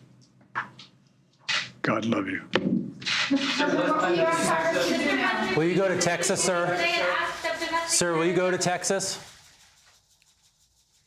President Biden, First Lady leaving the room, the president taking no questions, certainly giving voice to the grief that has descended upon this country after another mass shooting, this one taking the lives of 18 children along with 3 adults. Let me bring in NBC News Chief White House Correspondent Kristen Welker. Kristen, the president noted that he was in the air when he learned of this. That's right. He was heading home from Asia. Lester, this was as emotional and as angry, frankly, as I have ever seen President Biden. You could see him there seemingly choking back tears as he talked about the suffocating pain of losing a child. Of course, he lost his own son, Beau Biden, to brain cancer. And so he spoke about that grief. But then you heard him call for action, saying, when in God's name will the country have the courage to stand up to the gun lobby? He also said, where is our backbone? Those are quotes. This is a signal that we are going to hear more calls, stepped up calls from this president on Congress to do something. Now, it is worth reminding people that he was vice president during former President Obama's administration and the Sandy Hook massacre, which claimed the lives of 20 children and 6 teachers. They tried to get expanded background checks passed through Congress, didn't pass. And at that time, the broad thinking in Washington was, if something can't happen now, then when? We will have to see if this changes anyone's minds as it relates to gun legislation. But a very sad and frankly very angry President Biden speaking just moments from now from the White House, Lester. All right, Kristen Welker. Kristen, thank you. This has been an NBC News special report. We now return you to regular program. For some of you, that might be nightly news. For all of us here at NBC News, I'm Lester Holt in New York. Good night. That was an NBC News special report. I'm Aaron Gilchrist. Our live coverage of this mass shooting in Texas continues now here on NBC News Now. And for more on the president's remarks, I want to bring in NBC News political producer Julia Jester, who was watching along with us. Julia, first, I want to play a bit of sound, if we can, from the Senate floor today. Connecticut Senator Chris Murphy, who is the lawmaker from the Sandy Hook district in Connecticut, fervently urging his colleagues to take action after the Texas shooting. Listen. I'm here on this floor to beg, to literally get down on my hands and knees and beg my colleagues. Find a path forward here. Work with us to find a way to pass laws that make this less likely. I understand my Republican colleagues will not agree to everything that I may support, but there is a common denominator that we can find. There is a place where we can achieve agreement that may not guarantee that America never, ever again sees a mass shooting, that may not overnight cut in half the number of murders that happen in America. It will not solve the problem of American violence by itself, but by doing something, we at least stop sending this quiet message of endorsement to these killers whose brains are breaking, who see the highest levels of government doing nothing, shooting after shooting. Julia, I feel like we've heard something to that effect before when shootings have happened. Did you get the impression that there were people in the room listening in this instance, that something might come of this, or was this just blowing smoke? I think Senator Murphy captured the sentiment, at least on the Democratic side of the aisle here today. Keep in mind, the Texas shooter was in elementary school when the Sandy Hook shooting happened. And here we are a decade later, and nothing has changed. Congress has not done anything. And there are some signs that something could happen. So let's talk about the senators from Connecticut, as you mentioned, home to Sandy Hook. Senator Murphy has been pushing for background checks. There are 2 House-passed background check bills that have stalled completely in the Senate. Now, if they can get Republicans on board, that could become a possibility. Something that might be a little more likely is a bill on red flag laws. Now, today, Senator Blumenthal said that he would bring those, try to bring those to the floor. Senator Susan Collins indicated that she might support such a red flag law. But the question is, if Democrats don't have the votes, that filibuster 60-vote threshold, will they hold a vote? Something like an assault weapons ban might be harder to hit, but the other 2 I mentioned might actually get some support. Senator Tillis said that he is, quote, open and happy to look at anything as long as it doesn't deny anybody rights for law-abiding citizens. Now, we won't know until a bill is put to the floor. Senator Schumer has not said anything really about today's events and how that will impact the agenda in Congress. But I must say, everyone is exhausted. It is lather, rinse, repeat here in Congress when it comes to these shootings, and the fact that more children are dying. If nothing happens now, I think it's going to be a feeling of defeat. But I will say that the senators here spoke with more than a dozen, my colleagues and I today, and they do seem motivated. The question is, can they get the votes? Will a bill go to the floor? And all eyes really are on Republicans who offer their thoughts and prayers. But when I pressed Senator Cornyn and Senator Portman on if there's anything Congress can do, inaction is a response, but it might not be an answer to these tragedies. So, Julia, when you ask that question, though, and you get little to no response, is there ever an explanation? If the question is, is there something that can be done to stop these sorts of shootings? Is there some sort of, as the president said a moment ago, common sense gun laws that can be put on the books to have some impact, as the senator from Connecticut suggested? What's the explanation when that sort of no response is given by some on the Hill? Well, for politicians like Ted Cruz, who's holding the line on the Second Amendment, and what he said is, quote, the Democrats who try to restrict the constitutional right of law-abiding citizens, and inevitably that it's just a politicization of these tragedies. But the point is, these tragedies are not inevitable. The United States is an outlier when it comes to gun violence. We just heard from Chris Murphy on the floor, that senator, and he also said that this idea that mental illness is the only cause of this, he called BS on that, because what the U.S. really is an outlier on is firearms. And so in terms of what you mentioned, those common sense gun safety bills, something like a red flag law where you're keeping guns out of hands of the people who could potentially be dangerous, that could get widespread support if you can convince senators like, say, Tom Tillis, that you're not going to be infringing upon the rights of law-abiding citizens. Here in the United States, we have a Second Amendment that protects the right to bear arms, and for conservatives that really hold true to the Constitution, they will not budge on that. But what Democrats can hopefully meet in the middle with these lawmakers is that it does not have to be one extreme or the other. We can protect kids while also protecting rights. And so I think in terms of these ideas that I mentioned earlier, red flag laws, background checks, and an assault weapons ban, I would say the first two are probably more likely in getting support across the aisle, because the point is these shootings continue to happen, people continue to die, and eventually the American public is going to ask their representatives, their lawmakers, the people with power, what are you going to do for us? How are you going to help us? And so I think that, while inaction seems to have been the status quo until now, it's unclear whether that is a tenable position for America's lawmakers. All right, Julia Jester for us, our producer on Capitol Hill tonight. helping us to understand what's happening and what isn't happening on the Hill after this mass shooting in Texas. Julia, thank you.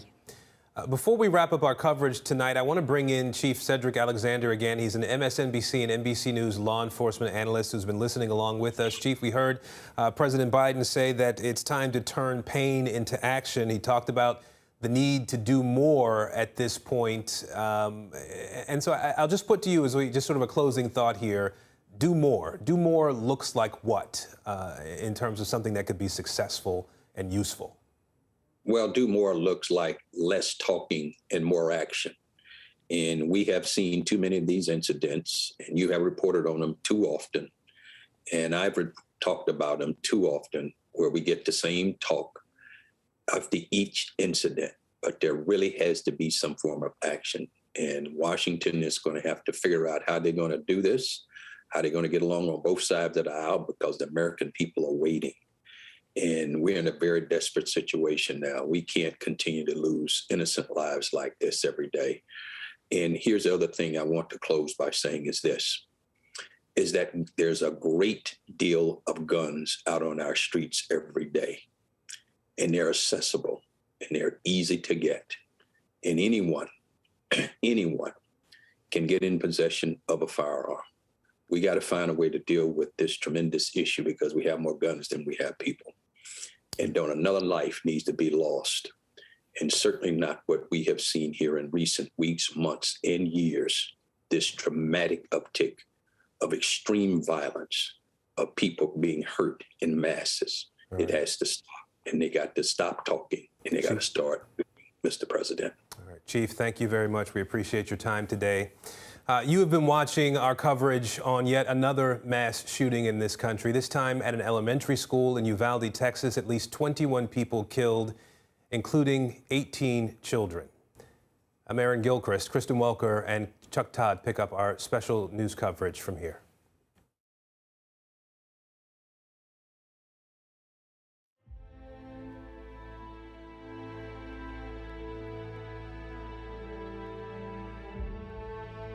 Good evening. You are looking at streaming breaking news coverage here on NBC News Now. I'm Chuck Todd. I'm joined here by Kristen Welker. Tonight, we were supposed to bring you an election coverage night special, primary and runoff elections across several states. But then tragedy struck in one of those states, Texas. According to Texas State Senator Rolando Gutierrez, citing a briefing with Texas Rangers, 18 children and 3 adults were killed today at Robb Elementary School in Uvalde, Texas. It's a school that has students in 2nd, 3rd, and 4th grade. It's about 80 miles west of San Antonio. Several other children are being treated at a local emergency room, and several have been transferred to San Antonio for higher care. Authorities say an 18-year-old suspect is dead, and it is unknown if he is included in the death toll. The massacre is the deadliest mass shooting in the United States thus far in 2022, surpassing the mass shooting at a supermarket in Buffalo, New York, earlier this month that left 10 people dead. President Biden spoke moments ago at the White House after ordering flags to half-staff.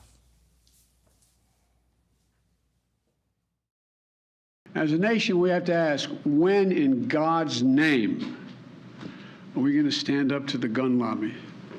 When in God's name we do what we all know in our gut needs to be done? I am sick and tired of it. We have to act. And don't tell me we can't have an impact on this carnage.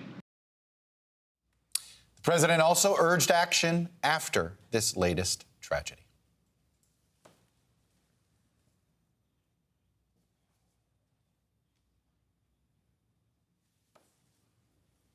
But while the president offered comfort to a grieving country, incidents like this continue to happen. And while President Biden urged decisiveness, Washington is almost resigned to inaction. In fact, just days ago, in the aftermath of the Buffalo shooting, President Biden said there was not much he could do about guns via executive action, and that any movement on Capitol Hill would be very difficult. Last week, Senator Dick Durbin, the top Democrat on the Senate Judiciary Committee, said simply there were not enough votes for gun legislation of any kind. And earlier today, Democratic Senator Chris Murphy, whose state of Connecticut has seen a gun massacre in one of its own elementary schools, the one where first graders were mowed down, said he would literally beg to get something, anything done. You spend all this time running for the United States Senate Why do you go through all the hassle of getting this job, of putting yourself in a position of authority, if your answer is that as this slaughter increases, as our kids run for their lives, we do nothing? What are we doing? Why are you here? Nowhere else does that happen except here in the United States of America, and it is a choice.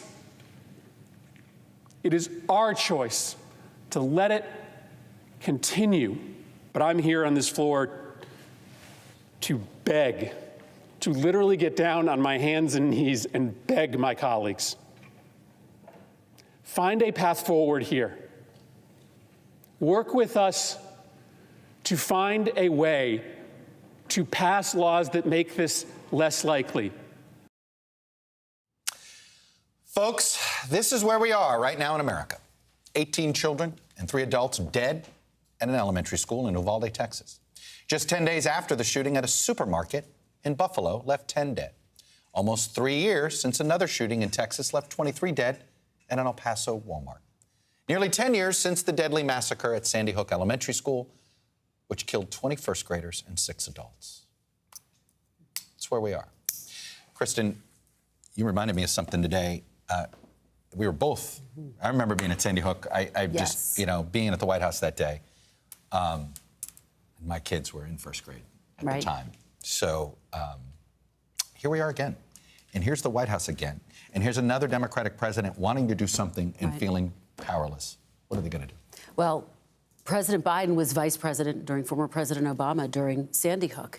They tried to get background checks passed. Didn't happen. And I remember sitting with you in the White House booth and reflecting that basically everyone in Washington was saying, if new gun legislation doesn't get passed now, when will it ever? And NRA lobbyist was in Joe Manchin's office. I remember this. Yes. In Joe Manchin's office, they had the deal. They were at least going to do the Manchin-Toomey background check bill. The Manchin-Toomey background check bill, right. And then the NRA pulled out, and there went Republican support for it. And that's the closest we've come. And some moderate Democrats and former President Obama at the time said, this is a pretty shameful day in Washington. And here we are again. And we heard from President Biden. What struck me was that was the angriest, Chuck, I think, and the most emotional that we've heard him. You could feel him choking back the tears. He talked about the suffocation that you feel from losing a child. He's lost 2 children, most recently his son, Bo. But then he said, when in God's name are we going to stand up to the gun lobby? What was notable about his reaction is that you always wonder if the president's going to use this moment, this real-time moment, to extend condolences to the community or to go a step further and talk about the need for action. President Biden did the latter. He said it's time to actually get something done. What happens next? He has to follow up those Tomorrow's words. a big day. It's Tomorrow's not related to day. guns, but it's related to violence in America, police reform. So tomorrow is the 2nd anniversary of George Floyd's death. And we have reported that the Floyd family is going to be at the White House. The president's going to announce new executive actions on policing, directed at trying to stop those types of tragedies from happening. But there's an intersection, Chuck. There's a real intersection. And so you do one without the other. Well, and that's the question. I think the White House right now is rethinking what tomorrow's going to look like and what their strategy looks like as it relates to this. When you have elementary school kids who are killed. Again, you can't look away as president. All right, let's get a little more on the latest on the investigation. Let's bring in Tom Winter. He's our NBC News correspondent for investigations. So, Tom, what more have we learned in the last hour? I know at this point we have a death toll. Do we have any more information about the gunman and why he went into the elementary school, what happened before he went into the elementary school, some of those details? Yeah, Chuck, a couple of things are coming into focus here tonight as we start to learn more about it. First things first, we're talking about Salvador Rolando Ramos. He just had his 18th birthday a little over a week ago on May 16th. He was born in 2004, last known address is in Uvalde, Texas. According to the president, he said something there that people have been trying to confirm. He said that he bought 2 guns when he was 18. So just in the last 7 or 8 days, he was able to buy 2 long guns. We know from Texas's governor that he believed he had one of those on him, may have also had a handgun that was involved in this shooting. So that's what we know about the guns so far, not believed to have needed a permit to carry those weapons in the state of Texas. So legally purchased. It does sound at this point they were legally purchased, and some indications, Chuck, that they were purchased in the community that he lived. So that's the first thing. The second thing that's coming into focus tonight is there was definitely some sort of an incident prior to this shooting at the school. We are reporting that, according to several senior law enforcement officials, that they're investigating whether or not Ramos shot his grandmother or other family members prior to this incident occurring.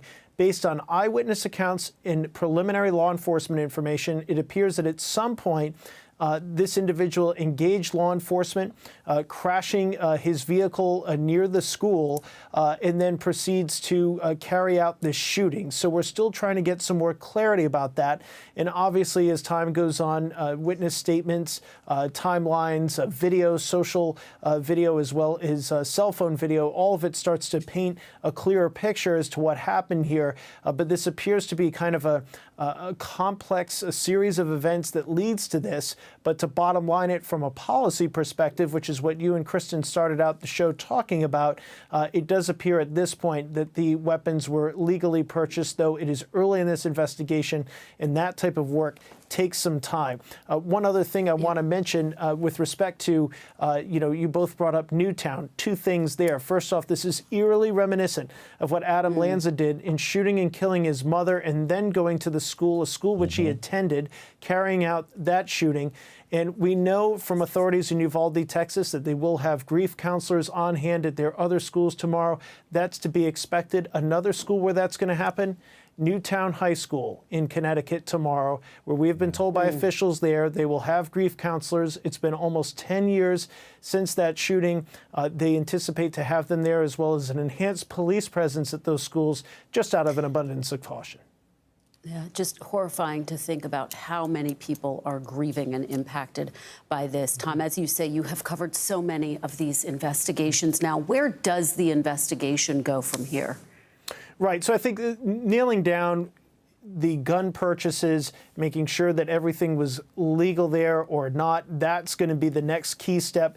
Developing a timeline, certainly understanding this individual's social media accounts. We have been poring over them. We're waiting for some additional confirmation from authorities before sharing that with people. There are some concerning reports, but unlike the Buffalo shooting, which we just had, that both of you referenced, where the shooter there had clear postings which espoused white supremacist views, all sorts of hate views. That was clearly the motive behind that shooting. There is nothing in the social media accounts, if they are in fact his, that we've seen at this preliminary stage at 9/11 on a 9/11 Eastern time here tonight that indicate any sort of particular motive. And I know that was your initial question, Chuck. We just don't have that answer at this point. Do we know, does he have a connection to the elementary school? Did he attend that elementary school? That's a big question, and yeah, that's something we're still trying to figure out and get confirmation from officials there. Information, understandably, given the enormity of what occurred, has been a little slow to come out of Texas, and obviously they want to be careful and want to be accurate. But that's something that we're definitely trying to look into. And Tom, I've been watching your reporting throughout the day. Just to be very clear, at this point in time, it appears as though he was acting alone. 100%, Kristen. There's no indication that any other individual was involved in this at any time. Officials have said that on the record here tonight, and we've heard nothing from the law enforcement and investigative community that anybody else acted with him. And we've also heard that there were no other threats, and certainly no indication that this was some sort of a foreign terrorist organization inspired or directed attack. All of that could change as additional accounts are accessed as they go through his electronic devices. But at this point, nothing pointing to those avenues yet. All right, Tom Winter, thank you so much. as always, for your incredible reporting. Please stay with us. Bring us any updates as you get it. We want to go now to NBC's Garrett Hake, who is at Uvalde Memorial Hospital, where several injured children were brought in earlier. Garrett, set the scene. What do you know about how these children are doing, and have you been able to speak to any of the families or anyone in the community? Well, Kristen, we got into town about an hour ago, and it is a very eerie feeling in this community. Only about 15,000 people in Uvalde. It's the kind of place where everyone is going to know someone who was affected by this today.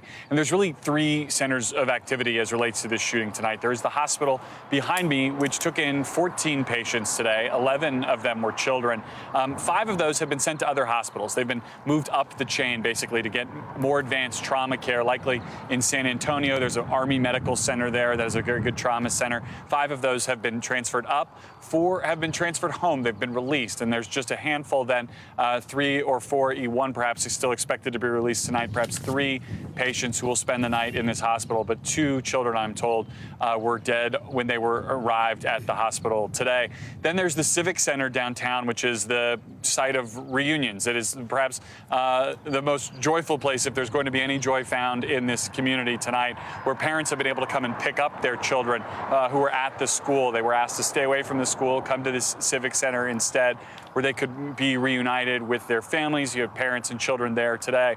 And then there's, of course, the school itself, which is an enormous crime scene right now. It is still an active crime scene, a site of investigation, blocked off for several blocks. And that is the place you most don't want to find yourself tonight, right? If there was some hope at the Civic Center and some hope here at the hospital, if your child was not there, that is the place where you don't want to find yourself tonight. And I haven't had the chance to talk to any individual families here tonight, but I can tell you, just being outside the hospital, we've been able to watch as people have come up to try to check in, to try to get through to security, to try to get to the front desk at the ER, to ask if their loved one is here. Were they here? How can they find them? I mean, this is a shooting that started 11 a.m. this morning, and there are still so many questions and so many people just trying to find out, you know, kind of where their night is going to end and how deeply they'll be touched by this tragedy, because everyone in this community is going to be touched in some way. Garrett Hake, thank you so much. And it just hits you when you talk about how small that community is. 16,000 people. Yeah. Everyone will be feeling this. But, you know, that's the thing here. It hasn't mattered if it's a major city, absolutely, small town. We've had a small town church. Yeah. We've had a big city church. We've had a grocery store. We've had a Walmart. Right. It's sort of like there is no special. You hate That's to say right. it. There's no special place for this anymore. That's right. Nobody can There's hide no place from this where problem. it can happen. Yeah. Exactly. Let's bring in Joshua Johnson. Yes. He's, of course, host of Now Tonight, one of our partners here at NBC News Now. And Joshua, you and I have been talking about this for the last couple of hours of, okay, how do we have a productive conversation? How do we talked about how emotional the president was. Feels like we have to figure out, can we take the emotion out of this and have a conversation about what could be done? Or is everybody going to get into their corners like we've seen happen, and suddenly there is just no conversation that gun rights advocates will even have? How does this conversation be had? How do we have it? Well, I think we know that we're going to end up in our corners, right? We heard the president tonight talk about taking on the gun lobby. So that immediately creates a bit of... the NRA heard that lobby. They absolutely heard that. I'm listening to some of the folks who've been in touch with me tonight on Twitter and Facebook. Heard from an elementary school teacher in Texas, Austin, which is northeast of where this happened, who said that she is gutted, outraged, and exhausted. Heard from a number of people here in Virginia, Northern Virginia, Central Virginia. I just don't understand why even gun advocates don't want to do something to work on this issue. That was Jason in Central Virginia. I think that there is a core among people not wanting to see violence on their doorstep. I think we define the violence and the doorstep differently. Right? I live in New York, so for me, the doorstep is the subway. And so having had shootings on subways recently in Brooklyn and on a Q train on the way from Brooklyn to Manhattan, like that's my doorstep. For some Americans, a more idyllic community like Uvalde, Texas, or Newtown, Connecticut, or Littleton, Colorado. Sutherland, Texas, don't forget that one. Springs, Texas, right. Or even Parkland, Florida. That looks more like the doorstep for them. And I think we're defining this problem in such different ways that when it happens, our reactions can feel like we're in different dimensions, let alone different planets. So we're not really having an apples to apples conversation right now. And I think I'm curious to see what President Biden does next. I was curious to see if he was going to bring up the need for action. We know how he feels and where he stands on this issue. He campaigned on it. It was notable that he brought it up tonight. And of course, he has that event, which Chuck and I were talking about, at the White House tomorrow to mark the 2-year anniversary of George Floyd's death. He's going to be talking about new policing actions that he wants to take. But there's an intersection there. How does he find that intersection? How does he start the conversation with Congress to try to at least break through some of the logjam on this issue? I'm not going to have a whole lot of comfort for you, Kristen, unfortunately, because I feel like there's a couple, I mean, there's a Venn diagram there, yes. Yeah. But there are a couple different things. I think if we're talking about police reform, we're talking about something that looks different for many Americans of color than for many whites. We're talking about violence that's perpetrated in the name of the law, as opposed to violence that feels more or less random. I think if we're talking about something like this, we're also talking about the context of a midterm election year. There are certain seats that Democrats want to win this year, and the conversation about guns will play very differently in different parts of PA. Right? It's going to feel different the closer you are to the Delaware Allegheny River. So how much do you bring it up? The president, given that backdrop, we are in a midterm election year, we're on election night. Do you expect the president to really do something on it? I mean, I just talked to my sources at the White House. Right now, there's no schedule change. We'll have to see if that changes overnight. I don't know that there's anything that the president can do right now. I mean, until the midterms happen, and we know what the political complexion of his next 2 years of this term look like, I don't know what the president can really do. But Joshua, let's try to unpack the conversation we were having, which is earlier, which it's, so we have somehow gotten to the point where folks that fight for the right to buy different guns look at it almost as a religious fervor. Hey, that's Second Amendment, don't touch it. And they hold it up in a way over and above the rest of the amendments at times. But there's an irrationality about it. You can't have a logical conversation about gun laws with somebody that's an advocate of essentially more limited government regulation of guns. It has become almost, well, if you're telling me if you, Chuck Todd, or you, Joshua Johnson, is telling me we should have limitations on buying a gun, then that makes me want to buy a gun more. Right. And I think maybe the question to ask, and this is kind of how I think about it in terms of starting a conversation, I think unless we can have an apples-to-apples conversation where everyone's answering more or less the same question, we're talking past each other, maybe the question to start with is, what are you protecting? What is it that your view on guns, whether you are more pro or anti or however you describe it, what are you trying to protect? That conversation is going to feel different in the inner city of, say, Milwaukee. Its mayor just complained they seize more guns per capita than New York, which is true. That's going to feel different. By the way, how many people were hit by gunfire last week? Oh, in 21 Milwaukee? people. 21 people. In 3 separate shootings downtown. And it was sort of a blip in the news cycle. Is that all? We're so numb. This is one of those, so everybody, another plane. But that, again, that's the issue. Like when we were in Milwaukee not too long ago, that was the conversation among communities of color in terms of that sense of disconnection. So why isn't that a bigger deal? Like they're asking us, why isn't it a bigger deal when 20 people in my community get shot? Right. And that's why Chris Murphy's comments, I think, are significant, because he talks about the fact that it only happens in this country.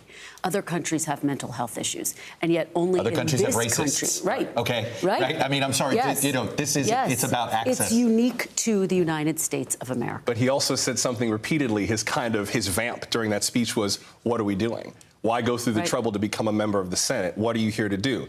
Let's be clear. There are probably very few members of the United States Senate who came here to deal with gun violence. That is not entirely on them. They were put there by voters, granted in a heavily gerrymandered system. But I'm interested to see what will change the political energy, whether it's generational. Younger Americans don't feel the same way about guns as their parents do. This could all shift in the next 20, 30 years for all we know, but they're doing what they believe is going to keep them in office. Yeah. I mean, the closest that Congress ever came to taking action in recent history was in the wake of Sandy Hook. Now, the political calculation is even more complicated because of the election year, but it does raise the question, will this be a wake-up call? It is different with kids. I am trying to figure out, when did we get to this moment? Because in the 70s and 80s, there wasn't this religious fervor about the Second Amendment in our politics.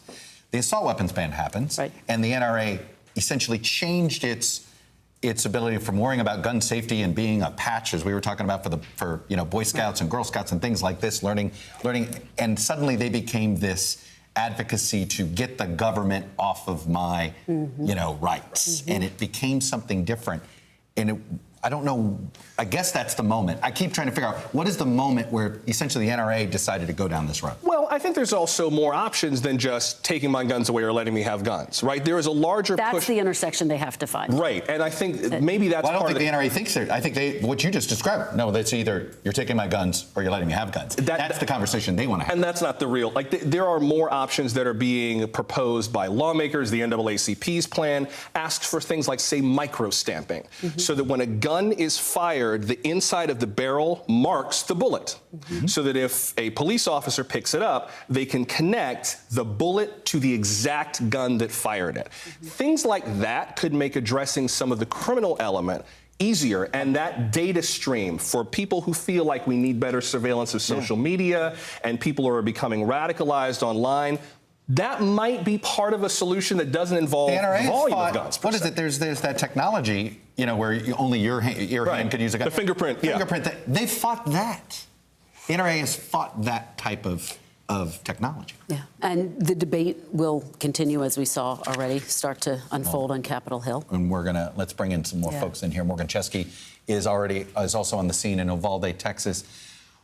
Morgan, I know you're at the scene right now. What updates can you give us, and how many more updates should we expect tonight, and when do we assume they go home for the night? Yeah, Chuck, that is a heartbreaking question that I think everyone is asking themselves. Every update that has come from authorities so far has just been one that has gutted this tight-knit community here. We're just across the street from Robb Elementary School. Crime scene tape surrounds it. A massive law enforcement presence has established a wide perimeter here with a mobile command unit set up. Investigators gathering whatever evidence they can, and they will continue to do for the foreseeable future to try to learn more about this horrific tragedy that took place this morning. As I'm saying this, there is Uvalde Memorial Hospital still treating patients who were wounded inside this school when that gunman opened fire. And Chuck, about a quarter mile away from where I'm standing, there is a civic center turned reunification center that for hours today, and even at this hour potentially, there are still people left waiting for word on if their student is still alive. We heard from one man who was there earlier today who dropped off flowers for his wife at the school this morning to celebrate not just her last week at school, but her last week ever. She was retiring in just 2 days. And he says as he walked out of the school is when he heard the gunshots and realized something was horrifically wrong. Fortunately, he said there was almost immediate response from law enforcement in this area. He said within just a minute even, he was told to get out of the area, that a shooter was here. And Chuck, we've heard, according to Texas Rangers who spoke to our local NBC affiliate, that gunman did have body armor on, and he entered that school with a handgun and potentially a rifle. Now, we're hoping to find out more about the timeline of events of what could have led up to this and what happened inside the school. We've heard from law enforcement who said he may have shot his own grandmother prior to carrying out this crime. But we do anticipate hopefully another update or two tonight from authorities, as this is an incredibly dynamic situation here and very fast moving. Chuck. And Morgan, let me just follow up with you quickly. I know you've been on the scene there for hours. Describe, if you can, what it is like to be there right now. We were talking to Garrett Hake just a short time ago. He talked about the quiet eeriness. What are you seeing and feeling where you are specifically? Yeah, you're feeling a lot of pain, a lot of heartbreak, a lot of people realizing that the town they woke up in today, that they felt safe in, is no longer the town they thought they knew. I think we've seen person after person walk and stand across from this school and tear up because they realize that they are now part of what has become an infamous list in the country. And we had a chance to speak to one gentleman right when I arrived in town. If you're wondering how tight-knit Uvalde is, I pulled up in front of his home, made sure that it was okay to park there, and as I was walking towards the school, he said, obviously he knew why we were here, and he said, by the way, one of the teachers that was killed in there was my niece. So you don't have to look far to find someone who has been uniquely, tragically impacted by this. Morgan, what have you learned about, there's so many schools have created security measures, whether it's automatic locked doors, you can't go in, things like that. What have you learned about the security of this school?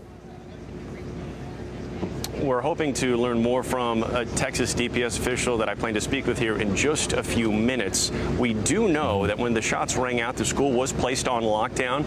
According to the husband of a teacher who was inside the school when this took place, she ushered the students into an area of the cafeteria where they were away from the windows, and he said that the kids were so good because they were so incredibly quiet when the gunshots rang out inside their own school. All right, Morgan Chesky, thank you so much for that reporting on the ground there. Really appreciate it. We want to bring in Jim Kavanaugh now, former ATF special agent. Jim, what is your reaction to the latest information that we have about the shooter, about this horrific tragedy? Yes, Kristen and Chuck, good to see you both. It's just a sickening case.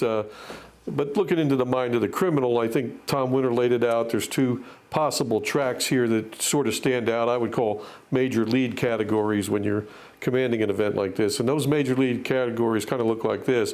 Did he kill the grandmother and flee? Maybe neighbors reported gunshots and the police came and there's a chase and he wrecks his truck and then he runs into the school and he's sort of trapped. He's on foot and the police are outside and he's shooting at the police. Maybe he's murdering kids. He's just running around like crazy. Is that what we have? Sort of this manic escape from a murder? Or do we have a different scenario where he got the bulletproof vest and he got the guns and he really was going to go for the school? And the grandmother was just the beginning of the plot. So I think that's possible as well. They'll find that on his electronic devices, if so. Right. But, certainly he was planning something by acquiring the vest and the guns.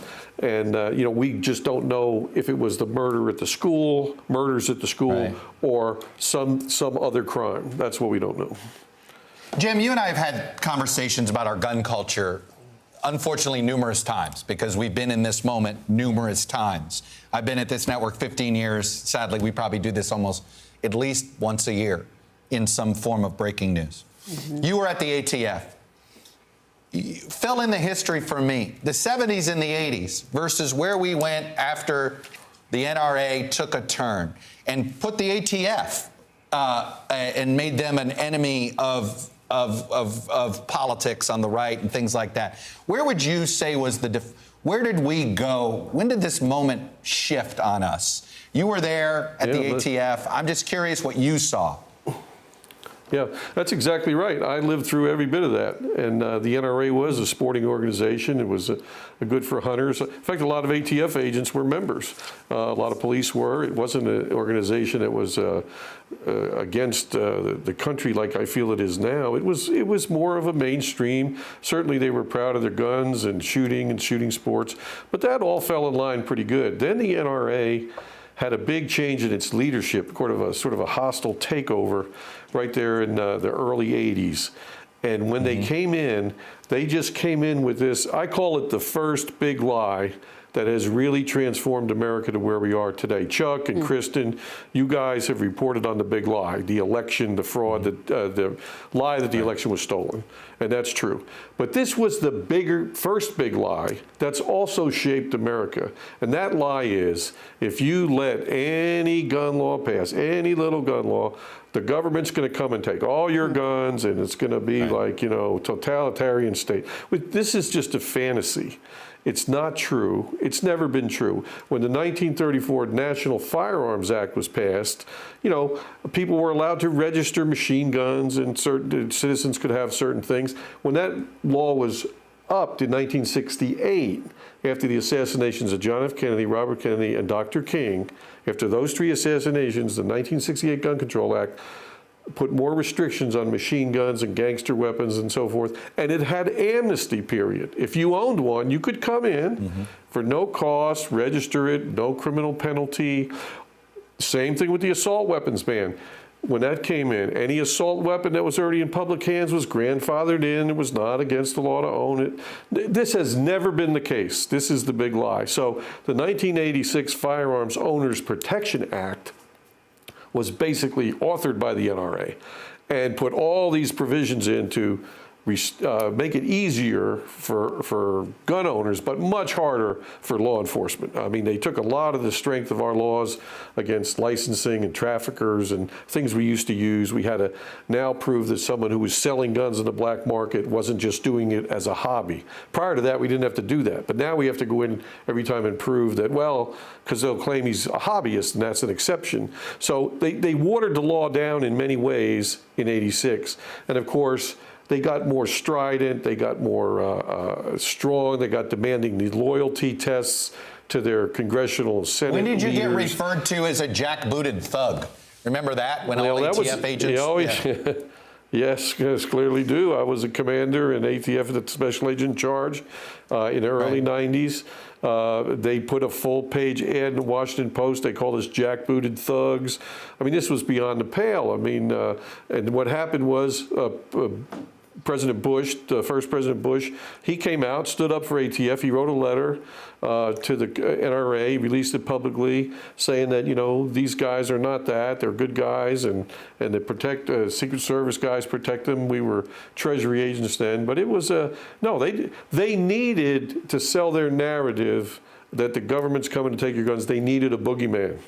The boogeyman was the ATF. In those days, nobody would go after the FBI. The FBI they were untouchable. Mm-hmm. Nobody, even though Elliot Ness, the real untouchable, was an ATF agent, at the time, you know, nobody went near the FBI. The FBI was, important note, but the FBI got anything they want. They go to the Hill, they say, hey, we need ice cream for every agent, they got ice cream. And we just got kicked and beat and punched politically anytime we went on the Hill.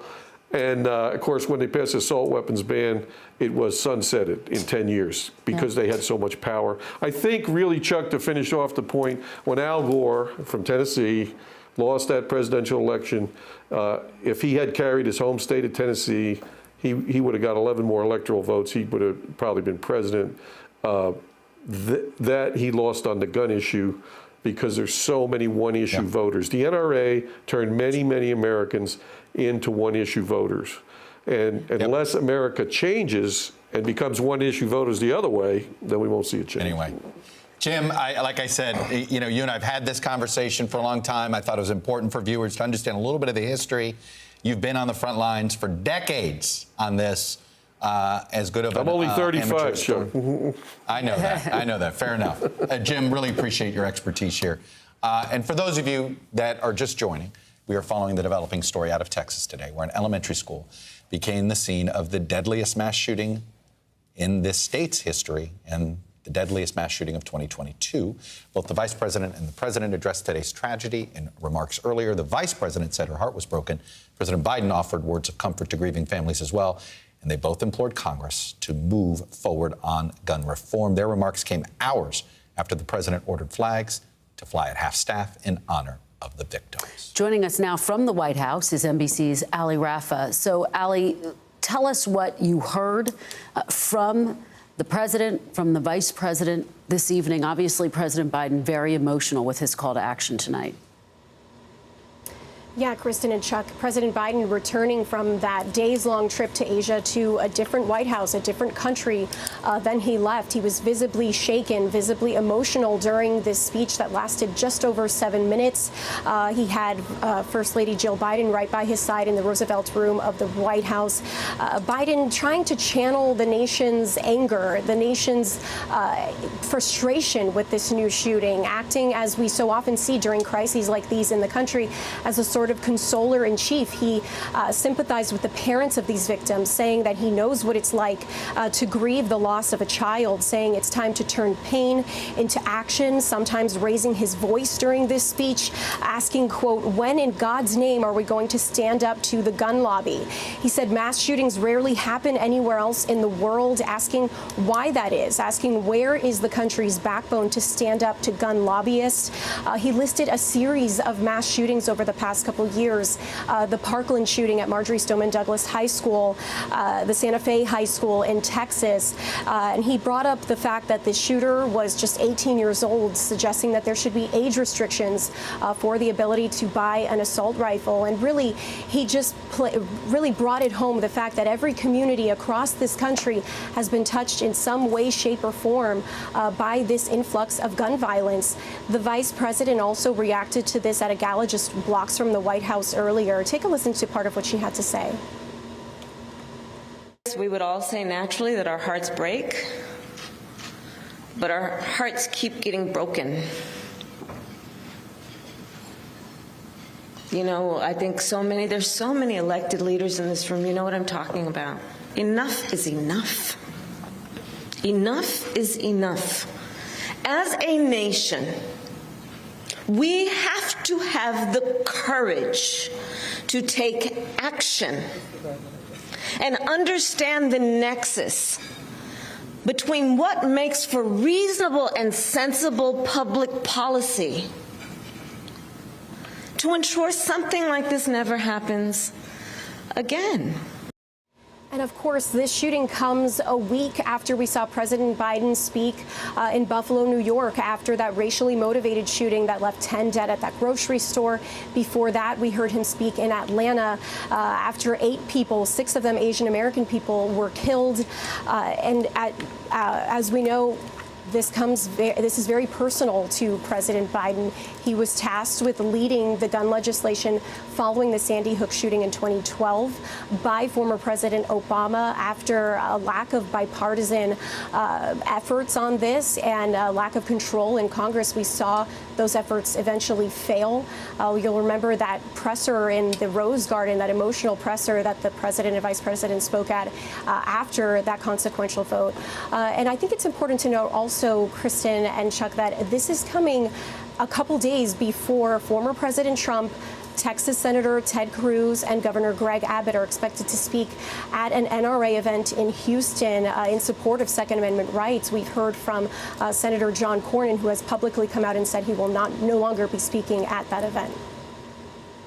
Ali, Rafa, I'm so glad you raised that. It's an important thing for us to continue to track as we follow what may happen next and where the conversation goes next. Ali, thank you. Joshua Johnson. Doesn't surprise me that of the office holders in Texas, that the one would be the first to say, you know what, maybe that NRA event is a bad look, is John Cornyn. Yeah, that would make sense. Forgive me for diverting, but there's a little more detail on some of the victims from the shooting from the New York Times. They have spoken to the aunt of the teacher who was killed in the mass shooting, and now we have her name. Her name is Eva Mireles. She was a teacher of 17 years, taught 4th grade at Robb Elementary School. Her aunt, Lydia Martinez Delgado, spoke to the Times by phone and said Ms. Mireles was in her early 40s, married with a child, called her an avid hiker, took pride in teaching students who were mostly of Latino heritage.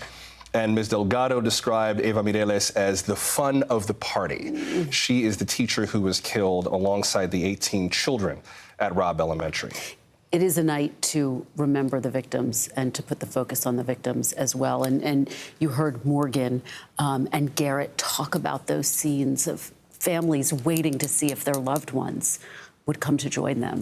Well, and now what's happening is that the effort is partly shifting to how to take care of the people who have survived. There are a number of people who've been sent to area hospitals, some of whom are in good or fair condition. And I should note, one of the biggest things they're asking people right now to do is to donate blood. The South Texas Blood and Tissue Center is taking blood. University Hospital in San Antonio, there's going to be a blood drive tomorrow morning in Uvalde. So if you're watching from South Texas and you're able to help, they are asking you to go to southtexasblood.org or donatebloodtoday.com and be part of the effort to at least keep these shooters alive. If we can't do anything to stop the shootings, perhaps we can at least do something to help the victims. Yeah, it struck me when we were listening to Jim Kavanaugh speak, and he talked about the assault weapons ban, and you can't imagine. President Biden called for an assault weapons ban when he visited Buffalo, but you can't imagine the political environment in which that would pass, much less expanded background checks. Notable, there's going to be that NRA conference this Friday. Yeah. It will be interesting to see if any other lawmakers decide not to attend. Well, you know what's interesting about the political environment right now? I mentioned that the microstamping thing is like a matter of regulation than policy. Right. New York's Governor Kathy Hochul is pushing for more surveillance of social media to try to catch potential shooters early. Today, the California State Senate was in session, and there is a measure before the California State Senate to do a Texas-style citizens arrest thing for people who allow assault weapons into the state of Texas. You remember Texas's abortion law allows people to sue people who help connect folks to abortion services. As the bill's sponsor was speaking today, he told the state Senate, I don't know if everybody heard, but an hour ago, 14 children were killed at a school in Texas. And this is why we need my bill. So I think the political conversation is partly Congress, right, and the inability to get things done. But there are states and cities who are trying to act on their own. There's only so much they can do. You have a state like Illinois who bans ghost guns, but they can come in through Indiana. California may pass a measure, but if a gun crosses the border from Arizona, there's not much they can do. But there are other efforts that I think the lawmakers there hope they can get to kind of knit together across state lines. But whether they can do it is dubious at best. But look at the state of Texas. Okay, first of all, state of Texas. Yeah. The original modern school shooting is at the University of Texas. Okay? Texas Bell Tower, 1966. Okay, this is UT Austin, yeah. Okay, this is the original. Right. And in that 50 years, no, more than 50 years, they have systematically loosened gun laws to the point now they've lowered the most recent. And it's like every legislature, I heard somebody making this point earlier, because there is this, you got that you are a defender of the Second Amendment. Yeah. And the best way to prove that to the voters is to continue to pass new laws that loosen gun regulation. Yeah. So Texas most recently going from 21 to 18 on handguns, which of course in New York, actually, you couldn't have done that, but in Texas you can. But the point is that the entire culture in Texas, the legislature, forget trying to get new background checks on a federal level. They have continued to loosen and loosen and loosen. The state of Florida's done the same thing. Well, but remember, in Texas, when you refer to the UT Austin shooting, Charles Whitman in 1966, I think the counter argument is before he killed those people at UT Austin, he killed his wife and his mother. So we're talking about a bad guy with a gun. Right? And that's where the political split happened. There's a basketball game tonight in the state of Texas, in Dallas. And the head coach of the Golden State Warriors, Steve Kerr, is not shy about expressing some opinions about things, and he had something to say about this shooting. I think we have a clip of it. Let's play what Steve Kerr had to say. We can't sit here and just read about it and go, well, let's have a moment of silence. Yeah, go Dubs, Come on, Mavs, let's go. That's what we're going to do. We're going to go play a basketball game. And 50 senators in Washington are going to hold us hostage. You realize that 90% of Americans, regardless of political party, want background check, universal background check. 90% of us, we are being held hostage by 50 senators in Washington who refuse to even put it to a vote, despite what we, the American people, want. They won't vote on it because they want to hold on to their own power. It's pathetic. I've had enough. This is going to spark a lot of emotional reactions. I'm sure every one of us has had a call or a conversation with a family member or a friend today, just with that word, enough. When is it going to stop? And does the pressure point come from outside of Washington? The people in the sports world, people in entertainment? I mean, is that where the pressure points come for something to finally change? I think there are probably a couple of different pressure points. My family, for sure, like the family text message chain blew up when this all happened. I think it's going to come from a couple places. You take somebody like Steve Kerr and the Golden State Warriors. I used to live in San Francisco for 6.5 years, and that's a very politically active basketball team. Has been since Steve Kerr basically became the head coach. I think they know that they're speaking to a younger demographic. They're speaking to a more diverse demographic. I think when you have shootings like what happened in Buffalo that were live streamed online, and you have a different, more youthful, more tech-savvy community that's kind of bombarded by the impact of mass shootings very differently than maybe their parents were. Where if you are of an older generation, it's something that happens over there as opposed to something that happens right here.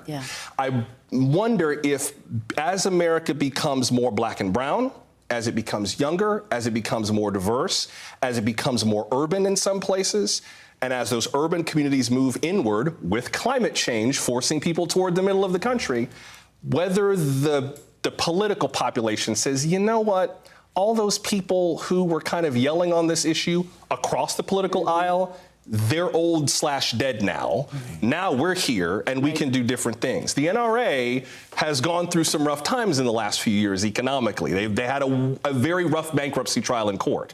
So I think that as time goes on, the generation that's coming up, they're not their parents, and they view this differently than their parents and grandparents have. By the way, Greg Popovich, who's the head coach of the San Antonio Spurs, if he were in playing tonight, those words would have been very similar, and it would have meant even more in a Texas community. You're not wrong that in San Francisco and Oakland, he's going to have one. Certainly, he's talking to one conversation. But I will say this: Greg Popovich, who is a Texan and who served this country, has also been pretty outspoken on this issue in particular. And probably will be in the coming days. Yeah. All right, Joshua, stick around.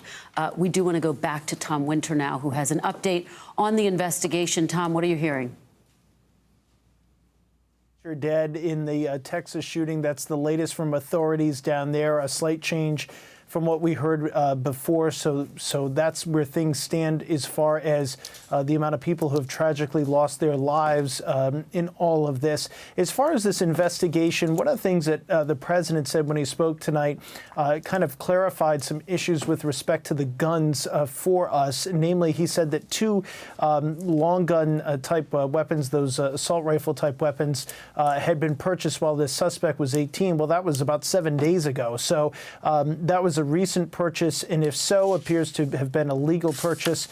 Still not clear that those were all the weapons that he had on them. Some eyewitness reports tonight talking about the idea that the suspect may have had some sort of armor or body armor on them. That's something we are seeing more often in these types of shootings, which tells us a couple of things. One, that these shooters certainly pay attention to what others have done in the past. We've known that for some time. That's not a new trend. But this trend of wearing body armor makes it difficult for law enforcement to try to neutralize, in law enforcement speak and in our speak, just to try to get rid of these shooters, to be able to either stop them by shooting at them or at least provide some sort of threat that if they did fire, that these shooters would be stopped. And so when you see this, and we saw this in the Buffalo shooting, where the shooter there had been hit by a retired police officer who was working security for that store, it's just clear that it's becoming more difficult for law enforcement to try and stop these shootings. Tom Winter with the latest on the investigation for us. Tom, thank you, and it's a good transition. Speaking of law enforcement, let's bring in Frank Figliuzzi. He's an NBC News national security analyst, former assistant director for counterintelligence at the FBI. And Frank, you know, that's been one of the it's been one of the hallmarks at times when it comes to gun control legislation is many true law enforcement leaders come out for them. That, you know, most serious law enforcement leaders don't think we should have looser gun laws. They think we shouldn't have assault weapons out there. And their voices have never carried political weight on this for some reason. What's your theory as to that on that front? Yeah, I mean, no greater example than that than the state of Texas, where, as I'm sure you've covered, as of September 1st of last year, in Texas, you can purchase a weapon without a permit, license, or any training. The largest law enforcement organization in the state of Texas came out very publicly against that and told the governor, this is going to make our lives that much harder and our lives that much less safe. Yet politicians ignored the largest police organization in Texas. So this has got to be about the voter base, not including cops in the voter base and not caring about the safety of the streets. One of the most sobering things in my career, there were a lot of sobering moments, was during a search warrant execution in Cleveland, Ohio, up in an attic of some gang, and realizing we were looking at crate upon crate of unopened automatic weapons. And the realization that is on the street, and that's what a police officer is facing when he pulls a car over for a traffic violation, is extremely sobering. So yeah, cops get it. Cops don't want more guns out there. They want fewer guns out there, because fewer guns means less access to guns by people who shouldn't have them. Frank, very quickly, and we have less than a minute. When you hear about this shooter, what do you think may have been driving him? What do you make of the fact that he killed his grandmother first?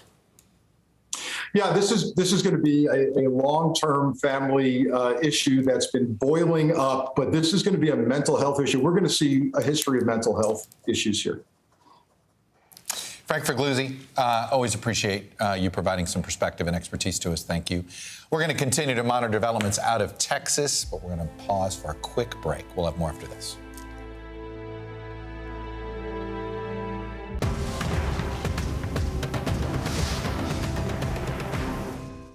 Top Story with Tom Llamas is your news playlist on NBC News Now.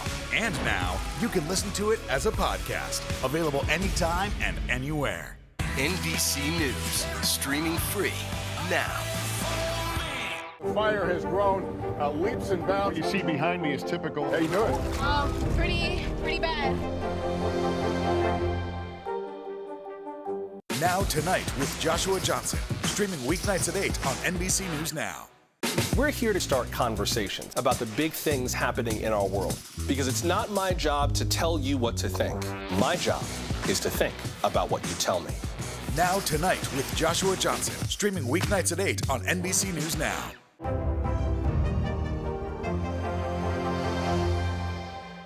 Now Tonight with Joshua Johnson. Streaming weeknights at 8 on NBC News Now.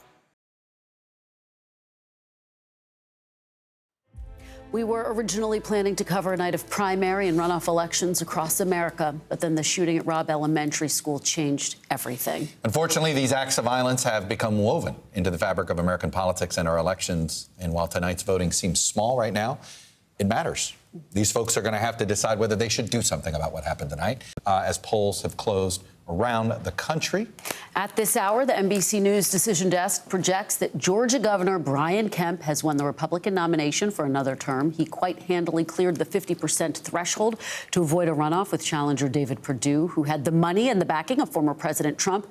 Perdue built his campaign on the false claim that the 2020 presidential election was rigged and that Kemp was responsible for Mr. Trump's loss in Georgia, though Perdue tonight said he'd back Kemp this November. This, by the way, is arguably the biggest loss for Trump in his line of endorsement. This may be the worst performance by a former United States senator in any election not involving a presidential primary that I can ever remember. Maybe Frank Murkowski when he lost his Republican primary for governor to a woman named Sarah Palin. Kemp's Democratic opponent will be Stacey Abrams, who ran unopposed, making this a rematch of their 2018 face-off. If elected, Abrams would be the first black woman ever elected to governor of a U.S. state. On the Senate side in Georgia, NBC News projects that Heisman Trophy winner Herschel Walker will be the Republican nominee. He will take on incumbent Democratic Senator Raphael Warnock. No surprises there. That's exactly what we were anticipating. Walker backed by Trump as well. And what may be the biggest surprise of the night, if you talked to any of us 3 months ago, our decision desk says the Georgia Republican Secretary of State primary is too early to call. However, the incumbent, Brad Raffensperger, who seemed dead in the water 3 months ago, may actually avoid a runoff against the Trump-backed Congressman Jody Hice. Raffensperger may not just win this primary, but win it without a runoff. It would be the ultimate. You think President Trump whiffed on Brian Kemp, this would be even, and if it's possible to have a bigger whiff than Perdue Kemp, it would be Raffensperger Hice. Yeah, very close at this hour. All right. And in Texas's 28th district, not too far from Uvalde, the runoff election between incumbent Democratic Congressman Henry Cuellar and his progressive challenger, Jessica Cisneros, is too close to call.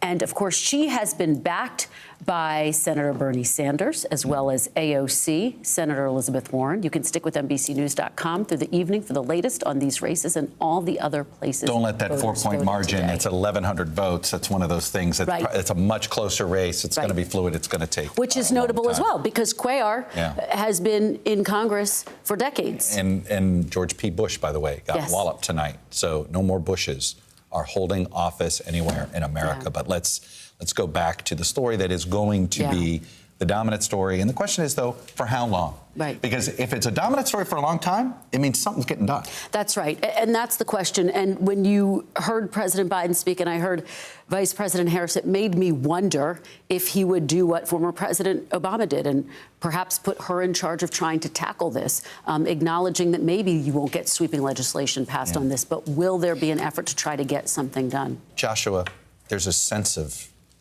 my EP walked in earlier today, John Reese, and he's just like, where the hell are we headed as a country? Like this feels, we've already felt we're headed in the wrong direction, okay? Everywhere, on so many things, and then this gut punch. Yeah, I mean, it's a fair question in terms of where we're going. As I said before, I think that I think there's a whole other conversation with people of a younger generation in terms of how they would go about dealing with gun violence. Tonight, we learned that Senate Majority Leader Chuck Schumer has begun the process to move 2 background check bills forward for a vote that passed in March of 2021. The Enhanced Background Checks Act and the Bipartisan Background Checks Act of 2021 passed on party lines, probably don't have the votes. I don't see how anything happens by reviving a moribund bill. I think you're going to need something new, even if it's like a little bitty bill that just gets that one little piece of policy that everybody agrees on.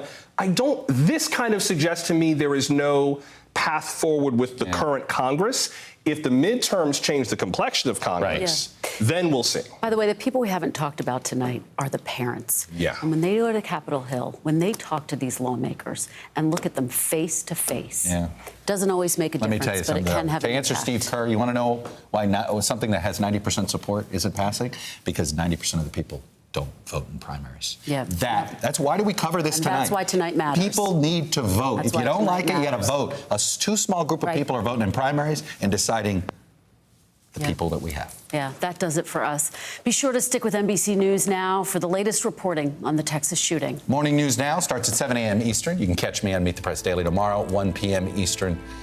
For all of us at NBC News, good night. To cover the news, you have to be in it. These are families trying to board those trains to Poland.